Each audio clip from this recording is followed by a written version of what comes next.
Dude, I want you to be as smart as I am. Motherfucker, give me a... Dude, I want you to be as smart as I am. Motherfucker, give me a... Dude, I want you to be as smart as I am. Motherfucker, give me a...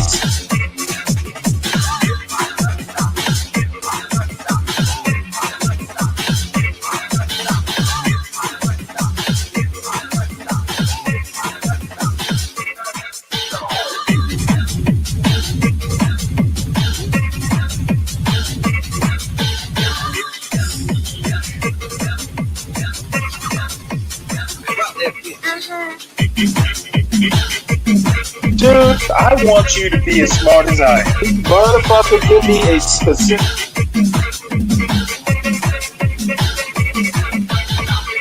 Dude, I want you to be as smart as I am. Motherfucker...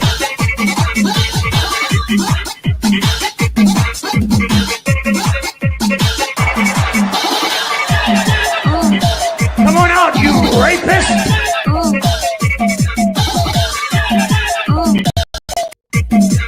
Dude, I want you to be as smart as I am. Peace, beautiful people. So today we are currently at this lovely establishment called Mojo's. We here with the beautiful wife. Shout out to our girl, Janae, who is the chef and the owner who runs this spot. You're gonna meet her pretty soon. We're excited to be here. This is our first time here. That's right, family. And we're going to check out the menu and show you what they have. So we're going to go in and show y'all exactly what it looks like here.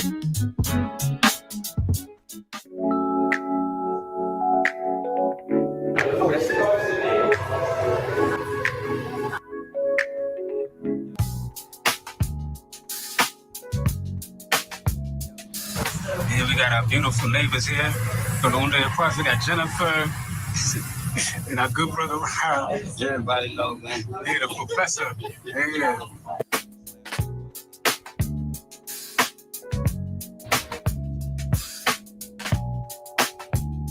I have some delicious fried okra with a nice sauce. I have to ask what's in that sauce. That's good. And some butternut squash soup. So we have a salad. We're doing things real healthy right now. It's olives. You know, it's a nice salad. Everything in here, cauliflower. How's it? It's good. Nice. Real fresh. It's very bright. It's beautiful. Bright colors. Good. Right here, we got the butternut squash soup. Let me try this real quick. Mm-hmm.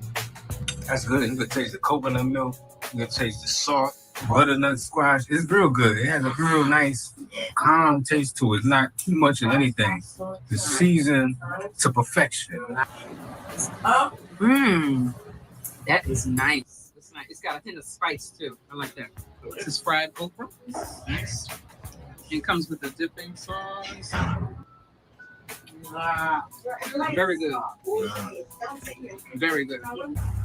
So you don't even eat okra. Something I find interesting is that I really am not a fan of okra at all. I hate okra. I tried this here. Mm-hmm. The fried okra. I have to say these are very good. Even though they fried, I'm trying to stay away from fried food, but these are good. Mm-hmm. I would ask to get you every time I come. So these have changed your mind. They changed my whole outlook on life. What's the difference between vegetarian and plant-based? Vegetarian, they don't want no milk products, definitely animals and stuff like that. Plant-based is where you gonna eat all your vegetables. It doesn't matter which one. You can have real products in there, but most I'll just do coconut water, coconut milk, and replace with almond milk. It's like they make sure it's clean eating. Yeah. Whatever they eat, the food is clean. Okay. Vegan. I'm a vegan. So vegans, we don't do anything, any animal byproducts, no dairy, no cheese, and that's hard. Yeah. That cheese was hard to give up. That cheese is bread. And oh, look at this. Look at this wonderfulness. Some garlic fries, some garlic sauce with some onions. Nice. Yeah, so Kind of sauce in there. yeah, that sauce is similar to that. I'm not sure that I asked her because it's like a lemony kind of thing. It's not sweet. I like that. Oh yeah. That sauce took those to the next level. I got the garlic fried tomatoes. You can see.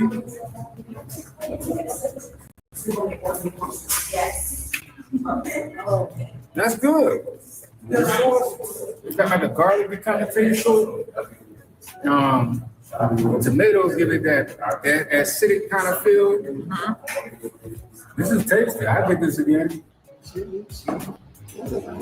Add a mercy. I love jalapeno. I like that. Cheese. Oh, man. See, I could live with That's the good. chili fries. That's what's happening now. What? Yeah. I definitely get these again. Yeah. Guacamole. Love it. You got everything you asked for. Yes. Very different. I love it. Nice. Hey.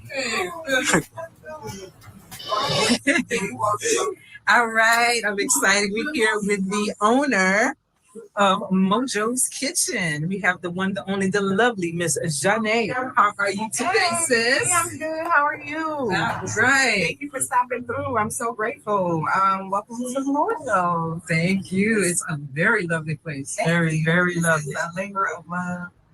For me and my family, my oldest son is Mojo, so the kitchen is named after him. We serve American style food. We do fried fish, fried okra, corn. Corn munchkin, and see has some sauce on there. I love corn. That's interesting. I like it. All that good stuff. Well, thank Stuff God you she's miss not from eating being the at home cob. here in Titanium, so. Awesome. All right. And where are you and your family from? So we're originally from Detroit, Michigan. We spent 17 years in California, and then we moved here. We've been here for, it'll be 4 years in June. Wow. Yeah, Juneteenth. Oh, 4 okay. years. Dang. And how was it like coming from the States to here? How was that? Well, for us, we did a scouting trip the year before, so we kind of knew the lay of the land a little bit.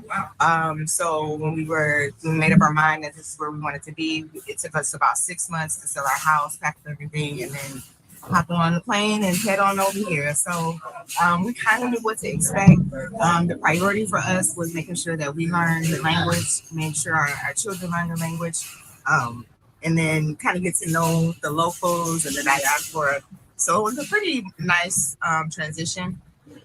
Kids were able to make a lot of friends early on, so it really worked.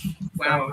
I know a lot of diasporans tend to move around from house to house. We were really blessed to have one house for most of the time, and then we just moved from that house recently. So yeah. Wow. Yeah, and then right after that transition, we started the renovations on Mojo's, and here we go. So This is awesome. awesome. Nice. And when did you open? This is new. This is you just opened, right? very, very open. I mean, very, very new. We opened this past Wednesday, actually. So that was our first day out the gate.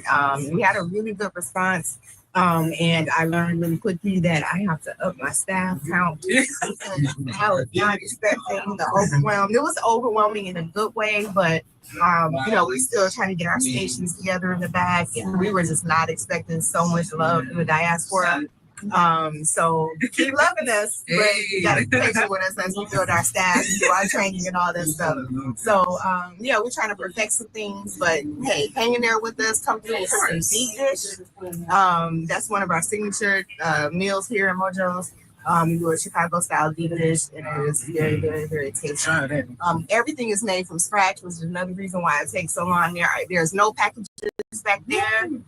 This is all a labor of love. Like I get down to the dirty, using all my Detroit influence on the meals. Again, so we're excited to open. We weren't expecting so many people, but I love it. Just be patient with us as we continue to grow and build our staff. But we really, really want you to come in. We'll have jazz nights. We're gonna have smoking Sundays. We're gonna sell smoked meat, and then we'll have wine tasting every other Friday. I think not this Friday, but next Friday. So come on out.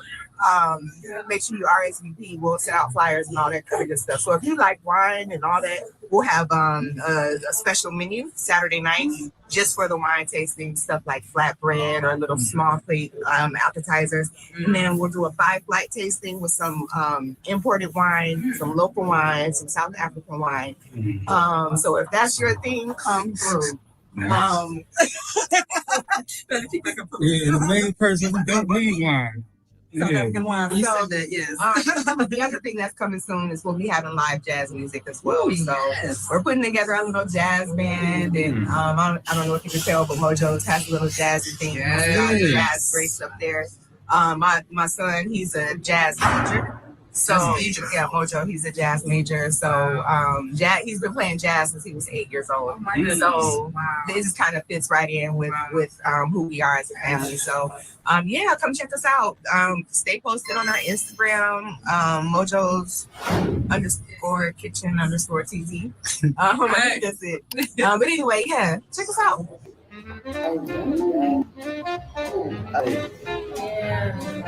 Let me try this wing. No. I'm feeling good now. Yeah, no, that's good now. Oh, they got me. Yeah, they done got. You know, we wish you all the best. Thank you. Success, because you put this together. This is really, really nice. Yeah, really nice, and I can tell this is going to be the hangout spot. So, one question: yes. Were there any culture shock moments or anything you had to adjust to coming from America? Oh, absolutely. Well, one thing, we're used to standing in lines and taking our turns. Well, sometimes depending on where you go, it's kind of like get in when you fit in, and there might be people that kind of jump in front of you, and you're like, but you get used to it, and then you jump in. The other thing that was a bit of a culture shock was the driving. So a lot of diasporans, they use both in bodas and bajajis and stuff like that. Well, we have our own car, so it was like getting used to driving on the opposite side of the car, opposite side of the road, and then with the chaotic, the buses with tall dollars, the bodas and all that, weaving in and out. Now, my Tanzanian friends, they're like, oh, girl, you drive like a Tanzanian. Wow. So it took a minute to get there, but yeah, so those are my major culture shocks. One thing that I really enjoyed that was I don't want to say culture shock in a bad way, but it was a welcome part of being inducted into the Tanzanian society is shopping at the Sokoni. I don't know what it is, but I do love it, except when it rains. I do not like that. But you can go and get really good deals on fresh produce all the time. And I absolutely enjoy that. So, and then, you're helping the local population every time you buy something from Sokoni instead of the major markets that, the money goes outside of the country. Yeah. So, that's it. Those were my little adjustment moments. Mojo's is also connected to our NGO. So if you haven't heard RBG Academy International, we actually have a small learning library. It's currently in Bahari Beach, but we're moving it right next door to Mojo's. So as we continue to build and we get situated, we're working on that project, moving it from Bahari Beach right next door to Mojo's, and your kids will be able to come over, read books, study, get some tutoring. We have Swahili lessons, all that stuff, and coming down the pipeline. So stay tuned for that as well. Awesome. And does Mojo's Kitchen have delivery? We do delivery. Oh. Yes. We just had our very first delivery yesterday. Congratulations. I was so excited.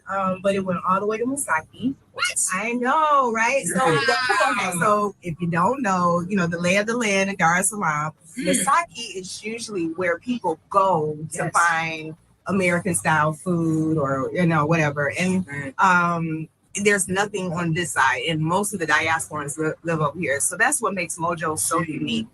So to have somebody who is in Masaki all the way to Geta, which is where we are, order, that's kind of a major blessing to us, because we usually do it the other way around. So now we're supplying and delivering all that stuff. So I'm excited. It's the same, but I twist it up. Make good food, and the people will come.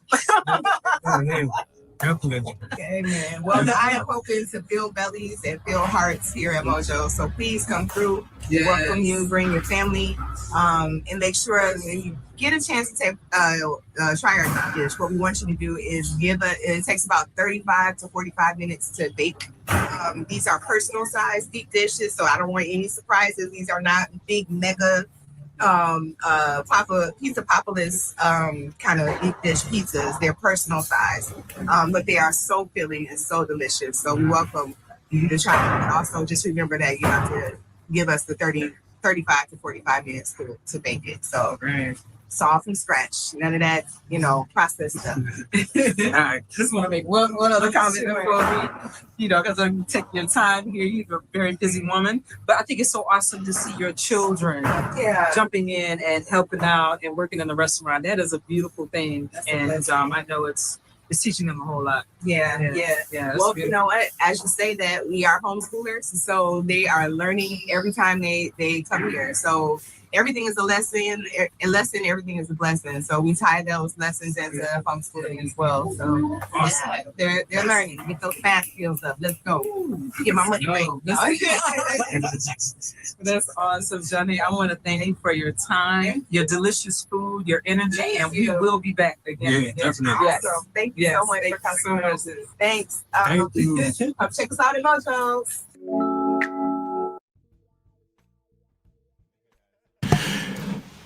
Good morning, everyone. It's almost afternoon here. I am doing this show today because I had a couple things and some news articles that I just didn't get through this week. So I figured, you know what? I got a good night's rest last night and kind of, just wanted to make sure I tie up loose ends. This is one of my other things. If there are things out there hanging that, I said I'd get to or something like that, it really just kind of bugs me until I actually complete what I said I'm going to do. And if anyone out there, I'm sure there are things I said I would talk about or just, didn't get around to, feel free to put it in the chat or email me. Let me know. Because I'm old. I'm forgetful. So the other thing, this is going to be a bit of a schedule change. I've been working through this for a while. I think I'm going to start doing, say, Monday through Thursday mornings. Friday, I'm not going to do. Most times, I'm just going to take the 3-day weekend. However, I will pop up on the weekends, something interesting happens, or Saturday mornings if I just don't get to something. So, we'll see how that works out. And then, the morning show is going to be, 3:30 or 3:45 in the morning. That way it just works out and I'm not so tired and grumpy all the time. So that's where we're going. Hey, Dirty, how you doing? So first thing I want to get to, I did this show Thursday evening on a friend of mine's channel called Critical African Thinkers. And I'm not going to burden you with the whole show. It's a little bit over an hour. I will ask you this, though. I put it on the Stanley Cross channel. I can't remember whether I premiered it or not, but the whole show is on my channel. And I think it doesn't get too deep. It kind of talks about, diversity in the American Black community / culture, but at a very esoteric level. But I still think it's worth watching. So anyway, if you get around to it, please watch it. I liked it. Not my best work, but it'll do.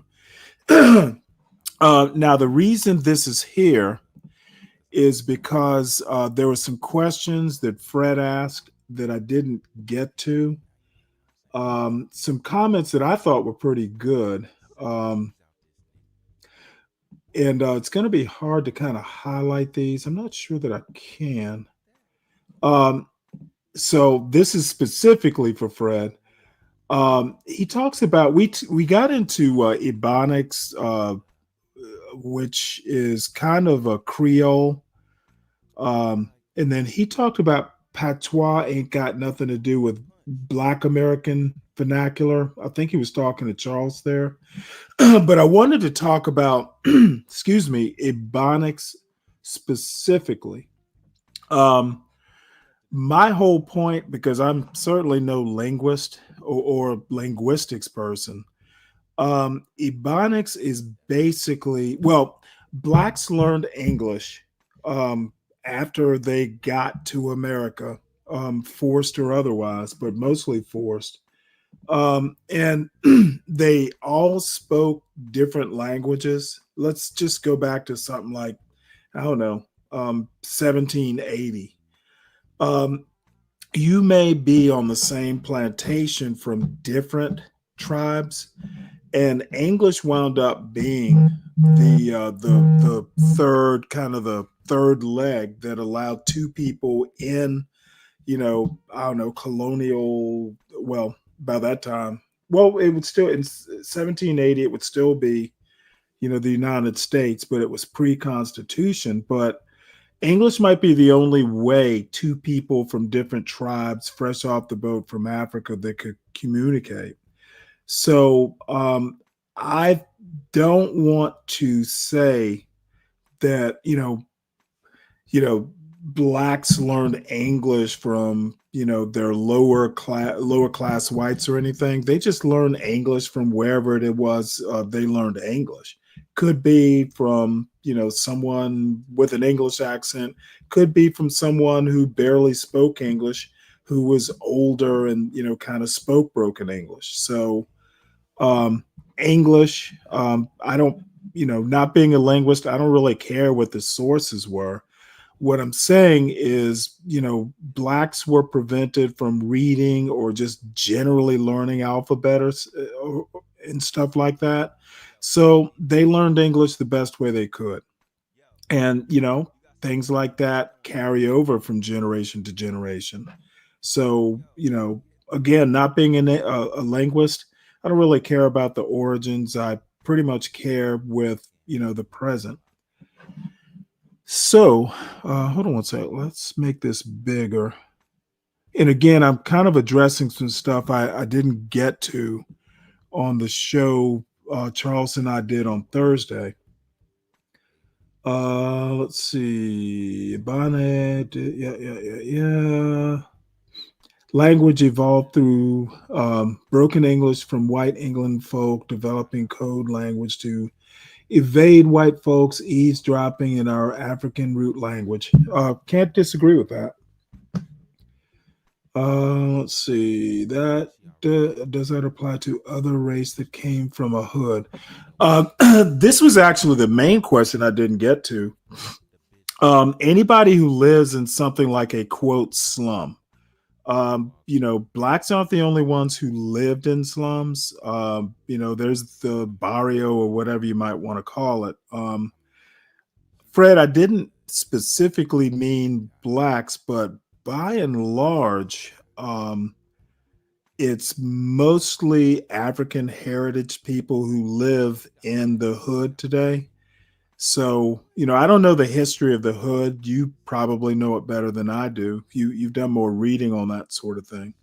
So, you go back to the early 20th century, when immigration was opened up, you had Irish, you had Polish, you had Jewish, you had all kinds of people living in, their hoods or their slums or, whatever the term is. So, no, I think these rules apply as far as poverty and crime and stuff like that. No, I didn't mean to isolate it just to black people, but I would think by and large, some of the same forces are still working in quote black culture. And your last comment, black culture is American culture. I agree with that, and it's vice versa. Don't let the be braves of the world fool you. All of this is happening in America, therefore it is American culture by default. And,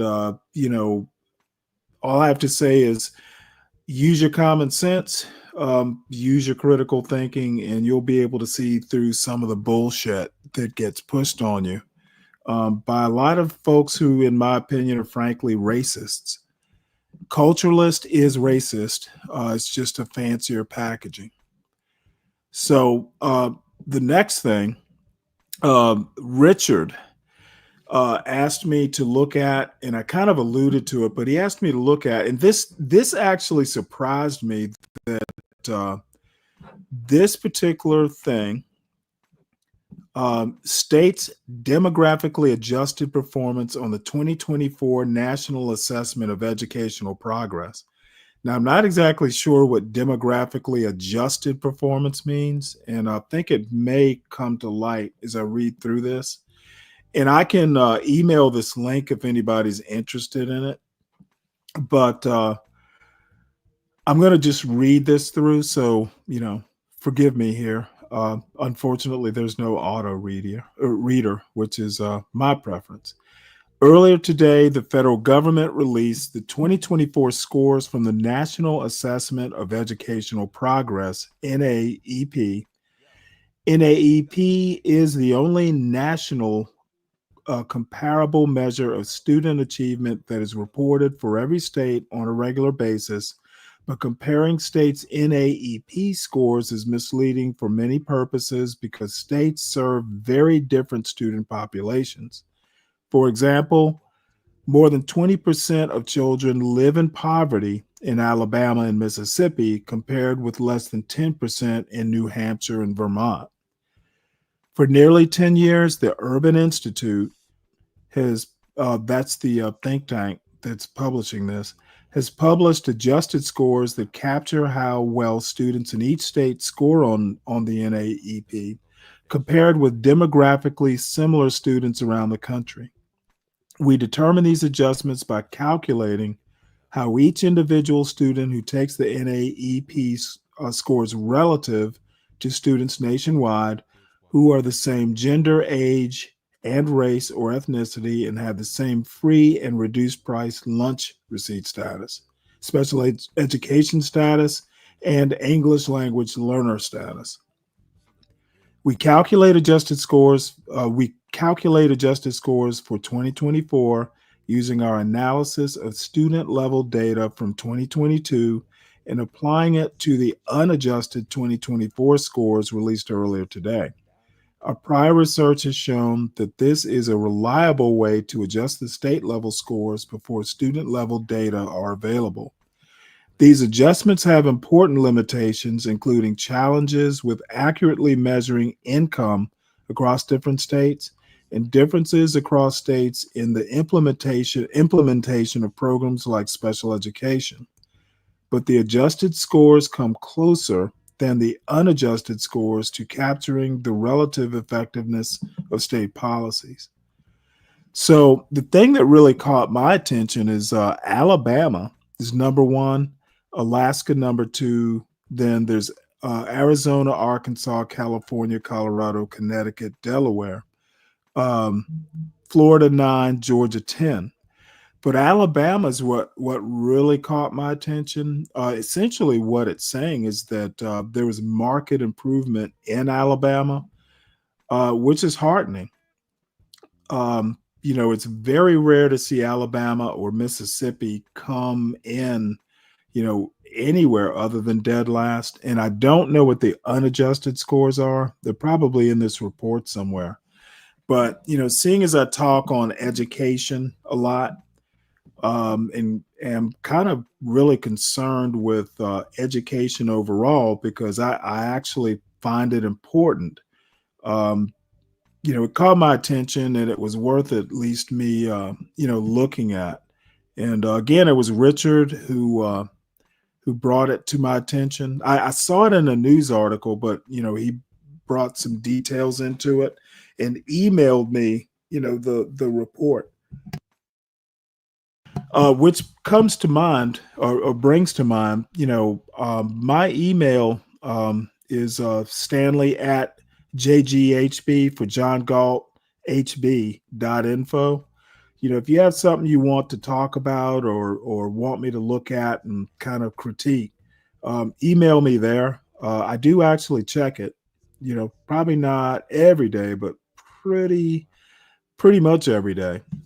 So don't be shy. So, and I'll drop the link if anyone wants to come up. It's posted in the John Galt channel. I think it might be Yeah, it's posted both in both chats. You can hit the link now if you want to come up and talk because I'm going to move into news. And again, well, I probably didn't say it.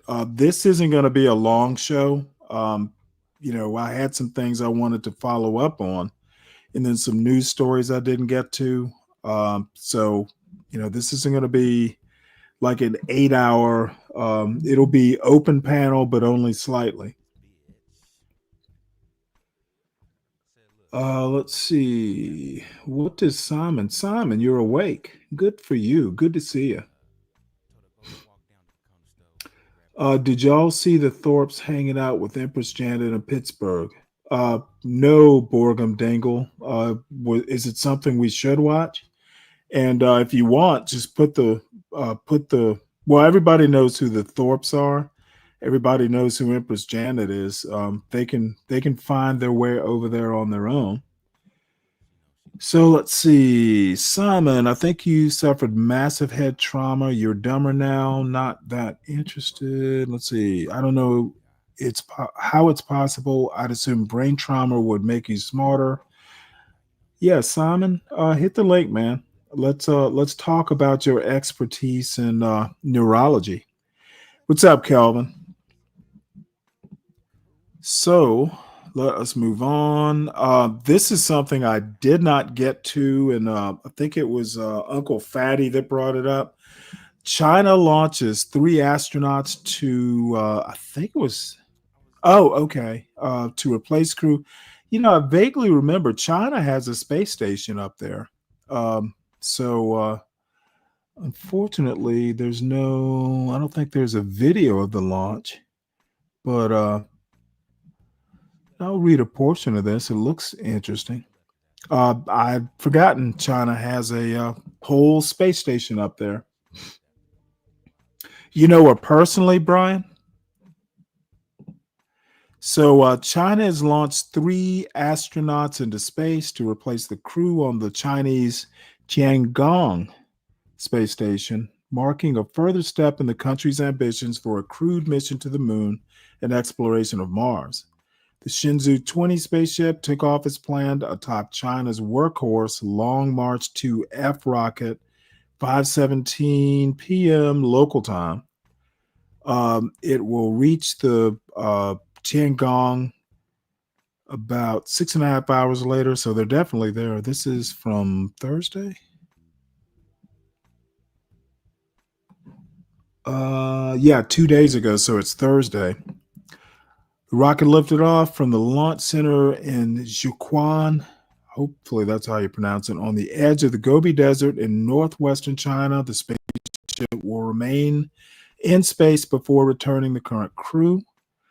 The Tiangong, or Heavenly Palace, space station has made China a major contender in space, especially since it was entirely Chinese-built after the country was excluded from the International Space Station over U.S. national security concerns.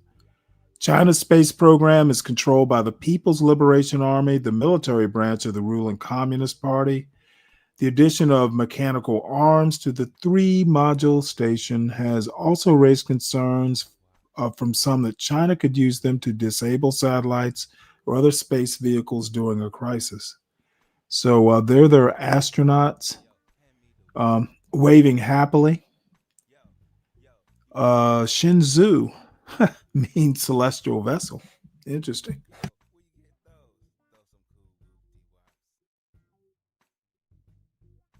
So that has been covered. And Uncle Fatty, thank you for bringing that to my attention. Now, this is actually, you know what? I'm going to wait on this one. We're going to go here first. and then we'll come back to this. ICE deportation notices, a form in English in only hours to, Trump's immigration ratings turn negative post ABC Ipsos poll finds. Now, this is important because immigration has been the one thing that was overwhelmingly positive for Trump's agenda. So I'm going to play this, and then I've got somewhere down the line some more a story or two on Trump's floor for approval. It seems to be crumbling, and I'm not ready to say I told you so yet, but we're getting close. So let's play this. This news story was written by David Nakamura, Emily Guskin, Scott Clement, and Arelis R. Hernandez. Trump's immigration ratings turn negative post-ABC Ipsos poll finds. President Donald Trump's approval ratings on immigration, relatively strong in the early weeks of his second term, have dipped into negative territory, according to a Washington Post ABC News Ipsos poll, a sign that his administration's hard-line and, in some cases, legally dubious enforcement tactics are losing public support. A majority of Americans, 53%, disapprove of Trump's handling of immigration, with 46% approving, a reversal from February when half of the public voiced approval of his approach. Negative views have ticked up across partisan groups over the past 2 months, with 90% of Democrats, 56% of independents, and 11% of Republicans now disapproving of the way the president has managed one of his core policy issues. The findings buttress other recent polls that have tracked falling approval ratings for Trump on immigration, though he still draws higher marks on the issue than on other matters. They come amid mounting public frustration more broadly over his presidency as it closes in on its first 100 days, which have been marked by a blizzard of unilateral actions, sometimes violating the constitutional bounds of presidential authority. White House aides had hoped that Trump's actions on immigration and a dwindling number of undocumented immigrants crossing the U.S.-Mexico border would help bolster his public standing, despite declining support in other areas. Prompted by frustrations that the pace of deportations was falling short of the president's ambitious quotas, the administration has taken more aggressive action in recent weeks. It deported 238 migrants to a mega-prison in El Salvador, without the chance to challenge their designation as alien enemies beforehand, and targeted international students and faculty at U.S. colleges and universities for removal. It also resisted orders from federal judges, rulings backed by a unanimous Supreme Court decision, to facilitate the return to the United States of Kilmar Abrego Garcia from El Salvador. Abrego Garcia, a Salvadoran migrant who lives in Maryland and entered the U.S. without authorization as a teen, was arrested by immigration officers and sent to the Salvadoran facility. A 2019 legal order barred his removal, and the administration has acknowledged that Abrego Garcia was wrongly deported. But federal officials say they have no authority to bring him back and have sought to portray him and others as violent gang members, despite producing no evidence. The post-ABC Ipsos poll finds that more Americans say Abrego Garcia should be returned to the country than remain imprisoned in El Salvador, 42% versus 26%. About 3 in 10 Americans, however, say they don't know enough to have an opinion, a sign that views on the high-profile case are still forming among a sizable segment of the population. A narrow majority of Republicans, 53%, say he should remain in prison, with just 14% of them saying Abrego Garcia should be returned. The remainder say they didn't know enough to answer. By contrast, 74% of Democrats say Abrego Garcia should be returned to the U.S., with 20% saying they don't know enough to respond. Among independents, 39% say he should be returned, 21% say he should be left in El Salvador, and 39% didn't know enough. Among those who disapprove of Trump's immigration policy is Ray King of Nebraska, a machinist who grew up in California and considers himself a moderate Democrat. He characterized the administration's actions as radical law-breaking that is jeopardizing basic American values. Immigration is a really complicated and very difficult topic and situation, but not following the due process laws that are in place is not a way to fix the problem, said King, who is white. That supersedes everything the country was founded on.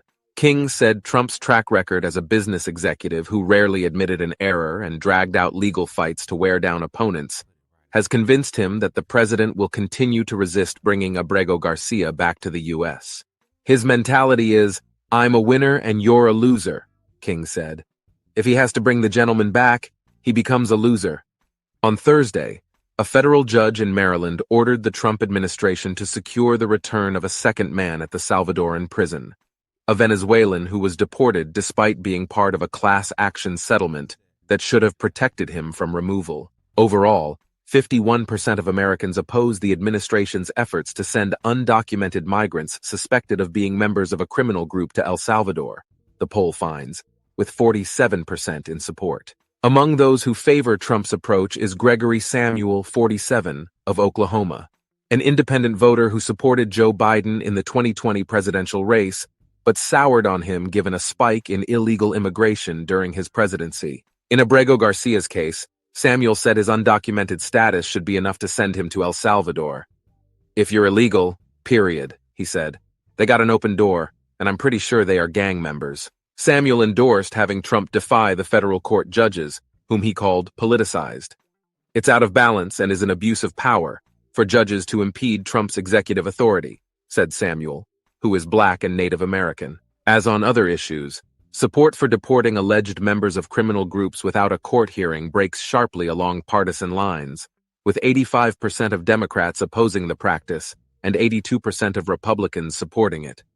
Just under half of independents support such deportations, while just over half oppose them, the poll finds. Just under half of Americans, 48%, say Trump has gone too far on his immigration enforcement efforts. About a third, 34%, say Trump is handling immigration about right, with 16% saying he hasn't gone far enough in his efforts. The responses break along racial lines, with about 6 in 10 Black, Hispanic, and Asian Americans saying Trump has gone too far, compared with about 4 in 10 white Americans. The administration has sought to deport some leaders of pro-Palestinian protests on college campuses who have legal status in the U.S., alleging they were supporting the Hamas militant group in the Israel-Gaza conflict, despite vehement denials from the protest leaders and their attorneys. About 6 in 10 Americans oppose deporting international students who have criticized U.S. policy in the Middle East. Most Republicans, 70%, support such deportations, but public approval drops to 36% among independents and 11% among Democrats, the poll finds. The post-ABC Ipsos poll was conducted online April 18th, 22 among 2,464 U.S. adults. The sample was drawn through the Ipsos Knowledge Panel, an ongoing panel of U.S. households recruited by mail using random sampling methods. Overall results have a margin of error of plus or minus 2 points.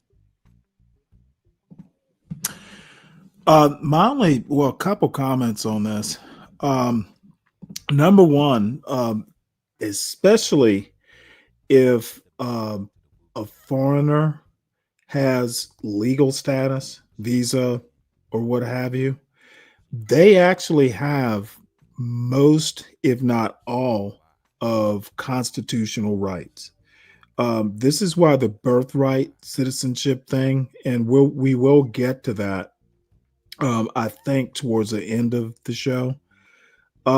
Constitutional rights apply to anyone on U.S. soil if you have a legal status.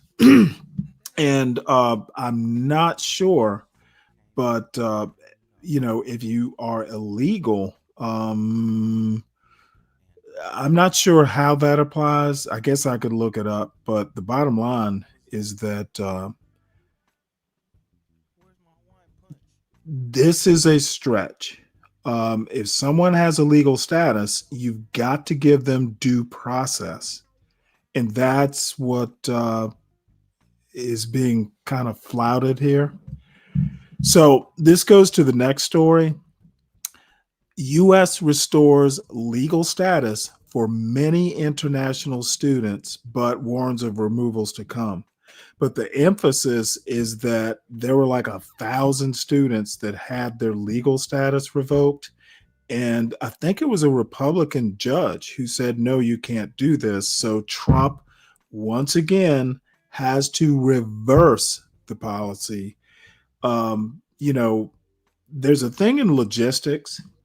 You only want to touch a package, you want to touch a package or something that you are moving or getting from one place to another as few times as possible. And that dovetails into something, parents and especially my father, would tell their children, or to me specifically, do it right the first time. When you have to go back and do it a second time, you're literally losing time and or money. Okay. I don't necessarily have a problem with what Trump is, what his goals are, depending on the goal. But I definitely disapprove of this, lurch forward and have to take a step back and redo it policy. This is where he's losing Americans. He just doesn't seem to be able to get it right the first time. And, to go back to what this article was saying, if you're a winner, you know how to do it right the first time. That's one of the main things a winner does. You don't screw up, at least most of the time when you try and accomplish a goal. And Trump is screwing up. So this is a fairly short story. U.S. restores legal status for many international students, having to take a step back. U.S. restores legal status for many international students, but warns of removals to come. This article is by Zach Montague and Hamid Eliazes and read by an automated voice. The Trump administration on Friday abruptly moved to restore thousands of international students' ability to study in the United States legally, but immigration officials insisted they could still try to terminate that legal status despite a wave of legal challenges. The decision, revealed during a court hearing in Washington, was a dramatic shift by Immigration and Customs Enforcement, even as the administration characterized it as only a temporary reprieve. The back and forth only contributed to the anxiety and confusion facing international students, as the administration has moved to cancel more than 1,500 student visas in recent weeks. On Friday morning, Joseph F. Carilli, a Justice Department lawyer, told a federal judge in Washington that immigration officials had begun work on a new system for reviewing and terminating the records of international students and academics studying in the United States. Until the process was complete, he said, student records that had been purged from a federal database in recent weeks would be restored, along with their legal status.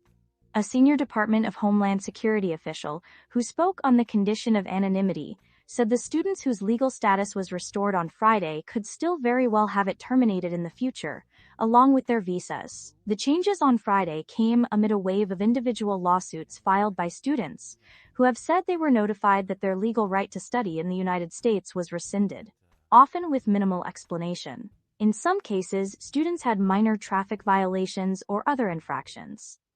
But in other cases, there appeared to be no obvious cause for the revocations. Upon learning that their records had been deleted from the Student and Exchange Visitor Information System, or SEVIS, scores of students have sued to preserve their status, producing a flurry of emergency orders by judges blocking the changes by ICE. "We have not reversed course on a single visa revocation," said Tricia McLaughlin, a Homeland Security Department spokeswoman. "What we did is restore SEVIS access for people who had not had their visa revoked. It was not clear how many student visa holders have left the country to date after their records were deleted. Facing the prospect of arrest, at least a handful have left before risking deportation." But the Trump administration had stoked panic among students who found themselves under threat of detention and deportation. A handful of students, including a graduate student at Cornell, have voluntarily left the country after abandoning their legal fight. "It is good to see ICE recognize the illegality of its actions canceling SEVIS registrations for these students," said Charles Cook, an immigration lawyer who led a separate lawsuit over the revocations. "Sad that it took losing 50 times. What we don't yet know is what ICE will do to repair the damage it has done, especially for those students who lost jobs and offers and had visas revoked." Judges reviewing the lawsuits so far have shown significant doubt that the abrupt changes to scores of students' legal status are lawful, especially given the haphazard and often seemingly arbitrary way the administration has proceeded. In March, the Trump administration moved to cancel visas and begin deportation proceedings against a number of students who had participated in demonstrations against Israel during the wave of campus protests last year over the war in Gaza. Federal judges had halted some of those revocations and slammed the brakes on efforts to remove those students from the country. But in recent weeks, many students received word that their records had been deleted from the SEVIS database. That caused a wave of panic across the country among students and academics, whose prospects of finishing a degree or completing graduate research were upended without warning. By Friday evening, the government had already started moving to dismiss lawsuits over the SEVIS deletions, arguing that the administration's policy change had made them unnecessary, since deleted records would be restored. Other lawsuits, including a potential class action involving a number of states in New England, have moved forward, seeking to stop the administration more broadly from carrying out further mass cancellations. Another case out of Massachusetts focused on instances where students were targeted over their speech in support of Palestine. A group has sued to prevent the administration from seeking to remove international students on First Amendment grounds.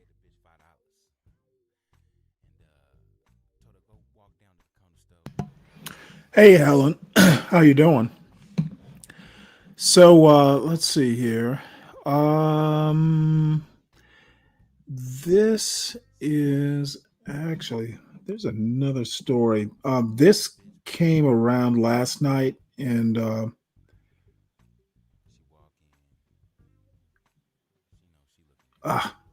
and of course I didn't find the right story. Damn it.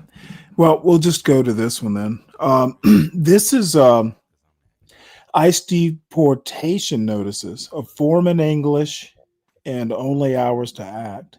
So we'll play this, and then I'll try and find this other story that was actually fairly disturbing.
Cool.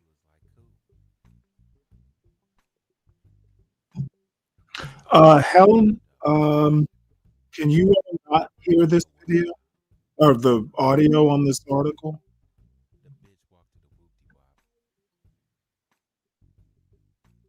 Because I can hear it. Let's see if we can hear it on my phone. Because I can hear it. Let's see if we can hear it on my phone. Oh, my bad. I'm not sure why this isn't playing. Huh. Well, too bad. Sorry about that. I'm not sure why this isn't playing. Huh. Well, too bad. Let's see here. Oh, you know what? Well, sorry about that. Basically, it was students. Uh, Basically, their status has been reversed back to you're not going to be deported and possibly temporarily. So, the theme I'm trying to develop here is Trump is sloppy. And, again, I don't necessarily disagree with what his goals are. It's just, you're not going to accomplish them if you're just kind of like a whirling dervish.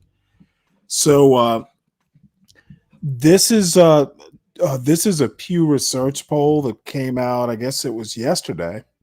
Trump's job rating drops.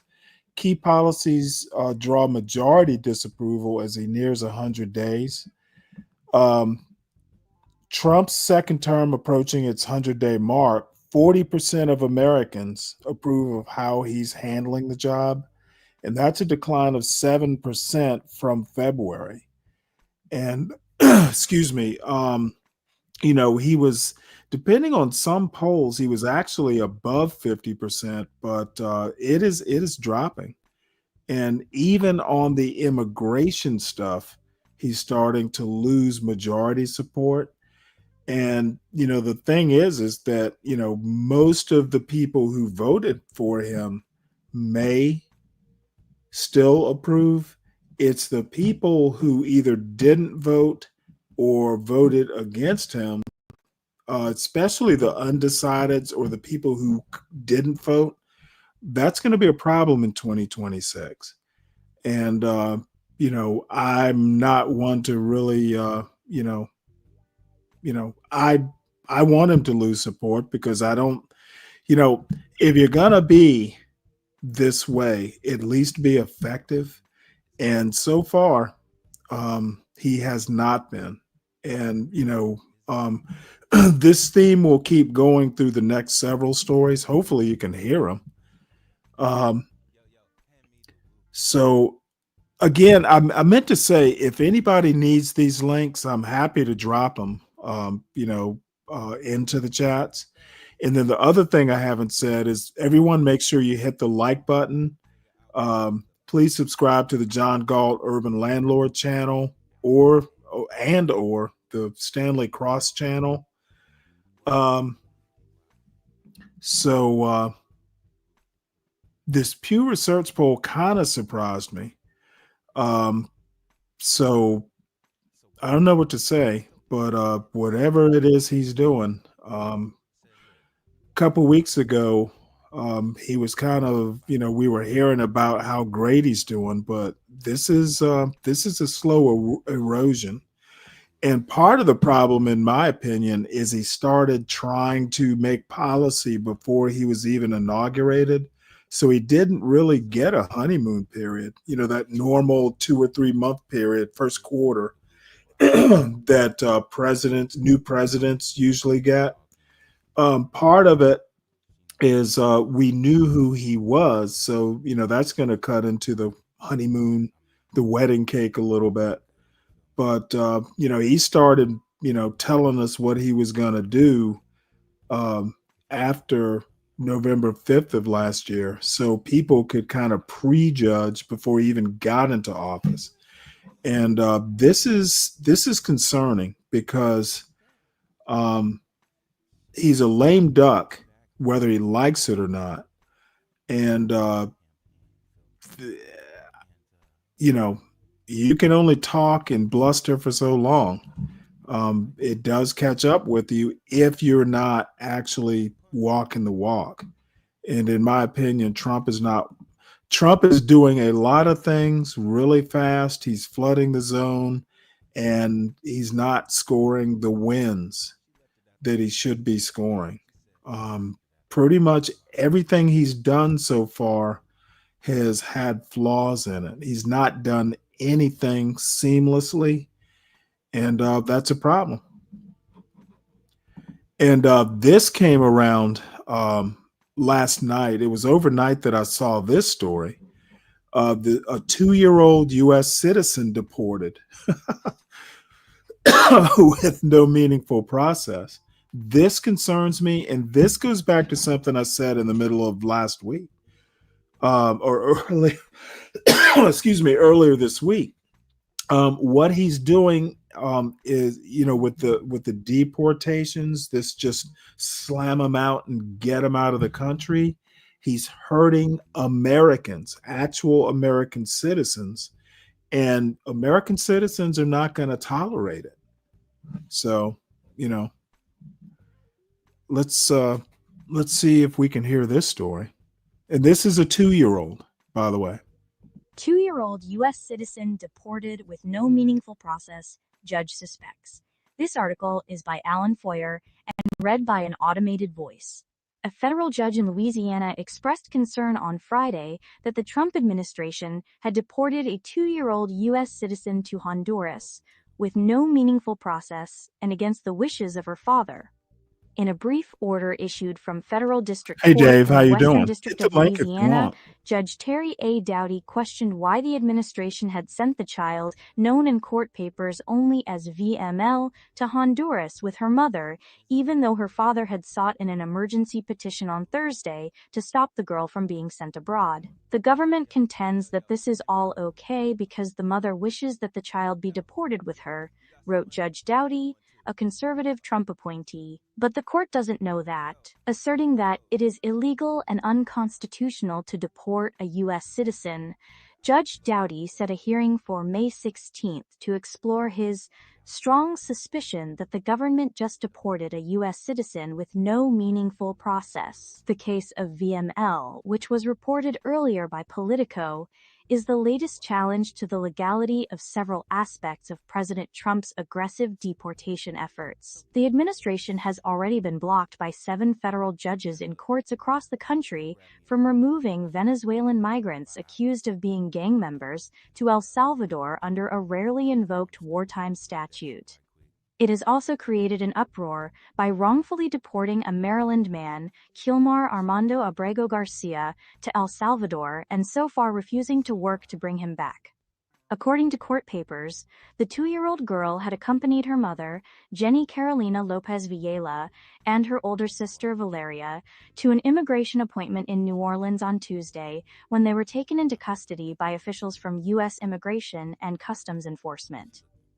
Ms. Lopez Villela was scheduled for an expedited removal from the country on Friday.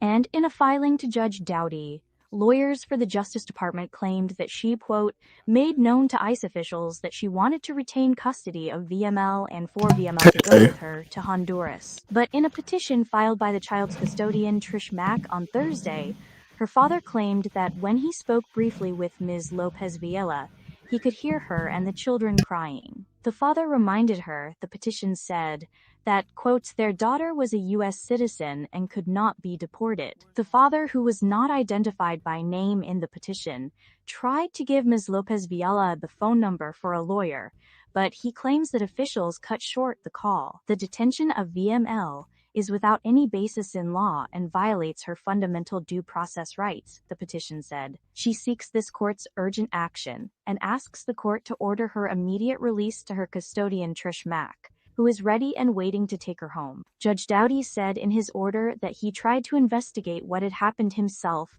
by trying to get Ms. Lopez Villela on the phone on Friday shortly after noon to, quote, survey her consent and custodial rights. The judge expressed concern that a plane carrying the mother and her daughters was by then already above the Gulf of America. His suspicions were confirmed, he wrote, when a lawyer for the Justice Department told him at 1:06 p.m. that day that Ms. Lopez Villela and presumably her children had just been released in Honduras. The White House and the Department of Homeland Security did not immediately respond to messages seeking comment. Hey, Dave. Did you hear this? Well, nothing much. Just being very concerned about, now we have a 2-year-old American citizen, being deported with her mother. And the father, who's been unidentified, I'm assuming he's a U.S. citizen. We're just like, oh, hey, if you have a U.S. citizen as a kid and you're being deported, take your kid with you. You can't do that. You can't deport U.S. citizens. This is getting mighty sloppy. What else are you supposed to do? You're supposed to follow the law for starters. I totally agree with following the law. What else are you supposed to do? If you know that you can't deport a U.S. citizen, even if she is a 2-year-old, you got to do due process. And even if it's a 2-year-old U.S. citizen, she is a U.S. citizen, and especially if she has one of her parents being a U.S. citizen, you got to do it. If you cannot follow the law, and a lot of these things, and I don't know that I'll even get to the story today. That Pew Research poll I just looked at, most of the disapproval of what Trump is doing is because he's doing it by executive order. And apparently it doesn't matter whether you're Obama or Biden doing executive orders or you're Trump. People just don't like that. They kind of like the Constitution. And I don't know what to say. The goals are good, but the execution is sloppy, which means the goals are bad. And Trump doesn't seem to get it. And I could go into all the reasons why. I think he doesn't care, but he doesn't have the kind of mandate he thinks he has. If you're deporting 2-year-old U.S. citizens, you're not going to win a popularity contest, even if you're Trump. Was the 2-year-old okay? So the mother's the illegal, and she had a baby here. And apparently, her older sister. And the father hasn't revealed his identity, but I'm assuming he's a U.S. citizen because he's not being deported with them. It does not matter that the mother is illegal. The U.S. citizen takes precedent, and if that means you have to hold them, a little bit longer to figure out the due process issues, because apparently there's a guardian who is willing to take the 2-year-old who is a U.S. citizen. You gotta hold that U.S. citizenship in high regard, and if that means you have to delay a deportation by a couple days, do it. Wait, so you're saying you're suggesting giving the baby? No. I'm not suggesting. Okay. I'm literally saying the law you can't deport U.S. citizens.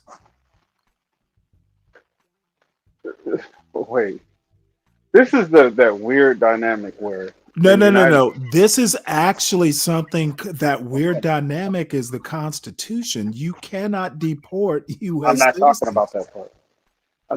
What's the weird dynamic? Okay, here's the weird dynamic. In the United States, when families separate, the mother gets the child, right? By default. I don't know if it's by default, but we'll just go with it just to show. No. We're not just going to go with it. No. Let's go ahead. Let's say it. It's by default because it will shorten a bad argument. I'm curious. What part of that is bad? What would be a bad argument about that? Mothers don't get it by default.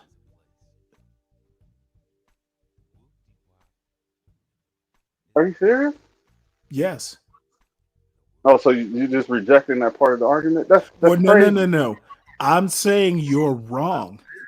Usually it's a court that will determine who gets custody of the child. It's not by default. That's not It's true at not all. it's not it is 100% true. Okay, was this couple married or what? What were they? Don't care. It kind of matters though. No, it actually doesn't. So the child. Okay, we're just gonna say because here And the quite child. frankly, no. Let me tell you why it doesn't matter. The dude that got deported, Brego Garcia, who got deported to El Salvador, he was married. So marriage doesn't matter.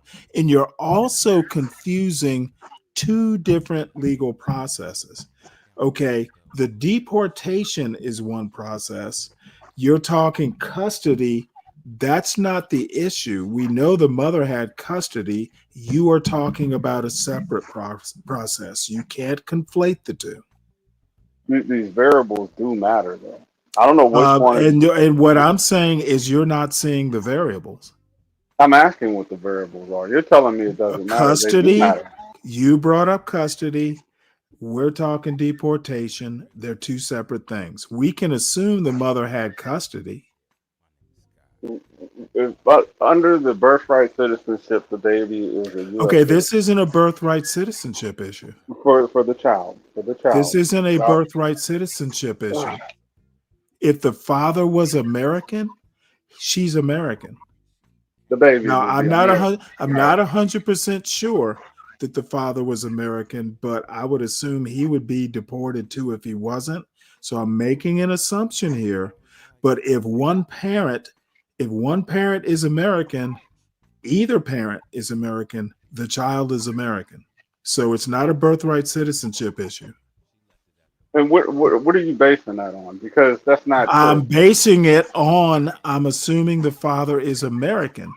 If they were in Venezuela or wherever, if you have an American parent, you are American. Period.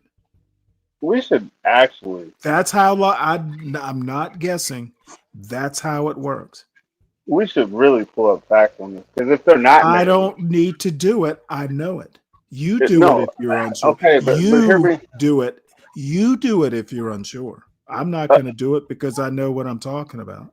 Well, allow me to point out these issues that I'm seeing. Okay, If I may, may, because this would make it more look simple. them up. You got a computer, or you not near a computer? I do not have a computer near me. Okay, well then you can look it up at your leisure. I'm not going to do it. Damn it! It kind of matters right now. It does not matter. I'm It's not actually making just it up. to prove the point. I am not. Hey! Don't get. I'm not losing it. I'm just saying that.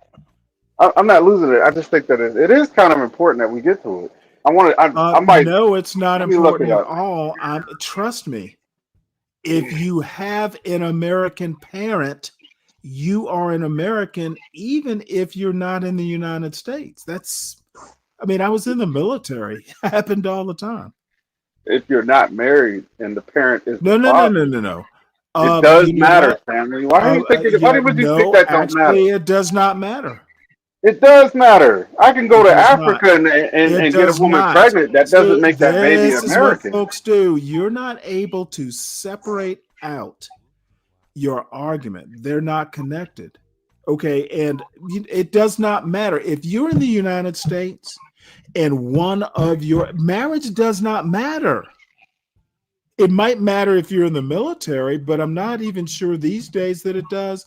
But I do know if you're in the United States and one of the parents is American, you're American.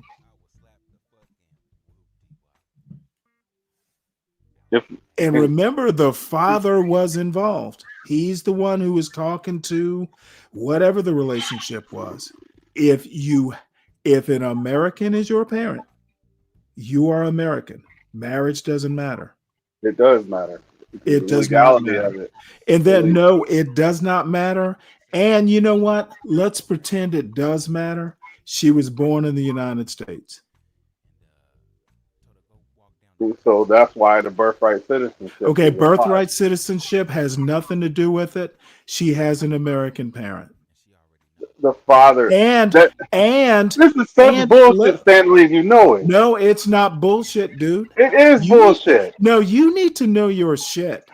I do know my shit. Before you start doing this half-assed bullshit, you need to know it. And I happen to know it. Okay, Stanley. A practical question, if you may, if you allow me.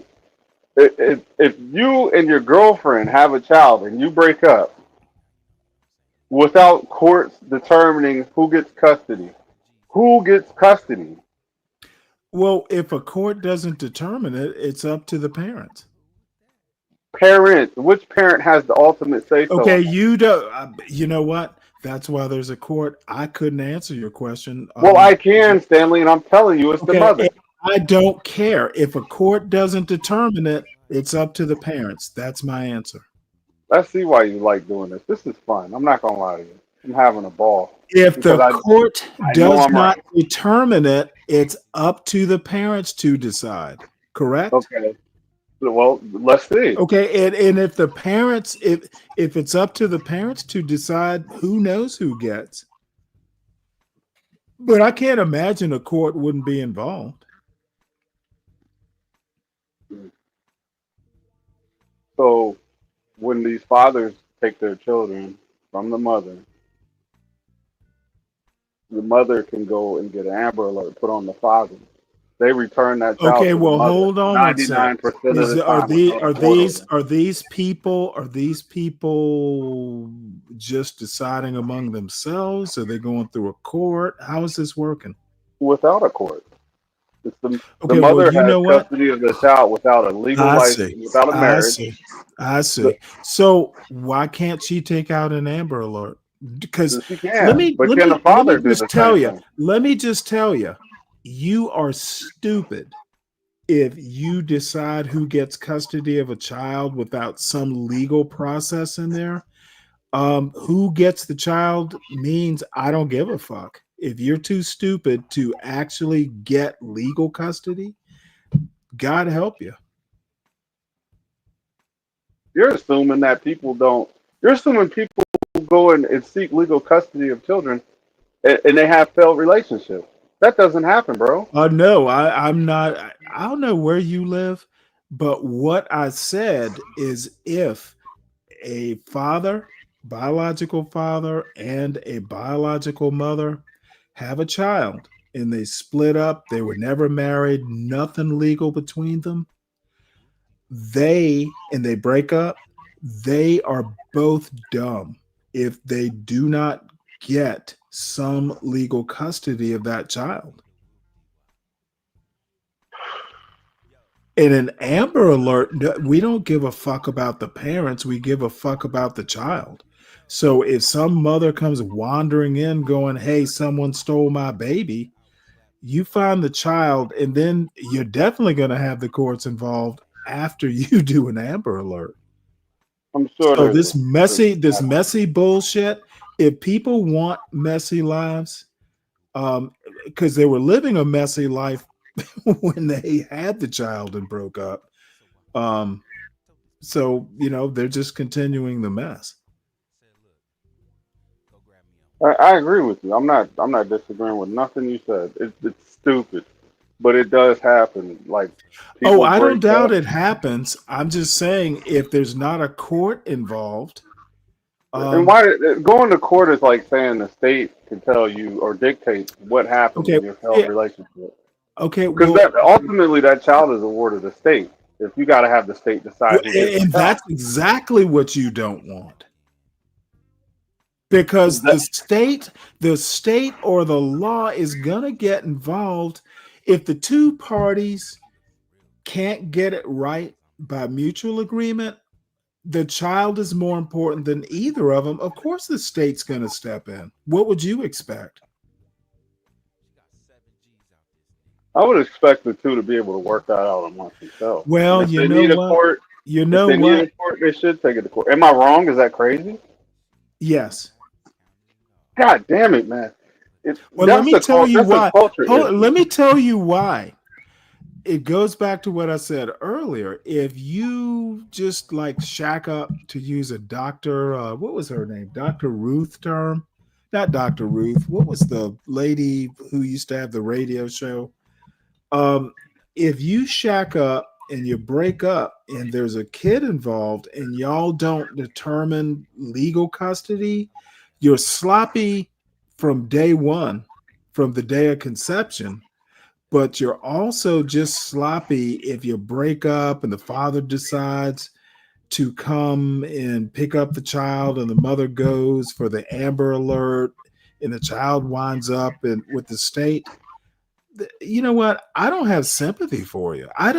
To be That's not honest, what we're talking. That's not the discussion. only party I have sympathy for is that child. Yeah, I agree, but that's not the If discussion. you got dumb parents who want to live lawless, basically, this whole bullshit about, this libertarian bullshit. I don't want the government in my life. You suffer for that in a law of nations. Okay, that's. What did I say? A law of nations? I don't think that's. I meant a nation of laws. Yeah, but that's not the motive, and that's not the real purpose. Okay, I But don't there's care people about who don't motives. want. I don't care about all that personal stuff. Let's keep it at a high level. Well, then you might not be aware how often that happens in the community I that don't care we how often belong it to. happens. The one that Why there's would I care? non-existent. Why would I care how often it happens? Because I'm this just would be telling you. something that you would understand instead of saying No, that, no, no, oh, no, the no, no. mother took the I child and this don't is want. a U.S. citizen. I know what you're saying, but you're not going to get that kind of sympathy out of me. If you're It's not not for smart, sympathy, it's if the you're argument. not smart enough, if you're not going to be married, if you think you can live outside of the law, and you and the mother decide custody of the child, I think you're just being naive.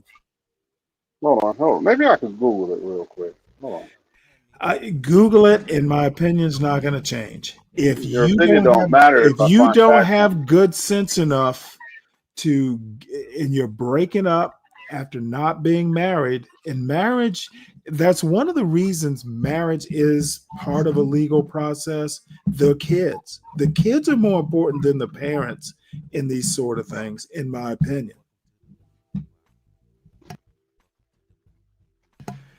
So you keep Googling, and I'm simply not going to change my opinion. No, it wasn't Sally, Jesse, Raphael. Hey, Nanette, how you doing? Hey, Nate. Hey, Roller Skater, how you doing? Daniel.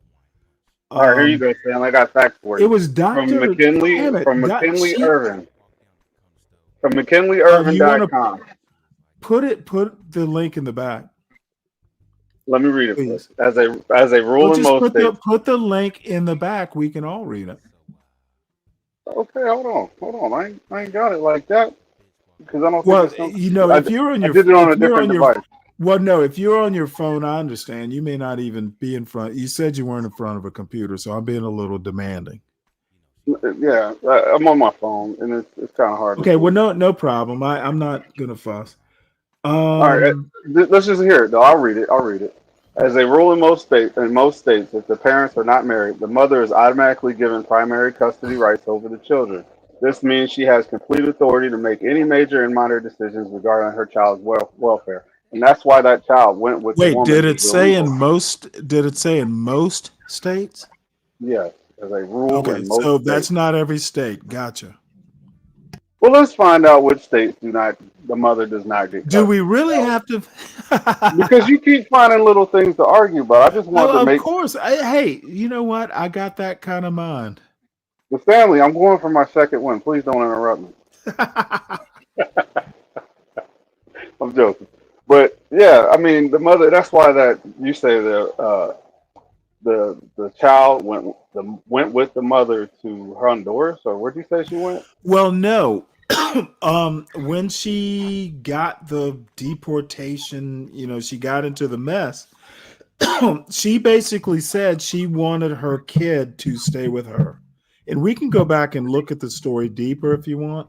But the bottom line is that ICE knew that the 2-year-old daughter was a U.S. citizen. She can't be deported with her illegal mother like that. You can't deport a 2-year-old U.S. citizen. Okay, This is you why got the to go marriage through some. matters. You got to go, especially when the father and there's a legal guardian of some sort that is like, hey, they wouldn't let her talk to a lawyer, etc. You cannot just deport. You gotta wait and sort out the status of the 2-year-old American citizen. Okay, the American citizen, the 2-year-old, even though she can't speak for herself, she has to have someone speak for her. You can't just go, hey, mommy's illegal, we're going to deport you, and the mother decides to, hey, the daughter comes with me. She can't do that. She does not have standing to determine the legal status of the 2-year-old U.S. citizen, even though she's the mother. You can't do that. She could with a passport. No, she can't. I think You you're not cannot basing what you're deport. saying on You that. cannot deport a U.S. citizen. The U.S. citizen wasn't deported. The mother was.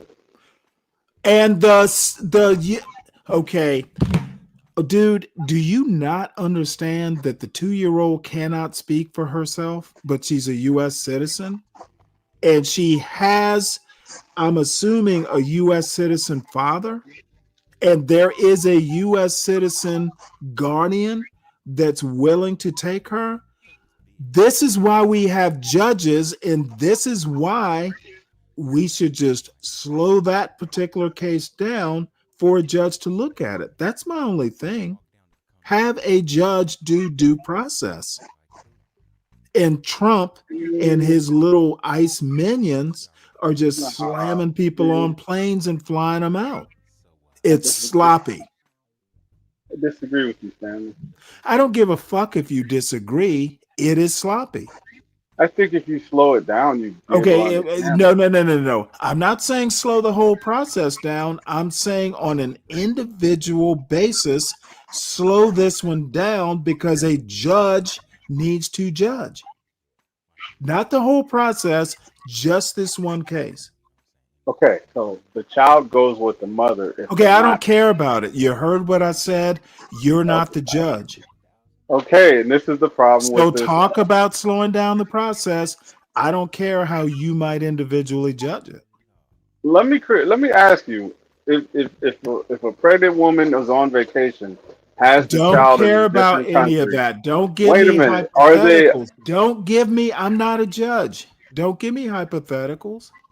Well, the shit you based this whole thing on a hypothetical. You didn't even know this No, part. no. I'm basing it on a real life case, and I'm only saying that this one case needs to go before a judge, and a judge is involved. And you know what? She was slam bam, thank you, ma'am. Close the door behind you, and they're flying off. And ICE should not be in such a hurry to, satisfy numbers. And an American citizen gets hurt, especially Okay, if you can't speak for themselves. and I was right last time too about the Garcia guy. Okay, separate case. Why do I we know want to conflate the two? because it's like you already had Garcia for kindling, and this is the real fire. So you might have to No. They're both fires. you might have to backtrack on the Well, kindling. no, Now they're you don't both have a. There is fires. no They're fire. both fires, just two distinct fires. I don't think neither one of them's a fire. Well, I mean, you wouldn't. No, in proper context, actually, they're not. Okay, what's the proper context? I listened to a lady ask No.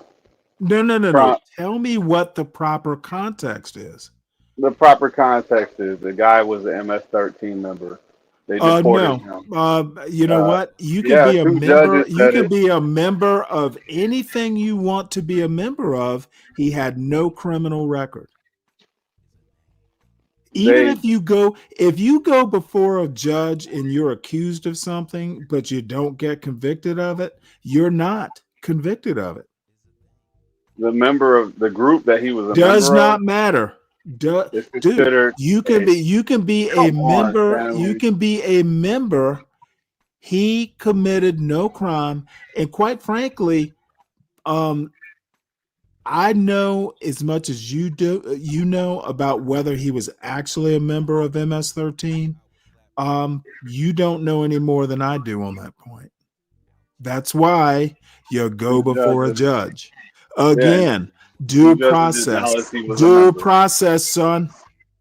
And then being a member, Due and now it's a process. terrorist, Due process. organization You now. don't know. I don't know. That's why we have judges.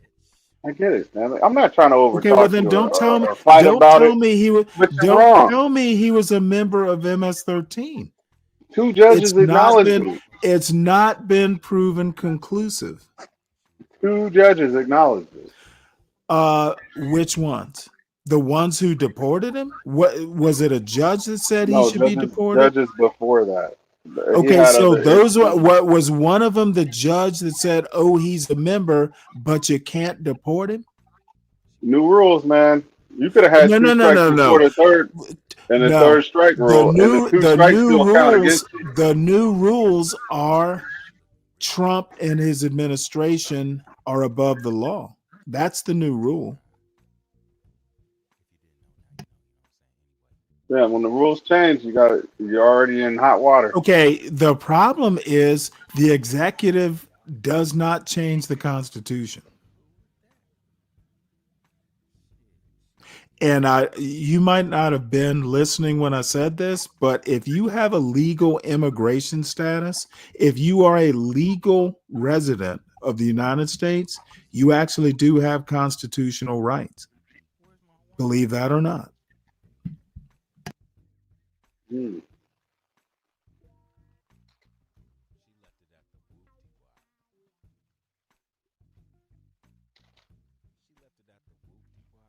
Okay. The answer is no, DiCaprio. No. Alien Enemy Act. We read it one night. You have to basically determine that that immigrant is a threat, a security threat. So if you have a green card, I don't know. The two don't intersect in my mind, and I'm not a lawyer, but Alien Enemy Act has generally been enacted during wartime. We don't have a war currently, especially with El Salvador. So have you given up? Are we moving on now? I haven't given up shit. Are you giving up? You ready? Are you Oh thirsty no. for more? Well, no. I have ruled. this young child needs due process. Sometimes there are other fights to fight. I just don't. Well, the thing is this willingness to have American citizens as collateral damage. I don't think that's acceptable. And then you're going against your own rule. That's like if me dropping the N word up here, or you dropping the N word. What rule have I broken? The things you can't control. And the other time you say it Okay, doesn't matter. no. You can control how American citizens are treated. You can. There could have been due process in both cases, so it could have been controlled.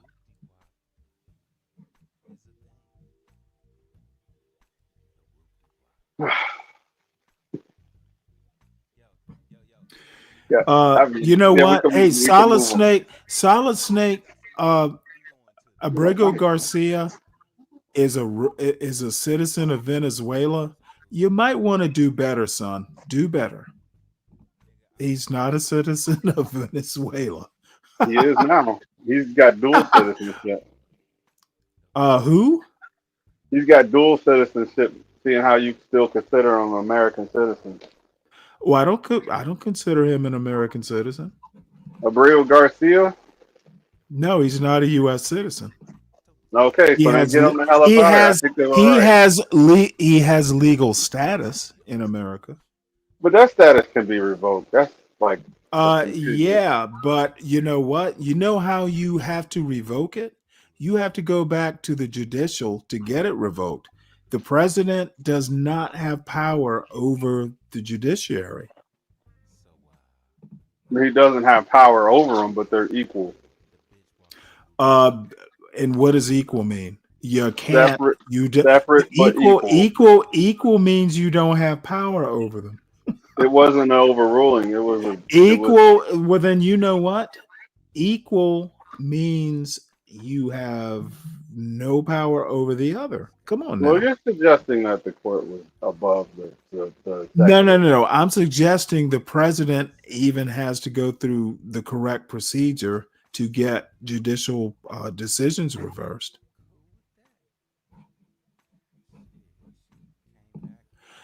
So anyway, now that that's settled, let's go ahead.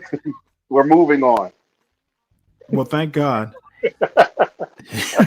You said it, not me. So this actually made me chuckle how Trump plays into Putin's hands. How Trump plays into Putin's hands, from Ukraine to slashing U.S. institutions. This article is by Peter Baker and read by an automated voice. If President Vladimir V. Putin of Russia drafted a shopping list of what he wanted from Washington, it would be hard to beat what he was offered in the first 100 days of President Trump's new term.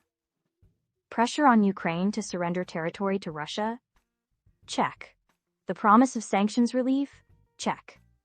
Absolution from invading Ukraine? Check. Indeed, as Mr. Trump met with President Volodymyr Zelensky of Ukraine on the sidelines of the funeral of Pope Francis on Saturday, the president's vision for peace appeared notably one-sided, letting Russia keep the regions it had taken by force in violation of international law while forbidding Ukraine from ever joining NATO. But that is not all that Mr. Putin has gotten out of Mr. Trump's return to power. Intentionally or not, many of the president's actions on other fronts also suit Moscow's interests, including the rifts he has opened with America's traditional allies and the changes he has made to the U.S. government itself. Mr. Trump has been tearing down American institutions that have long aggravated Moscow, such as Voice of America and the National Endowment for Democracy. He has been disarming the nation in its netherworld battle against Russia by temporarily halting cyber-offensive operations and curbing programs to combat Russian disinformation, election interference, sanctions violations, and war crimes. He spared Russia from the tariffs that he is imposing on imports from nearly every other nation, arguing that it was already under sanctions. Yet he still applied the tariff on Ukraine, the other party he is negotiating with.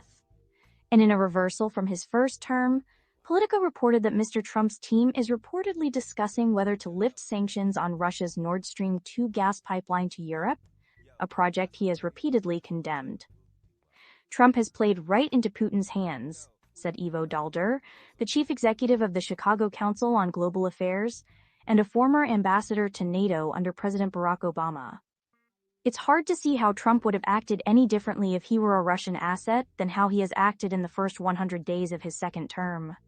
Caroline Leavitt, the White House press secretary, rejected the notion that Mr. Trump's actions have been to Russia's advantage. The president only acts in the interest of the United States, she said in an interview. She added that there was no connection between Russia and the cuts to various organizations that have been orchestrated by Elon Musk's Department of Government Efficiency, or DOG, or similar efforts to pare back government. DOGE has nothing to do with the efforts by our national security team to end the war, she said.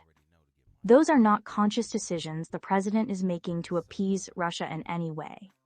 When it comes to Russia and Ukraine, he's trying to appease the world by ending the war and bringing it to a peaceful resolution. Mr. Trump has long rejected criticism that he is soft on Russia, even as he has expressed admiration for Mr. Putin. He issued a rare rebuke of Mr. Putin this week after a missile strike on Kyiv killed at least a dozen people, demanding on social media, "Vladimir, Stop. Speaking with reporters later, Mr. Trump denied that he was pressuring just Ukraine for concessions. We're putting a lot of pressure on Russia, and Russia knows that, he said. Asked what Moscow would have to give up as part of a peace deal, Mr. Trump said only that Russia would not get to take over all of Ukraine, something it had not actually been able to do militarily in the 3 years since its full-scale invasion. Stopping the war, stopping taking the whole country, pretty big concession, he said. But what has been so striking about Mr. Trump's return to office is how many of his other actions over the past 3 months have been seen as benefiting Russia, either directly or indirectly. So much so that Russian officials in Moscow have cheered the American president on and publicly celebrated some of his moves. After he moved to dismantle Voice of America and Radio Free Europe/Radio Liberty, 2 U.S.-funded news organizations that have transmitted independent reporting to the Soviet Union and later Russia, Margarita Simonyan, the head of the Russian state broadcaster RT, called it, quote, an awesome decision by Trump. She added, "We couldn't shut them down, unfortunately, but America did so itself." Those are just a couple of the U.S. government organizations that Mr. Trump and Mr. Musk have targeted to the delight of Russia. Moscow has long resented the U.S. Agency for International Development, the National Endowment for Democracy, the International Republican Institute, and the National Democratic Institute, all of which fund democracy promotion programs that the Kremlin considers part of a campaign of regime change, and all of which now face the axe. Secretary of State Marco Rubio's new department restructuring plan likewise takes aim at offices that have aggravated Russia over the years, including the Democracy and Human Rights Bureau, which would be folded into an office for foreign assistance. Mr. Rubio said the bureau had become a platform for left-wing activists to wage vendettas against conservative foreign leaders in places like Poland, Hungary, and Brazil. The ultimate outcome is this is going to benefit Russia under Putin in the long term, said Alina Polyakova, president of the Center for European Policy Analysis. These kinds of democracy promotion programs under multiple administrations we saw as a way to win allies and improve America's standing in the world. By pulling back, we're undermining that, and Russia is stepping in. Samuel Cherop, an analyst at the Rand Corporation, said that many of the actions Mr. Trump had taken were not necessarily aimed at pleasing Moscow. I'm not sure the Russians thought of those things as things that they would want to put on the table, even in a negotiation with the US, he said, like dismantling Voice of America. But they're certainly happy to see it go away. At the same time, Mr. Cherop said that the Ukraine peace plan offered by Mr. Trump, even though tilted in Moscow's direction, did not actually address important points that Russia insisted on.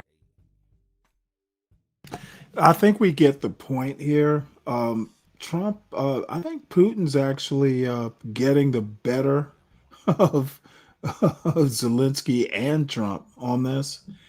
And let me go back to something Nate wants to insist upon. I think there is something that a pardon does not clear your record as if you never committed the crime. So you're not necessarily reversing what you think they're reversing. They're commuting or pardoning the sentence. They're not getting rid of the crime. And there is something I'm not sure a president can, maybe he can, but governors can do. There is a way to expunge records, but that's not usually done. Bottom line is presidents cannot reverse judges' decisions. Okay, they cannot reverse a Supreme Court decision. They can pardon sentences. The punishment for it is what they're dealing with, not necessarily the conviction. So not exactly sure why you want to be persnickety about the language. Okay, in 8 ways, I literally spent 20 minutes. Dave is wrong, and so are you. Let's just make it simple. And if you want to quibble over this sort of stuff, come up here and we can quibble over it, but I'm pretty much right. Okay. A pardon does not reverse a jury's decision, a guilty decision. It deals with the sentencing. You need to, before you come up here and bullshit like that, you need to actually know what you're talking about. Okay. There are subtleties, there are nuances that there are nuances. And Be Brave has taught you wrong, and Ak Nation has taught you wrong. Okay. There are layers to this American onion, and you do better, at least with people like me, if you start knowing stuff. You make mistakes. A little knowledge is a dangerous thing. It is dangerous. Like if I would have known from the start that the mother gets the custody, I wouldn't be questioning why the baby went to Honduras. Okay, the mother doesn't always get the custody. You just said that. Family know when you walking You into said a it. trap. No, you said. See again. These are the subtleties that, honestly, Dave, I just don't know why people who tend to be like, why can't people just like not get what some states mean? Is it just to make it easier? No, it's not some, it's most. You know what? That's not all. It's not all. Okay, I think well then if it's not are, all, then it's not a hard and fast rule. well, technically it is. Do you not understand that? We're If it's talking not about all states, then it's not a rule. Or it's at a 48, minimum, though. just go. How about just say mother gets custody with some exceptions?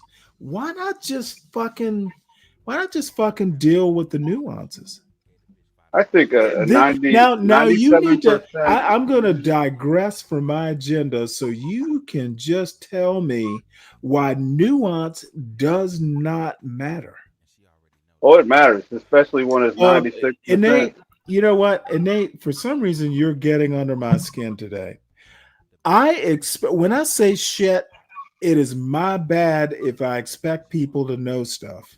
I keep forgetting that people don't always know that nuance matters. So yes, I should do better. Thank you for reminding me, Innate. Okay, if it's not all states, then you can't just come out and say mothers get custody. There are exceptions, and to be honest with you, I didn't look it up myself. I'll just have to take your word for it. But nothing that you said changes my point. If you are not getting some sort of legal status for custody, you are making a huge mistake, and you're going to pay for it if the two of you ever get pissed off.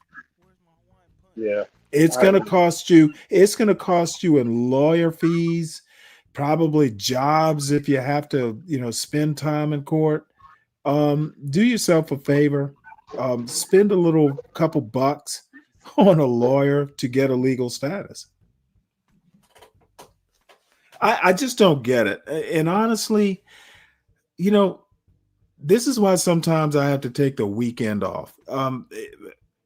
It's like we argue over subtleties, but why don't it's the devil is in the details, and the devil comes back and gets men, red pill men who want to whine about women having advantages and the woman gets custody. It's because you didn't realize the devil's in the details. And I'm not going to have sympathy over people who don't know how to deal with the details of life. They're not fun, they're boring, but sometimes you have to deal with them. Some people don't even know where to pay bills at. And you know what? That is not my problem, and I don't care. I mean, you don't come out the womb knowing this stuff. You actually want. Wait a minute. You know what? Situations change, and you do need to educate. Okay, once again, you're not getting my point. The I part am getting your is, point. And actually, one thing I did learn. I can't control that. I do know that my son knows how to pay bills. If he has any, I don't know that he does these days. I'll have to ask. A lot of people do get information from like men's rights activists, And manosphere, and that kind of they stuff. would be fools They wouldn't because be if they got actual factual information, Sam. from You can't where? discount the, like No, no, true no, no, no, information that dude. people don't I know. discount. I discount. I discount like unaccredited sources all the time. I could walk past a hobo who would give me a piece of information that I didn't know, and what I'm supposed to discount that because he's a hobo? Yes. Stanley, that's Not be, ridiculous. no, no, no, no. Not because he's a hobo, but do you often take advice from random strangers? I said information, not advice. Okay, do you often take information from random strangers? I would think you were a fool if you don't consider it. If it's Okay, useful, I would think it's a fool if you trust what every stranger says. I'm not saying for all your information. when I was a parent, what happened to, hey, you don't even talk to strangers? Has that gone away? I would say yeah, actually, because at 10 o'clock, or 8 o'clock, you have to know where your children are. Parents are not teaching their kids not to talk to strangers? No, they don't even teach them about Mr. Yuck. You remember that? No, I don't. No, when you got might have been your generation. When you got like bottles of toxins, like roach spray, stuff like that. When you were in kindergarten, I used to put the my Mr. parents. Yuck See, now on. back in my day, if your parent told you not to mess with something, you just didn't do it. When I was younger, I had a friend that lived in So apparently, apparently that doing what your parents told you to do, that went out the window too. Yeah, like be cool about fire safety. That's out the window. Nope. There was none of that when I was a kid. It was like your parents said, don't do it. Or click it or ticket. Remember that? Nope. That was I think it's more comfortable to drive. Yeah, it's more comfortable to drive without. Okay, well, I wasn't driving when, back in the day. Now, I mean, when you become a teenager, you might just say, hey, I'm going to do what I want to do. But, back in my day, and admittedly, this was back in the 70s, if your daddy told you don't play with matches, you didn't play with matches. Come on, and there's apparently no fathers in the home now. That's eroded over the years. Yes, and that's why, and all the small lessons that we got from wherever we got them, It wasn't we. Apparently, I learned some different things than y'all. Different, but we still had them when I was coming up. And looking at it now, they're not there either. So I don't know what they're teaching. I'm teaching them. Okay, well, you know what? As long as your kids know what to do, you can't control what other people are teaching their kids. Now, it can come back to hurt you. I do agree with that. Yeah, and it does. But you have to kind of cross that bridge when you get to it. I agree. So you just you have to live your life, but I don't take advice from hobos. That should be the first thing you teach your kids. Yeah. Okay. I'm sorry. You don't take information from hobos? Because I'm assuming the only information you might get is where the shelter is. Well, if he tells me that the gas department, the water department is on such and such a street, that's good information, right? Maybe. Don't you have a phone? Oof. Oh my God. Sorry, watching the Cavs game. Yeah, I do. But I'm just saying, like, there was a time we didn't have cell phones. And you know what? I definitely remember before we had mobile or cell phones. And those were the days when you didn't talk to hobos if you were a kid. Right. As a matter of fact, if you were on the same street as a hobo, you were probably not following your parents' instructions in the first place. Facts. You ever got bad directions from somebody? Honestly, no. I usually had maps. Now, I'm sure I have. Yeah, I'm about to say. it's common. It would have been common. I've gotten bad directions. So not all information you get from strangers is good, but not all of it's bad either. You do have to run it through your filter, or you have to. I'm not saying test it, but if you're asking somebody for directions, they give you bad directions. That's a great example. That's a worse example than using useful information from a hobo. Am I wrong or am I wrong? I think you're probably not wrong.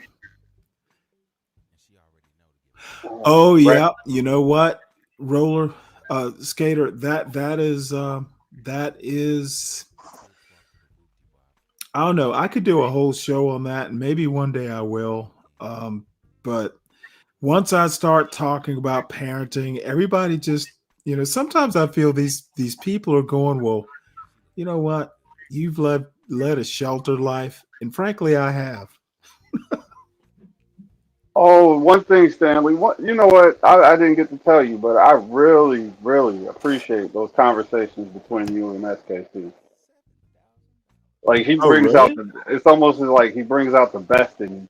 Like you kick it up to a different level. I don't have the same effect, but that sitting in the audience just listening, Well, he's great. kind That's of great A shit. he's not quite. He's about your age, right? Or is he He's, closer to I'm mine? I actually can't remember now. older than him, but that dude is put mentally. He's put together. He's put together, but in a different way, but not a bad way. Very structured. And I mean, it doesn't matter. I learn from everybody. I learned a lot from SKC over the years. Uh-oh. Roller skater has a request. That would be you know what? Let's do a parenting show. But I'm gonna tell you right now, my maybe we'll just get a bunch of parents up here and we'll talk about how we raise kids. Um I'll tell you what's funny. My father and I think it was my father and my mother told me that I was too strict on my son. And I fucking died laughing. I'm like, you said what? I'm like, oh man, coming from these people, I'm like, have y'all gotten so old and senile you don't remember how you raised us? They're telling me I'm too strict. I, I, I could honestly, it is a rare time in my life when I actually had to try and like, really? You really said that? Do you not remember? So I think there is such a thing as a parental I forgot. Hell, I'm too. You know what? I was almost offended when they said that. So Man, anyway, thinking about my dad, man. He was strict compared to everybody else, but he wasn't that bad. Like the things that I thought he was strict about that I didn't like him for when I was younger, I grew to appreciate. Like it all just started making sense one day. It just started clicking. right. Well, I mean, every kid goes through that. I'm hoping my son goes through it at some point. But no, when my very like restrict, oh my lord. Now, I don't know. Maybe I'm just strict in different ways. But anyway, I had to tell that story. It was I was shocked. I was surprised. I was offended. I was amused. I was it was all emotions at once when these two very strict people told me I was being too strict. I'm like, you know what? Y'all didn't change my mind. I'm gonna keep doing what I'm doing.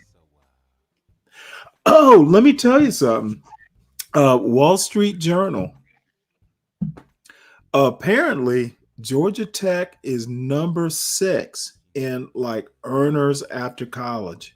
they basically rank colleges on, what graduates earning potential. So I was pleasantly surprised that Emory wasn't up there. So um, maybe being strict actually did something good. We shall see. It does in most cases. The pressure makes a diamond, man. Well, no. I was never pressuring my son. I just had expectations. And you know what? I really, the pressure on him was, this is my expectation and I'm not going to tolerate it if you don't get it. Now, if there is a good reason you can't, of course. And the other thing is, like, you know what? We can negotiate. Yeah. If I have an expectation, like, I want this room, totally straight. Like, I don't want to, if I go in there and, it's not to my expectation, we can sit down and negotiate. You can tell me, hey, we can talk timelines and all that stuff. But if you're not going to do that, then that's my expectation, and by this time. And I think that's how it should be done. You can do the art of the deal, or you can not do the art of the deal and meet my damn expectations.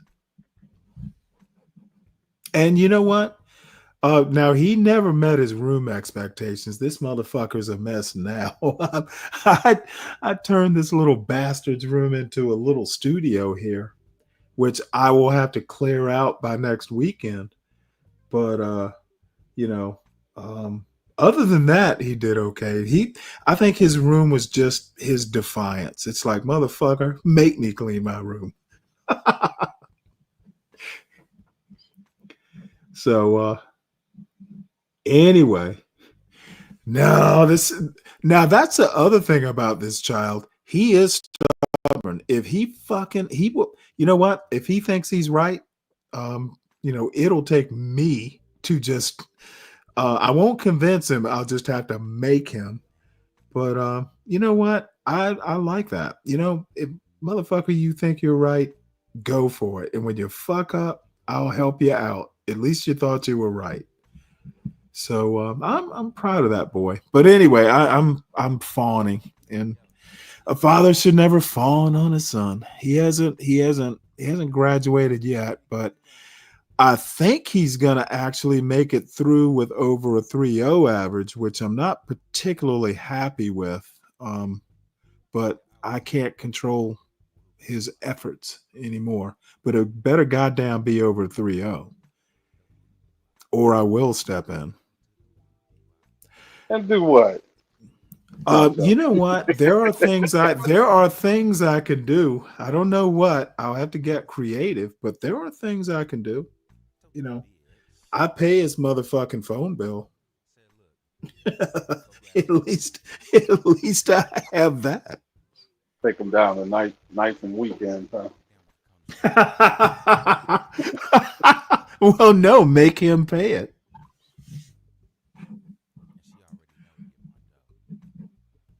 Oh, I have to tell you, this motherfucker, his little iPhone started getting slow. So he's like, hey, I'm gonna the AT&T I'm sorry, the whatever the we don't have an AT&T.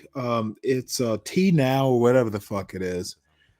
So he just emails me out of the blue. Like, I'm like, why do you need a phone? You got one. He's like, well, it's getting slow. And I started just to go, motherfucker, deal with it. But you know what? He kind of, I don't know. I can't stop him from buying a new phone. But it was, yeah, T-Mobile, Daniel. He's like, well, I'm gonna go to the T-Mobile store. And I'm like, dude, did you even shop this? You might want to call the Apple store. So it turns out that the Apple store, you can get an iPhone, whatever the latest version is, for $200 less from Apple than you can through T-Mobile for obvious reasons. I mean, they're going to charge a premium. And go to Apple. He's got an iPhone. They just did whatever they do. Take the same SIM card and all that stuff. I don't think the SIM card would change. But now I'm kind of jealous, motherfucker. I've got my phone is like 6 years old, and I have a Google. What is it? I can't even think of the name of it right now. The Google Pixel. Yeah, I love my Pixel, but the shit is like literally, it's a Pixel 3. They're up to like the Pixel 9. So this motherfucker gets a phone. I'm too poor to get a new phone. What I should have done is asked him. Now I think he traded it in. And I don't want an iPhone, but I really should have just said, you know what? Just buy the new phone and give me your old iPhone. But, if it's slow for him, I guess it'll be slow for me. The last thing I want is an iPhone, man. I had both, in a side-by-side comparison. You get way more options with a Samsung than you do an iPhone. Well, I learned on Apple IIe's, but I never liked the Mac. Therefore, I never really got into Apples. But my son apparently can go either way. His gaming computer is Windows, but he had a choice for, you got to get this like laptop thing for college nowadays. And he decided to go with an Apple, like one of those little MacBook or Mac Air or whatever the hell they are. Yeah, MacBook. Its shit was like $8,000. Man, yeah, I guess they're never supposed to slow down or something. I don't know. I'm not paying that. Well, no, it's like this engineering stuff. It came preloaded with all this engineering software. He's going to be he wants to do software engineering, and he seems to like it. But I wanted him to take the actual computer engineering, which is basically electrical engineering. But sounds like he's going to be a young John Galt. No. Well, here's the deal. And you know what? I'm not going to get too deep into it, but there's nothing wrong with going to college to learn software engineering, especially if it's like an engineering school. I mean, engineering schools kind of require the math. And to me, the math is actually, they're going to be real strict on how you learn math. He had to take linear, some weird algebra that's dealing with relational databases. And oh, really? So, hey, I had a good buddy of mine, roller skater, who was a civil engineer. I like, if I had to do engineering, it would probably be either chemical or civil. I was a chemistry major, so I have a thing for material science and, just dealing with corrosive chemicals, apparently. But civil engineers are cool. Good for him.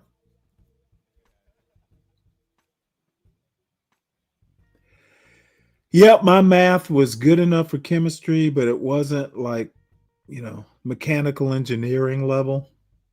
I guess I could have done it, but I'm not, we can see where I am now. However, being good at math actually does help with software. Believe it or not, knowing how to kind of write like calculation, types of objects.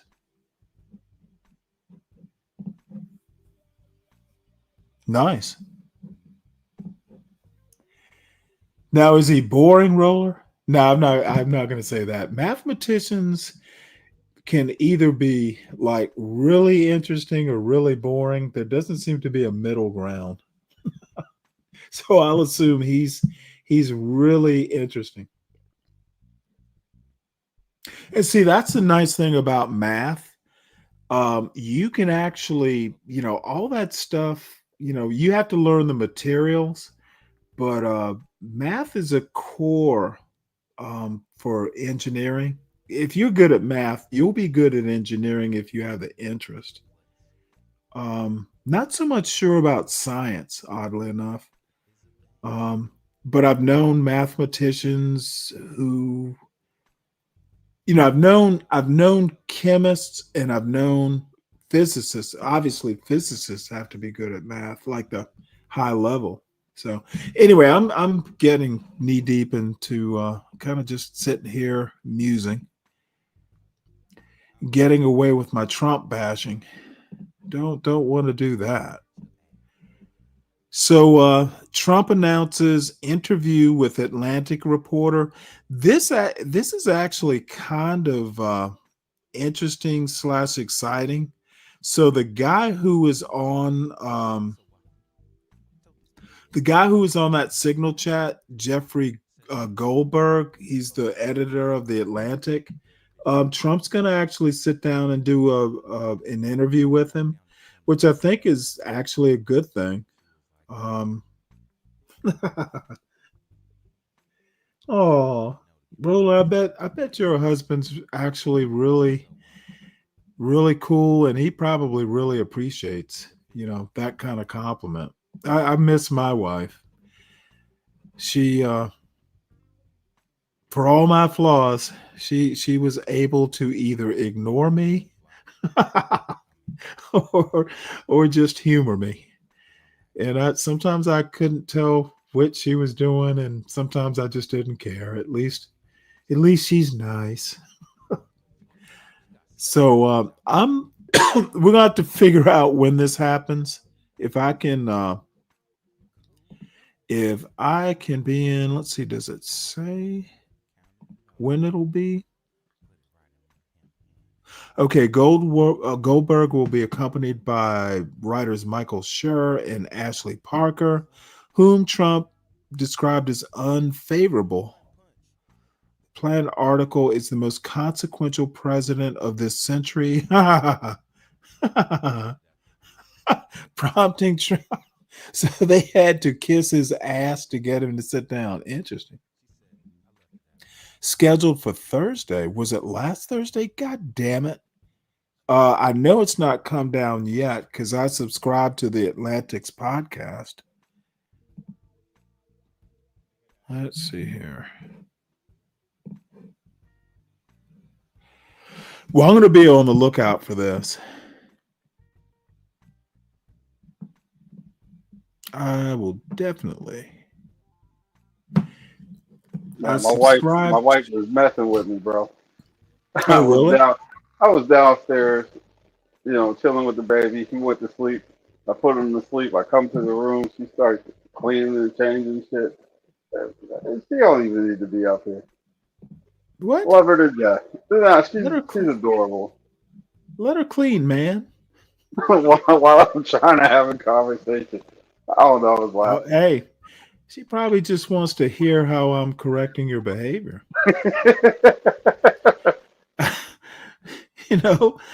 Maybe she'll get some tips. Something else, man. I tell you what, you gotta give her something to do, or she'll mess with you all day. You know what? Sometimes the messing with is worth it. Give her some attention there. And I know you do. I'm just kind of messing with you. Yeah, I'm telling her to go shopping. Get lost. Oh, well, then she won't need you. My bad. Sorry, I didn't mean to interrupt. Oh no. You know what? As it turns out, I'm kind of. Trump is sitting down with Jeffrey Goldberg, the guy who was on the Signal chats. Mm-hmm. You remember the editor, the Signal chat story, or have you promptly forgotten it? No, the Pete Hegseth release. Is that what you're talking about? Yep. And Pete, I'm wondering, you think Pete Hegseth will survive? Yeah, I do. I think that's really one of his guys that he has an admiration for. So I don't think no matter what he does, I don't think he's going anywhere. Well, yes, I do think he's going to go somewhere. And I do think that, the military is kind of strange. They will, if they lose respect for you, they'll start doing things and you'll know after they've done it.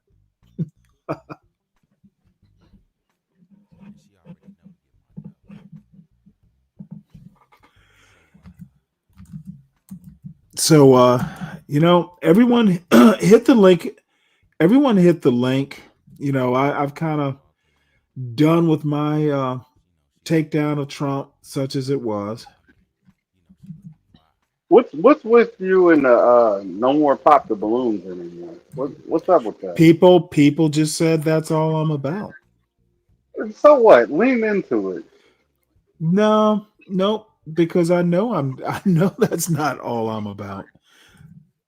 I mean, I enjoy it, but in a way it does become boring. And there's plenty enough news.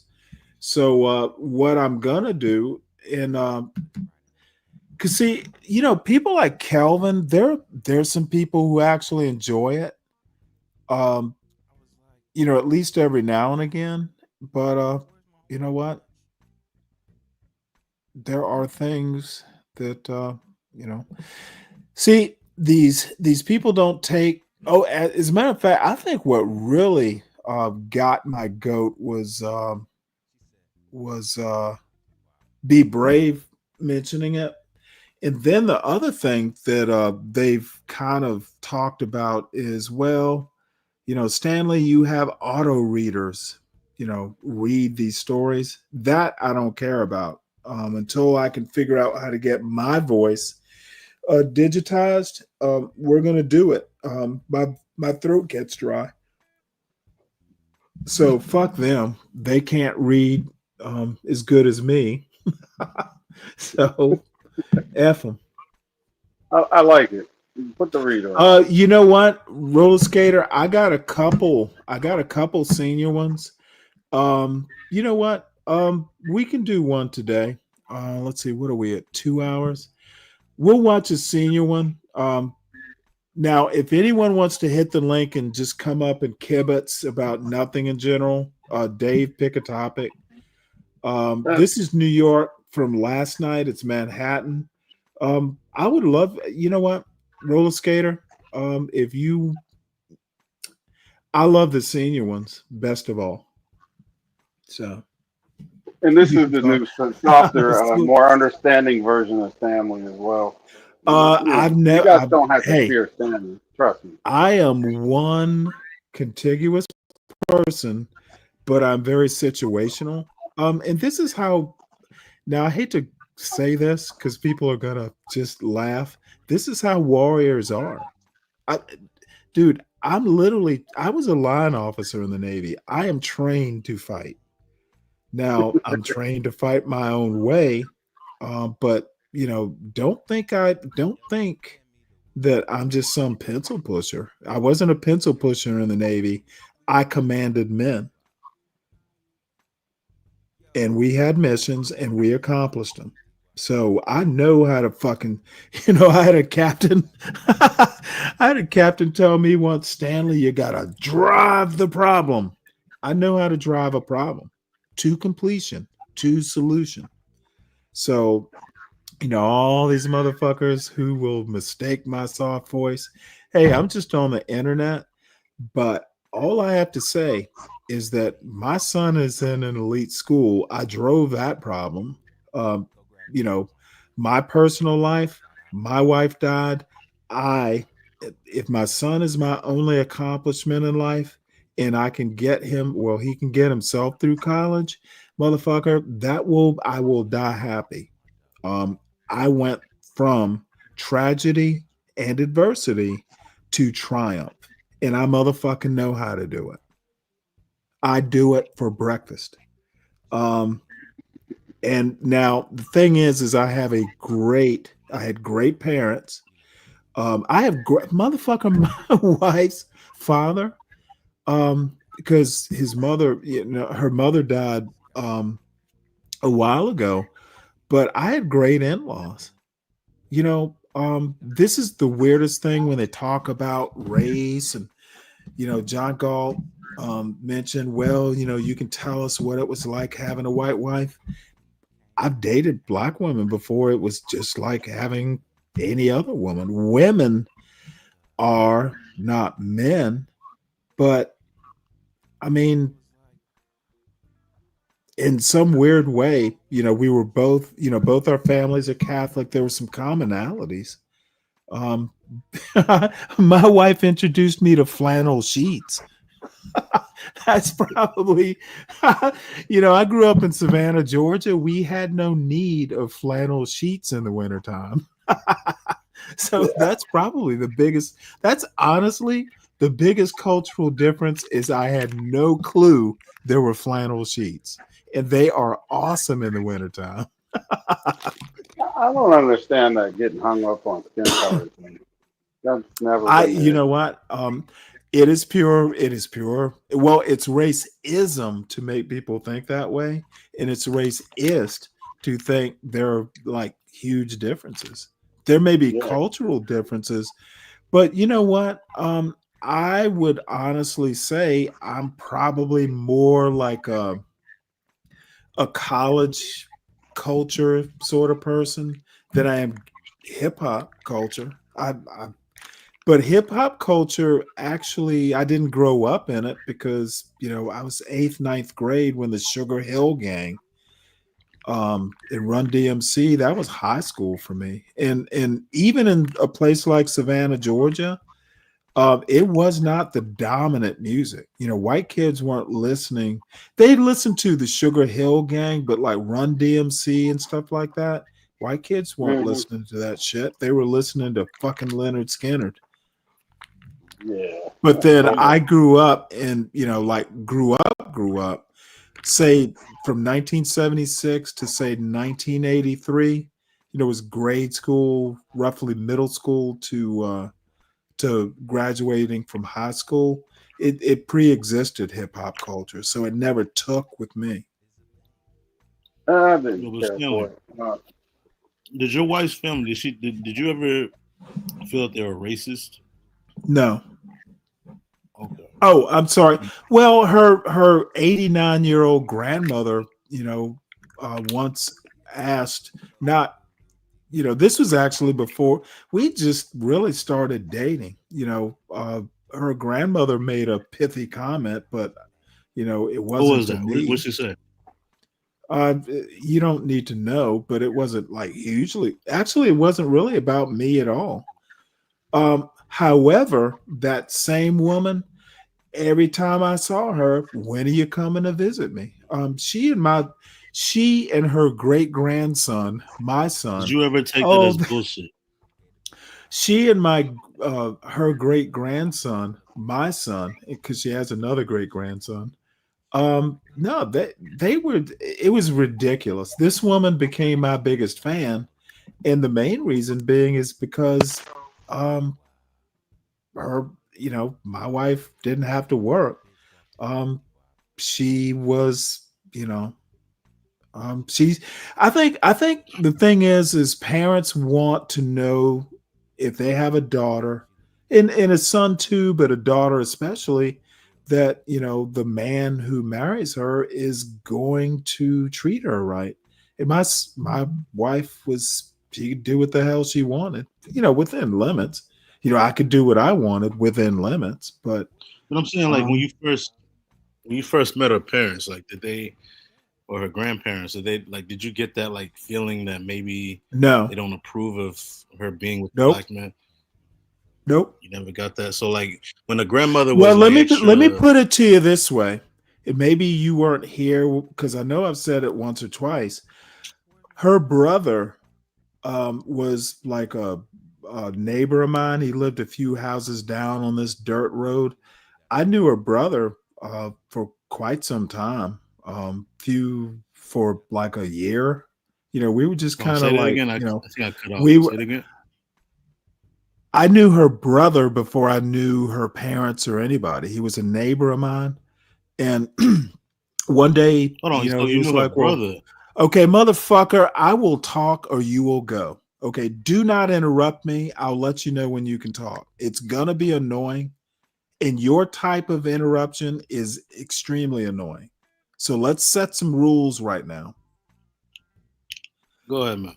I knew her brother and he invited me down for Easter dinner because I didn't know anyone, really up on the mountain, and he knew I was Catholic. They were Catholic. So he asked, hey, you want to go down for Easter dinner? And I said, yes. And when I met her, it was just like, oh, hey, hi. I didn't talk to her in detail. I actually met her at a wedding a couple months later, like met, and we talked. And that's really, we were a couple ever since then. So you knew her So brother. it wasn't her parents.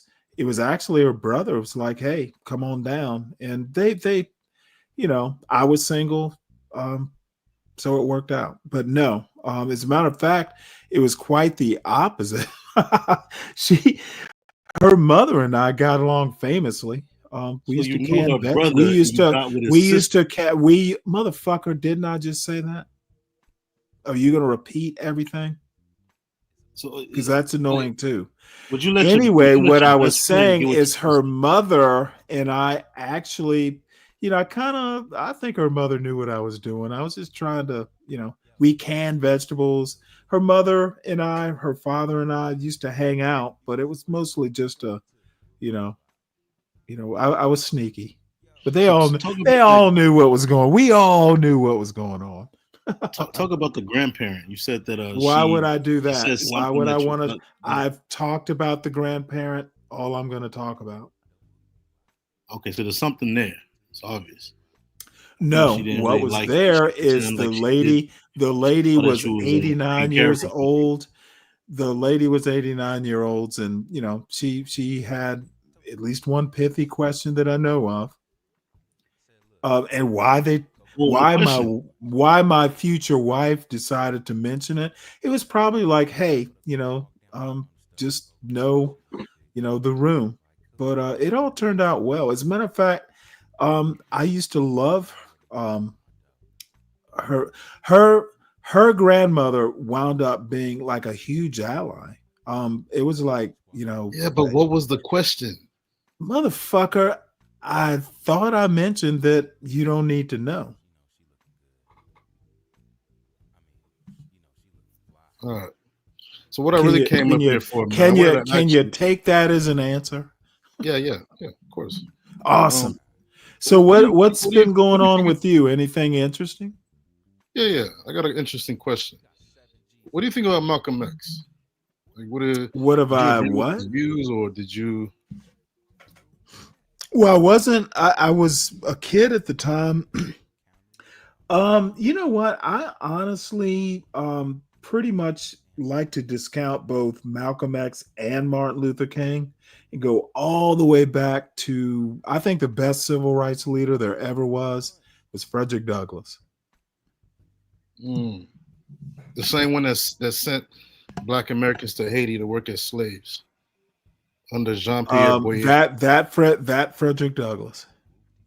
Yeah, the one that was the John. Well, no. The lady Is Boyer there wanted more? to mix with a mulatto. Is there more than one Frederick Douglass? Or are you just going to keep making useless I'm points saying he worked that with another mulatto. Okay, once again, The name was Jean Pierre once Boyer, again, let's and make sure we're he talking brought about the Black same. Americans Let's make sure we're to dude. Haiti to work as You slaves. you better realize that I have low tolerance for you today.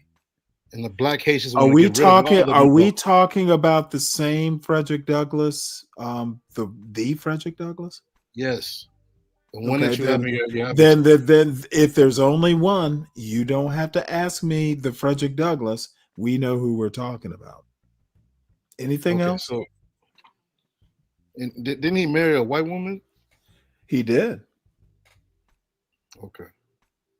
Now, do kind of you look know like what him too, happened man. You to got it? the Do same you hair know and what everything. happened to? Do you know what happened to his first wife? I read about it, but I don't remember. Okay, then, motherfucker, don't ask me dumb questions and don't talk about a subject you don't know about. That's going to be my advice. If you don't know what happened to his first wife, then you don't need to be talking. What you need to be doing when you step up here to talk about shit, at least know what you're talking about, or at least know it a little bit more in depth than you tend to. That's what you're assuming, though. You know, No. I'm asking I you questions. asked you a direct question and you could not answer it, so I'm not assuming anything. I just can't recall it off the top. I don't care what you call it. When But you listen, when so you you don't. step up to talk about my close to hero Frederick Douglass, you better know about him. Don't come up here half stepped. Half stepping, I will shit on you. Like I do everyone else, you have no special status. And you already in Marcus No, Garvey. What don't do you? do what I already did. What I need you to do is acknowledge what I just said. Do you Yeah, I understand do. me? Yeah. Good. Anything else? Yeah. So Marcus Garvey. Remember last I time I was up have here, he no was playing the respect same for shit. Marcus Garvey. I have no respect for Marcus Garvey at all. And the same with Almost none. Malcolm X. No. Marcus Garvey specifically, of course, I would respect Malcolm X. I'm just not, Well, a Malcolm big X was fan. But motherfucker, why are you over talking me instead of letting me answer? Marcus Garvey specifically, and it's because of how he ultimately ended up. I don't have that much respect. You gotta say he accomplished stuff, but nothing that I need like respect. Other than he was a public figure and I'm sure he meant something at the time, he means nothing to me. Anything else? Okay, but you respect Malcolm X, and you know Malcolm X was I didn't say I respected him. Well, did influenced I? by Maybe I did. Marcus I Garvey. respect any black leader at that time because they were all taking their lives in their hands. So I mean, What time? you got to give them Okay, respect. However, if I had to rank them, Marcus Garvey would probably be at the bottom. okay, but like if you would have picked Malcolm X or MLK, which one is the better of the two? I don't think I think each had their own purpose. I think Martin Luther King is the one that gets talked about more. I would tend to identify with Martin Luther King more. However, Oh, mainly because, he was Christian. Malcolm X was Nation of what size Islam. religion? Okay, I'm not gonna lie. motherfucker. No. I'm telling you why I would identify with one more than the other. So that is part of, which one I might prefer over the other. I think Martin Luther King was fairly articulate, but Malcolm X, Focusing on. they were good counterparts. You didn't even give me an answer, man. But it's all good. Um, yeah, man. I still think you're a tap dancer. I really do. I think you're the covert type, the one that hides it really well. Um, and HB he put in work the other day. He put in good work.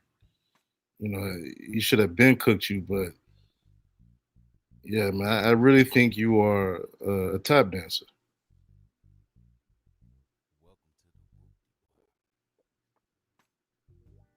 I really do. Hold on, am I cutting out? Can y'all hear me? I'm surprised he didn't Well, even cut me off. let me ask you a question. Do you think that makes a difference to me? And if you do think it makes a difference to me, can you explain how it might?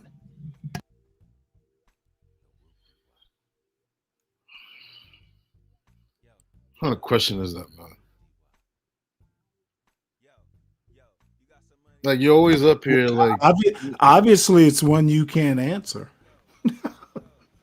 it's just like I remember when I first came up here, the way you were talking, I can hear the assumptions and the disrespect in your words. Oh, and you think I have respect for you now? And I feel like that's how Do you think the interact respect has with black. gone out? I think that's how you interact with black people that you deem. Well, no. I interact with dumb black people, and I interact the same way with dumb white people. Stupidity, well, actually, dumbness is actually colorblind. It has no color. You're just dumb. Are you smart, Stanley? No, won't even do that. And to HB's point, HB, every black family's racist too. Then, if you want to go that route, liar seems to be too strong a word. Now, here's the other thing, and apparently, subtlety is not the anti-black blacks' strong point. I don't care if you're racist as long as you don't treat me as a racist would. I can't control your heart and mind, but the one thing I can say is, as near as I can tell, you may not talk. I'm addressing HB's point.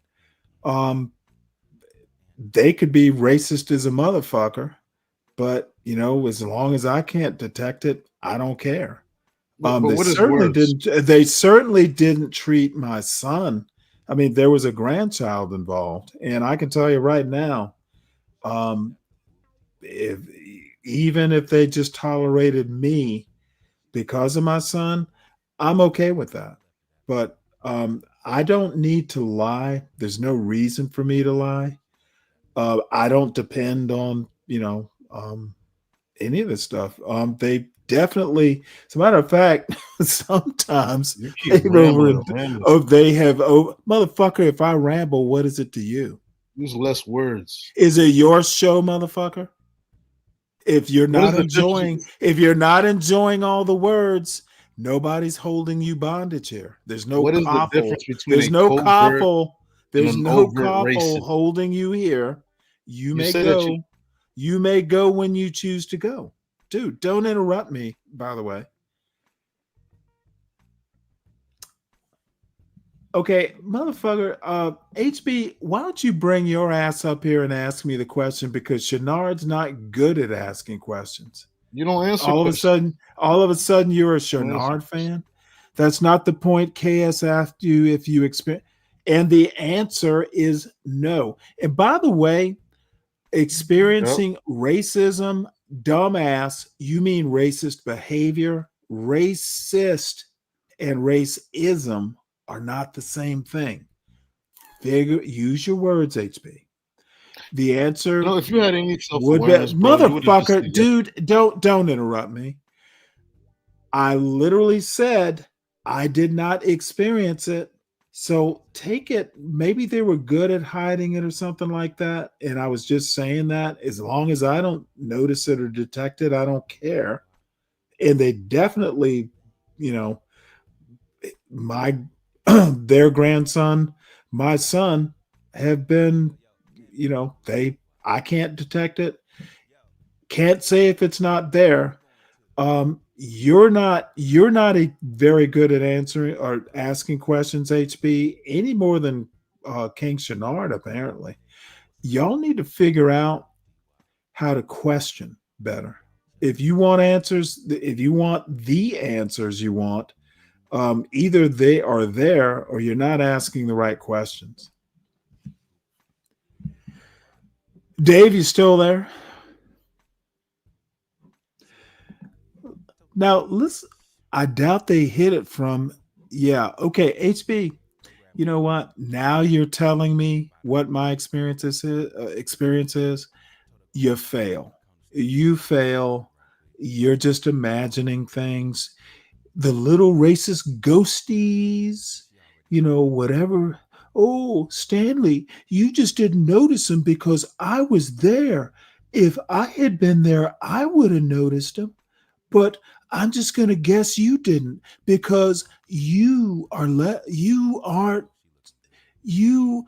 If I was there, I would notice him, motherfucker. If you were there, you'd fucking find them probably or make shit up like you usually do. Half the motherfucking bullshit the anti-black blacks get into, they're oversensitive or they're just making it up.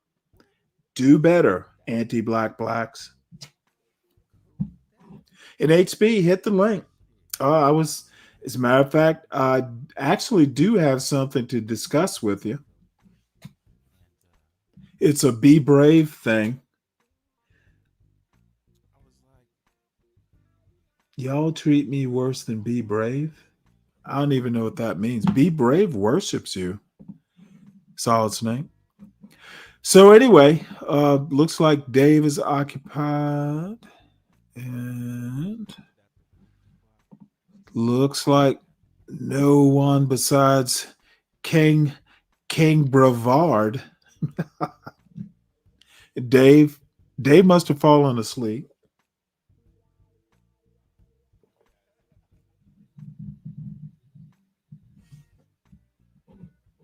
Oh, y'all are watching the football draft. Well, I don't give a fuck about the football draft. Have fun with that, y'all.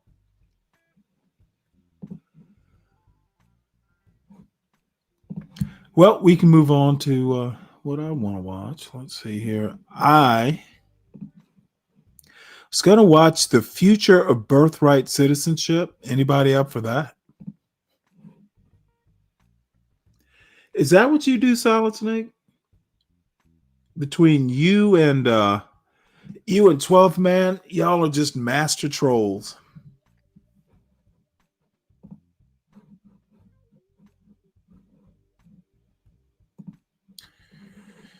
Well, let's see. I did say I was going to watch a senior pop the balloon.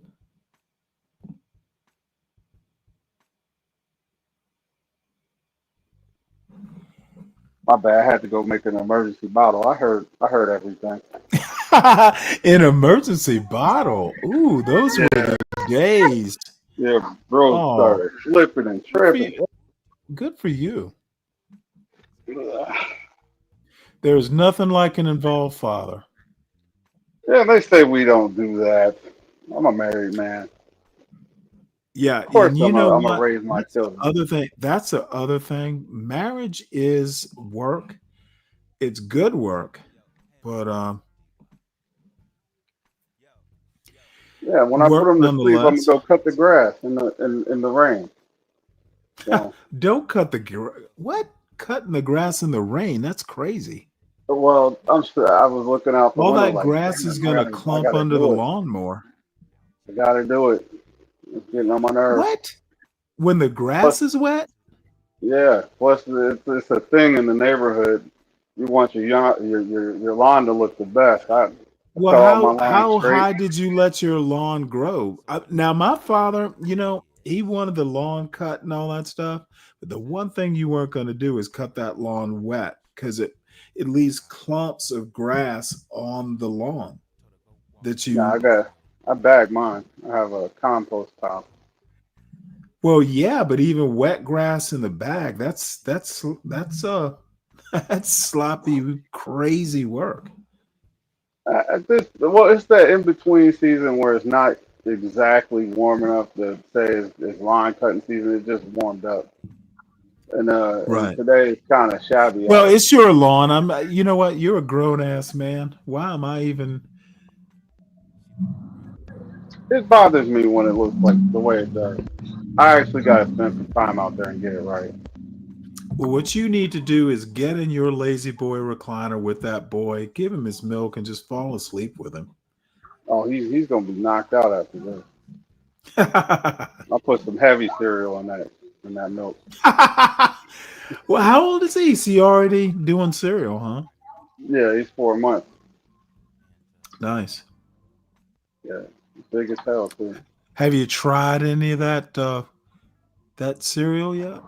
Is it rice? Rice cereal? I got oat this time. Interesting. No, not for any Dude, Be careful particular with that reason. I don't oatmeal. They think it's make a them difference. jump. all I have to say is those were the days. Those are the great days like that. Oh yeah, I went to work this morning, so I get off at 12. It just be so much to do when you get home. Oh, really? No, yeah, it's a daunting thing. I'm I'm telling you still right adulting, now. you know. I'm telling you right now. Um, it's a lot, but I've been. You better enjoy what you got, and I would trade places with you any day. It is kind of the shit. I love family life. Of course you do. All I'm saying is, yeah, part of the fun is complaining about it, but with other Oh married my men. God. However, dude, I'm telling you right now, because I went through this personally. You be at this point with all you have, you'll be lost without it. Who else is up here? Is that solid? Oh yeah, it is solid. Hey, what's up, man? What's happening?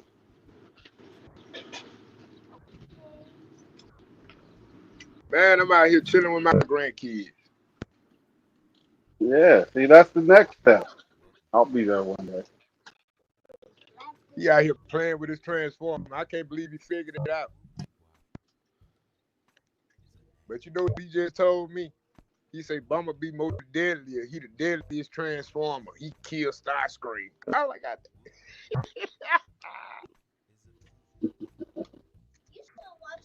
that's neither here nor there. What's up, everybody? We're chilling, man. Just chilling. Well, we're about to watch a senior version of Pop the Balloon for Roller Skater Texas Girl because it is my favorite version and maybe her favorite version. And you know what? We have not watched a Pop the Balloon for like 3 weeks now, Stanley, I think that's maybe everybody's 2 weeks. favorite version, to be honest with you. I'm sorry, what? You're a little low. Oh, my bad. I said I think that's everybody's favorite version at our age. I can't make no sense to them kids. Yeah, I stopped well, crying. I just think we just different, Stanley. I just really think we just different. Maybe it was the cell phones. I don't know. well, you know what, HB? They did shame me. So you got that right. They shamed me from watching my favorite show. The other African thing where they raise the curtain so you see the feet and the legs, on up. That was another favorite of mine. But these genius people who just go, hey, I'm in command. We want news, news, news, and news analysis. And they have a lot to say about it and smart things. They just shame me into it. Hey, Stanley, I And, got and two then YouTube and videos then to check out. when I did nothing but news and analysis, they failed. Just like uh anti-black blacks always fail. Oh, They come got on, Stanley. a lot of things to say, but when you actually ask them questions, like Shenard a few minutes ago, he's like, well, hey, you know, didn't Frederick Douglass marry a white woman? And then I go, well, what happened to his first wife? Well, I don't know. I haven't read. Motherfucker, then don't ask the question if you do not know. Yep, let's see. Yeah, they were hating Stan. You weren't watching it for yourself. No, actually, you know what? I have come to enjoy it. Now I don't like the Netflix version, and I haven't watched the second episode, which I guess maybe I'll get around to it this weekend. But that first episode did not grab me at all. So, so far, in my opinion, the best version is on the internet. I want to know what that show was. HB was talking about the other day. Was it Blackballed or something like that? I don't recall. Damn, I Was wish it I could was? remember the name. But HB, if you get a chance, hit the link because that video I sent a video to you and Portia. Black Mirror is what he's Black talking Mirror. about. Okay. I gotta put that on my watch list. There's a video that I sent. Want to run through y'all. And either I can send it to Be Brave or not, but there's a show we can do around it, I think. And then there's actually a second one that that show I did on Thursday with Charles. Those are a couple shows we could do with Be Brave. But I want you and Portia as better internet people than me to tell me what your thoughts are, if they're even worth, the time. Oh, you said with Be Brave? Well, yeah. This one, I actually think I could show it here. As a matter of fact, maybe we'll watch this and then I'll show the Oh, great. one I mean, that. Stanley, I want to show you something. I want to show you something. Okay. I found me a new YouTuber. Now, remember how the dude named Orami or Senpai? Okay. I found a new YouTuber last night. She's female. Arami Ose Frimpong? Yeah. Oh, yeah. See, this one I think I got for you right here. Now, she a little different. I like her political views. Let me find her name again. Well, then she's not for me. No, Stanley, I'm talking about for political We'll discussion. just go ahead and reject her outright. Stanley a poke Well, a you hole in won't the say that comment. once you see her. Not gonna lie, she's pretty attractive. She's pretty attractive. What's her Well, then, name? God okay, dang it, I'm open to it. Just put the link in the back. her name, Dacia Sade. Okay. Dacia, S-A-D, Dacia. Oh, I know who you're talking about, I think. Dacia, D-A-S-I-A? Yeah, man, I was listening to her the other night. I was like, good Jesus. Man, I can't wait to tell Stanley about this one, man. We got to discuss this Oh, wait. I think I know who she is. But either way, we're going to watch this Pop the Balloon. Some good political views. Oh, yeah, go ahead. Oh, no. As a matter of fact, I know exactly who she is. She's a skater. Yep, I know who she is. She's gorgeous. So she a skater? Yes. Roller skater. Oh, you talking about roller skater Texas girl? No. Oh, I wish I had her friend. Is a roller skater. Like she likes to Are skate. you serious? Dead serious. What? You didn't know What? that? I just found her last night. All right. Well, we will definitely watch it because I think she's man. You got him to somebody else. Thanks a lot. She is a. She got some good opinions. Frankly, Probably not. She's probably nice to look at. She's no. This woman, I'm glad I don't know where she lives. I would have to. Oh, come on, Stanley. I have to lip my ass over there. She is attractive though, but yeah, I like the way she sounds on her views. She make a lot of sense. She's ridiculously attractive. Hold on one sec. Let me just play this right quick. Oh,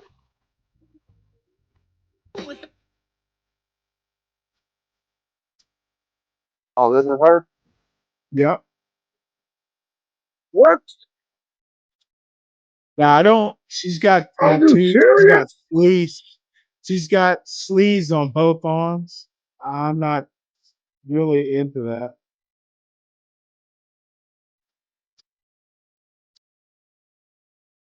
That's her. Wow. Make walk. There you go. Oh my God. Man, black women so damn beautiful.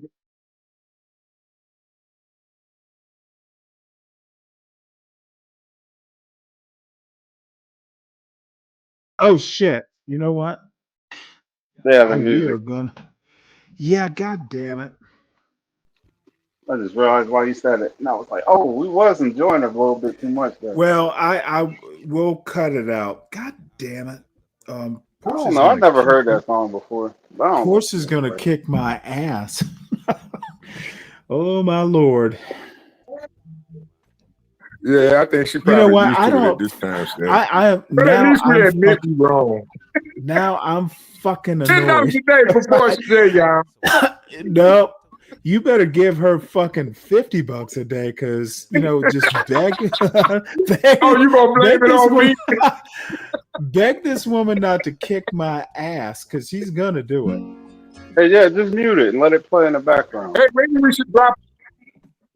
We probably need to drop her link in the chat though, because I think we're gonna be Well, no, discussing a lot of her I think topics it's all on. the time. I think it's on. Well, she doesn't do music, at least the videos I've seen. But let me show you this one, if I can find it. Where is it?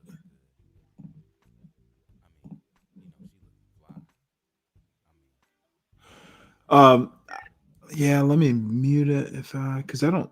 There we go. Yeah, she is all that. I was listening to her last night, Stanley, and you know what? Y'all right. I do be raised out like that. But the same thing I be saying, I've been listening to a lot of say a hell of a lot more calm and collective than I do. Right. Well, anyway, this particular video right here, this is crazy attractive. I mean, that woman, she did some good stuff. She there. is attractive. However, you know what moves her down? There's some stupid tattoos. Yeah, I just can't fucking do. Now, in her case, I might have to just go, yeah, whatever, because Make she her is. wear a long sleeve And shirt. if you hear her speak, it's crazy. She's smart as fuck. Oh yeah, that's what I'm saying. I think that override everything, man. I'm gonna go and give her a 10.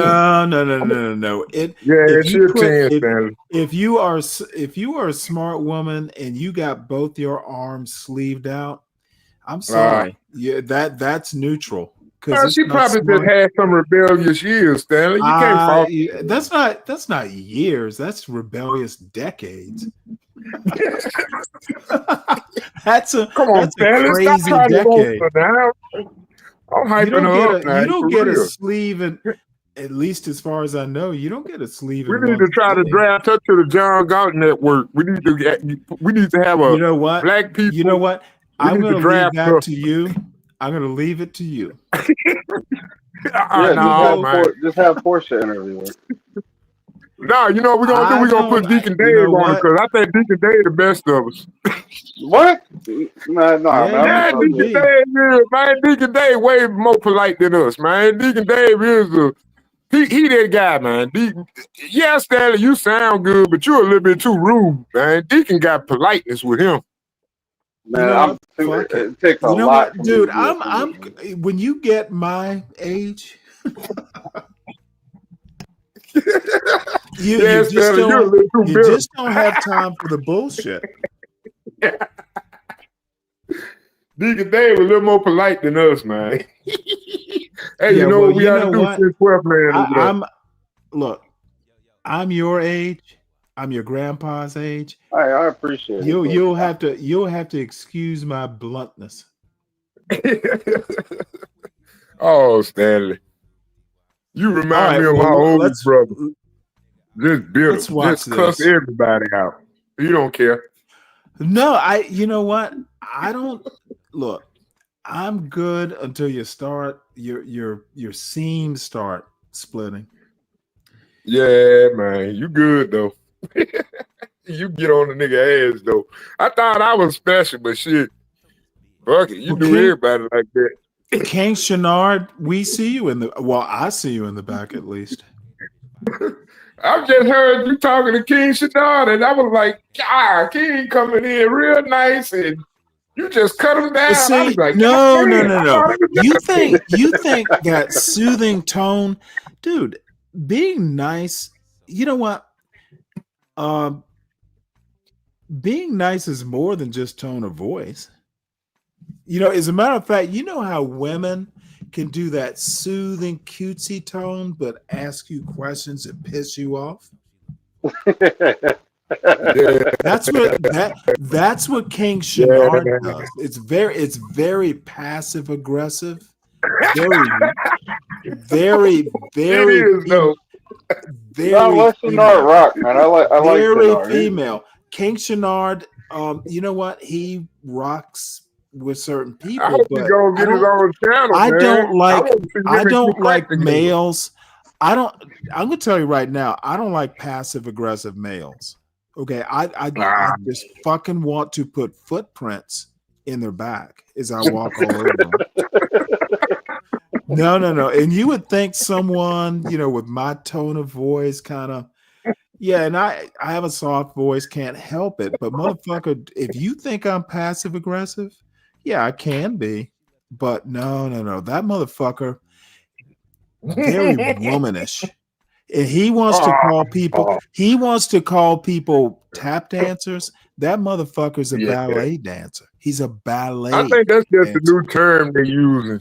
You know, Okay, to and denigrate listen us. to my term for passive aggressive males: ballet dancer. At least you can hear me dance. That motherfucker's doing plies. Perrier, oh, come on, man. No, Well, I literally think every time I talk to him, that motherfucker's wearing a tutu. Hey, if I had to Google tap dancing, I expect to see Shenard's name on it. I ain't lying, because that's his term. He the only one I know using that shit. Tap dancer. You fucking. I heard somebody on Q Buddy use it the other night. I said, yeah, they had to be King Shenard influenced. It had to be, because ain't nobody heard that. I ain't heard that term other than him. Use that term, tap dancer. You a tap dancer. Well, roller skater. There's nothing necessarily wrong with being passive aggressive, but there's a reason women, you know, tend to be, you know, but I mean, it's a tool in your tool belt, maybe the right tool for the right time, but always being passive aggressive as someone who, you know, is kind of like a red pill, you know, anti-black, John Galt, urban landlord channel male, where, you know, everybody wants to say they're a man, but few are. King Shenard doesn't act like a king, basically. So, hey, Stanley, can I get something out the way? Sure. Can I get something out the way? I want to see if you want to answer a question. Because that belly dancer got me too. Hey, but what you think about this Shannon Sharp situation? You think that's going to go anywhere? You know, I talked about it on T's channel. Too much disaster. I've been sleeping early. However, I don't care. I mean, I think I think they'll wind up settling. I don't see this being long and drawn out. You've got a 19-year-old, a 20-year-old who she's got a rocking butt. But, you know, when you are in his position, that age, with that kind of money, you know, that's the bad thing about having that much money. It becomes a responsibility. And you know, whether you want to be or not, you're kind of a role model. So now, if they had gotten married, I brought up Gene Hackman and his wife. They were 30 years different, and you know, she died and he died. So you know, kind of a weird, kind of tragic end. But they were married. You know what? If he had said, "Hey, I'm marrying a 20-year-old," yeah, people might raise, you know, eyebrows, but you know, there's a certain commitment that comes with marriage. that I don't have a problem with the 54-year-old because that motherfucker is, he's not like most 50-some-year-olds. I think he's 56. I get it, Stanley, but I'm gonna be honest with you, man. Let me finish what I'm saying, and I know I'm long and drawn out. If they had some commitment, even like dating out in the open, yeah. But I mean, me as a 60-year-old, I'd half go, where can I get me one? But I'd also say, well, bless him, but that's not for me. Now the where can you get a what? Hold on, the tawdriness, the blow up, the messiness. Nah, 50 some year old shouldn't be messy. If you're gonna do it, I'm not saying don't do whatever it was he did, but it sounds like he took some advantage. I think that what do you expect from a 19 or 20-year-old but messiness? And he played into it. So all the fault goes on Shannon Sharp. Yeah. And I'm gonna add my little 2 cents. I might be well. You considered can wait for your 2 cents, but in the end, I really don't care. It doesn't affect me. Yeah, I get that, but I mean, it's influence, And at this point, I'm an influence on whom? No, I'm saying he's an influence on the culture. I mean, if he do it, I can do it. I mean, no.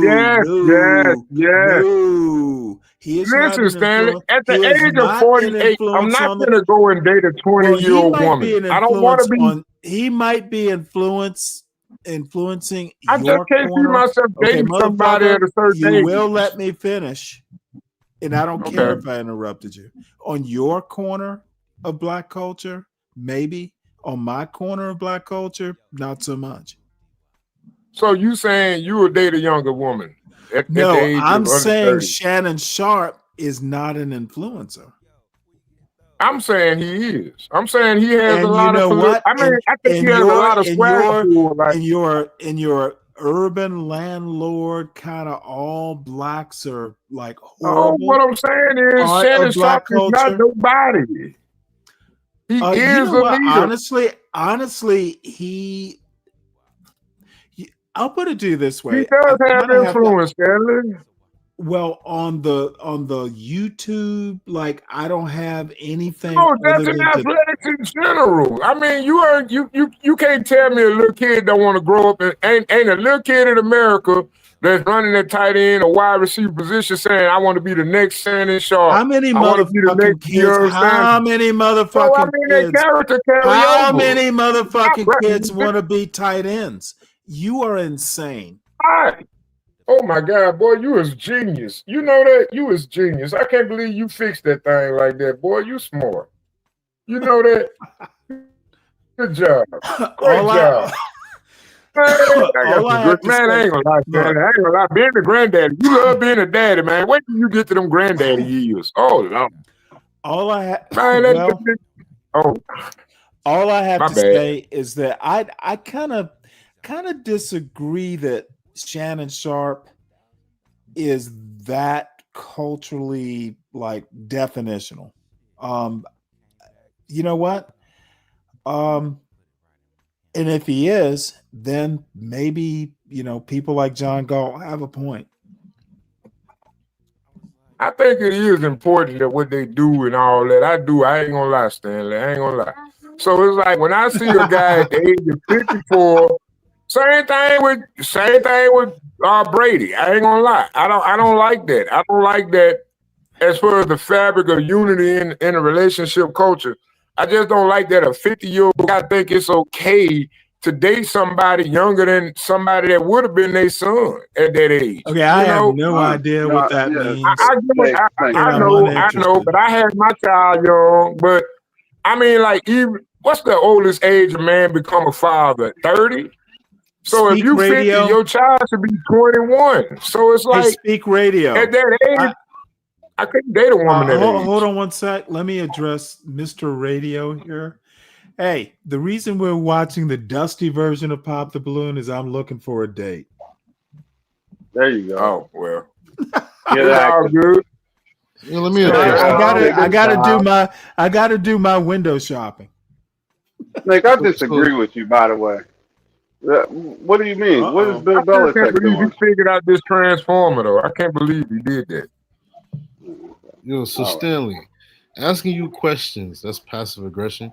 No, you know that what? you refuse to answer. No. It's not asking the questions. It's how you ask the questions. How do I ask it? Passive aggressively. No, but if you refuse to answer the question, how am I being passive aggressive? Address. I'm not giving you examples. Go back, fucking rewind the show and listen to yourself. I don't, dude. You must think I'm be brave. So if I say something, the types of questions that I'm not going to rewind. I'm not going to explain. You are a grown ass man, and you know who you are. You know what you do. On top of that, you cut people off. No. You will be quiet barely get a until word you out. can speak. You will be. But I'm passive aggressive. You cannot. Do you think you should get a word out? You passive aggressive son of a bitch. Ooh, come on, now, Stan. I got my grandson on video. You can't talk to any black person. You can't have a conversation with any black person without insulting them. Is that what you're saying? Okay, you know what? You're right. I apologize. I apologize for insulting you. It was done. It was done within. This motherfucker can't shut up. I don't know. Why does he think he needs to talk constantly?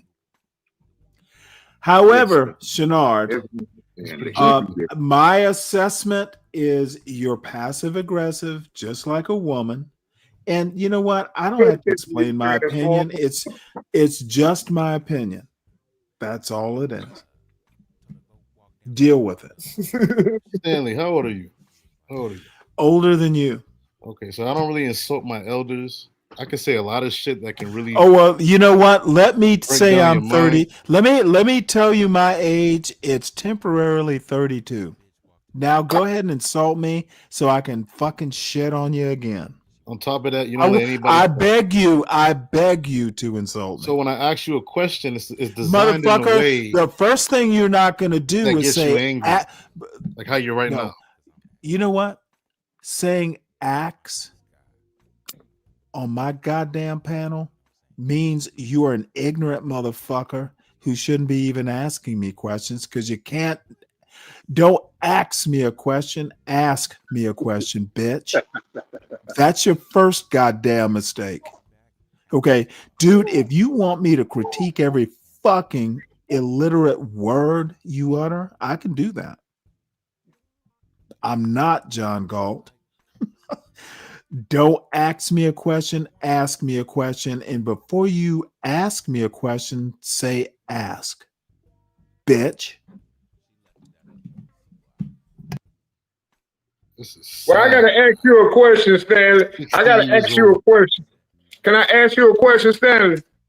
Damn, I can't even say ask. Well, ask. Fuck. That's fucked up, man. I can't even say it like that. But anyway. Well, you know what? Stop all that cussing, man. You're not passive aggressive, so you go ahead and ask. I don't even think you know what passive aggression means. Hey, Stanley. Hey, man. Those rules only apply to passive aggressives. Yeah, you ain't got to worry about all that, man. You good? You just I'm doing it. You got a lot more. You got a lot more script out on the street. You can't be just talking all this like that. Hey, what can I say? I have nothing to do today. I'm eating leftovers from last night. Fuck it, I have all. Everybody wants to spend Saturday with Stanley. Bro, have you been spending Saturday with Stanley today? You know that's a good name for a show. You been drinking? You Saturday with Stanley. Let me put it to you this way. I'm about to start. You know, the more you drink, the slower that you talk. Okay, don't see like all that. Come on, man. No. Listen, hey Snake, listen to this. You've been drinking. That motherfucking sounds like. What are you, my wife? He is diabolical. Why the fuck would you care whether I'm drinking or not? You're You talk too passive slow, aggressive? man. You talk too slow. Oh, you know what? I always talk slow, but what I can tell you is Like I can predict what you're gonna say the next. last Every motherfucking single time word. I was asked that question was by my wife. Are you a woman? And I asked you before, why do you talk slow? No, motherfucker. I motherfucking told you you don't ask me questions. You ask me questions, wifey.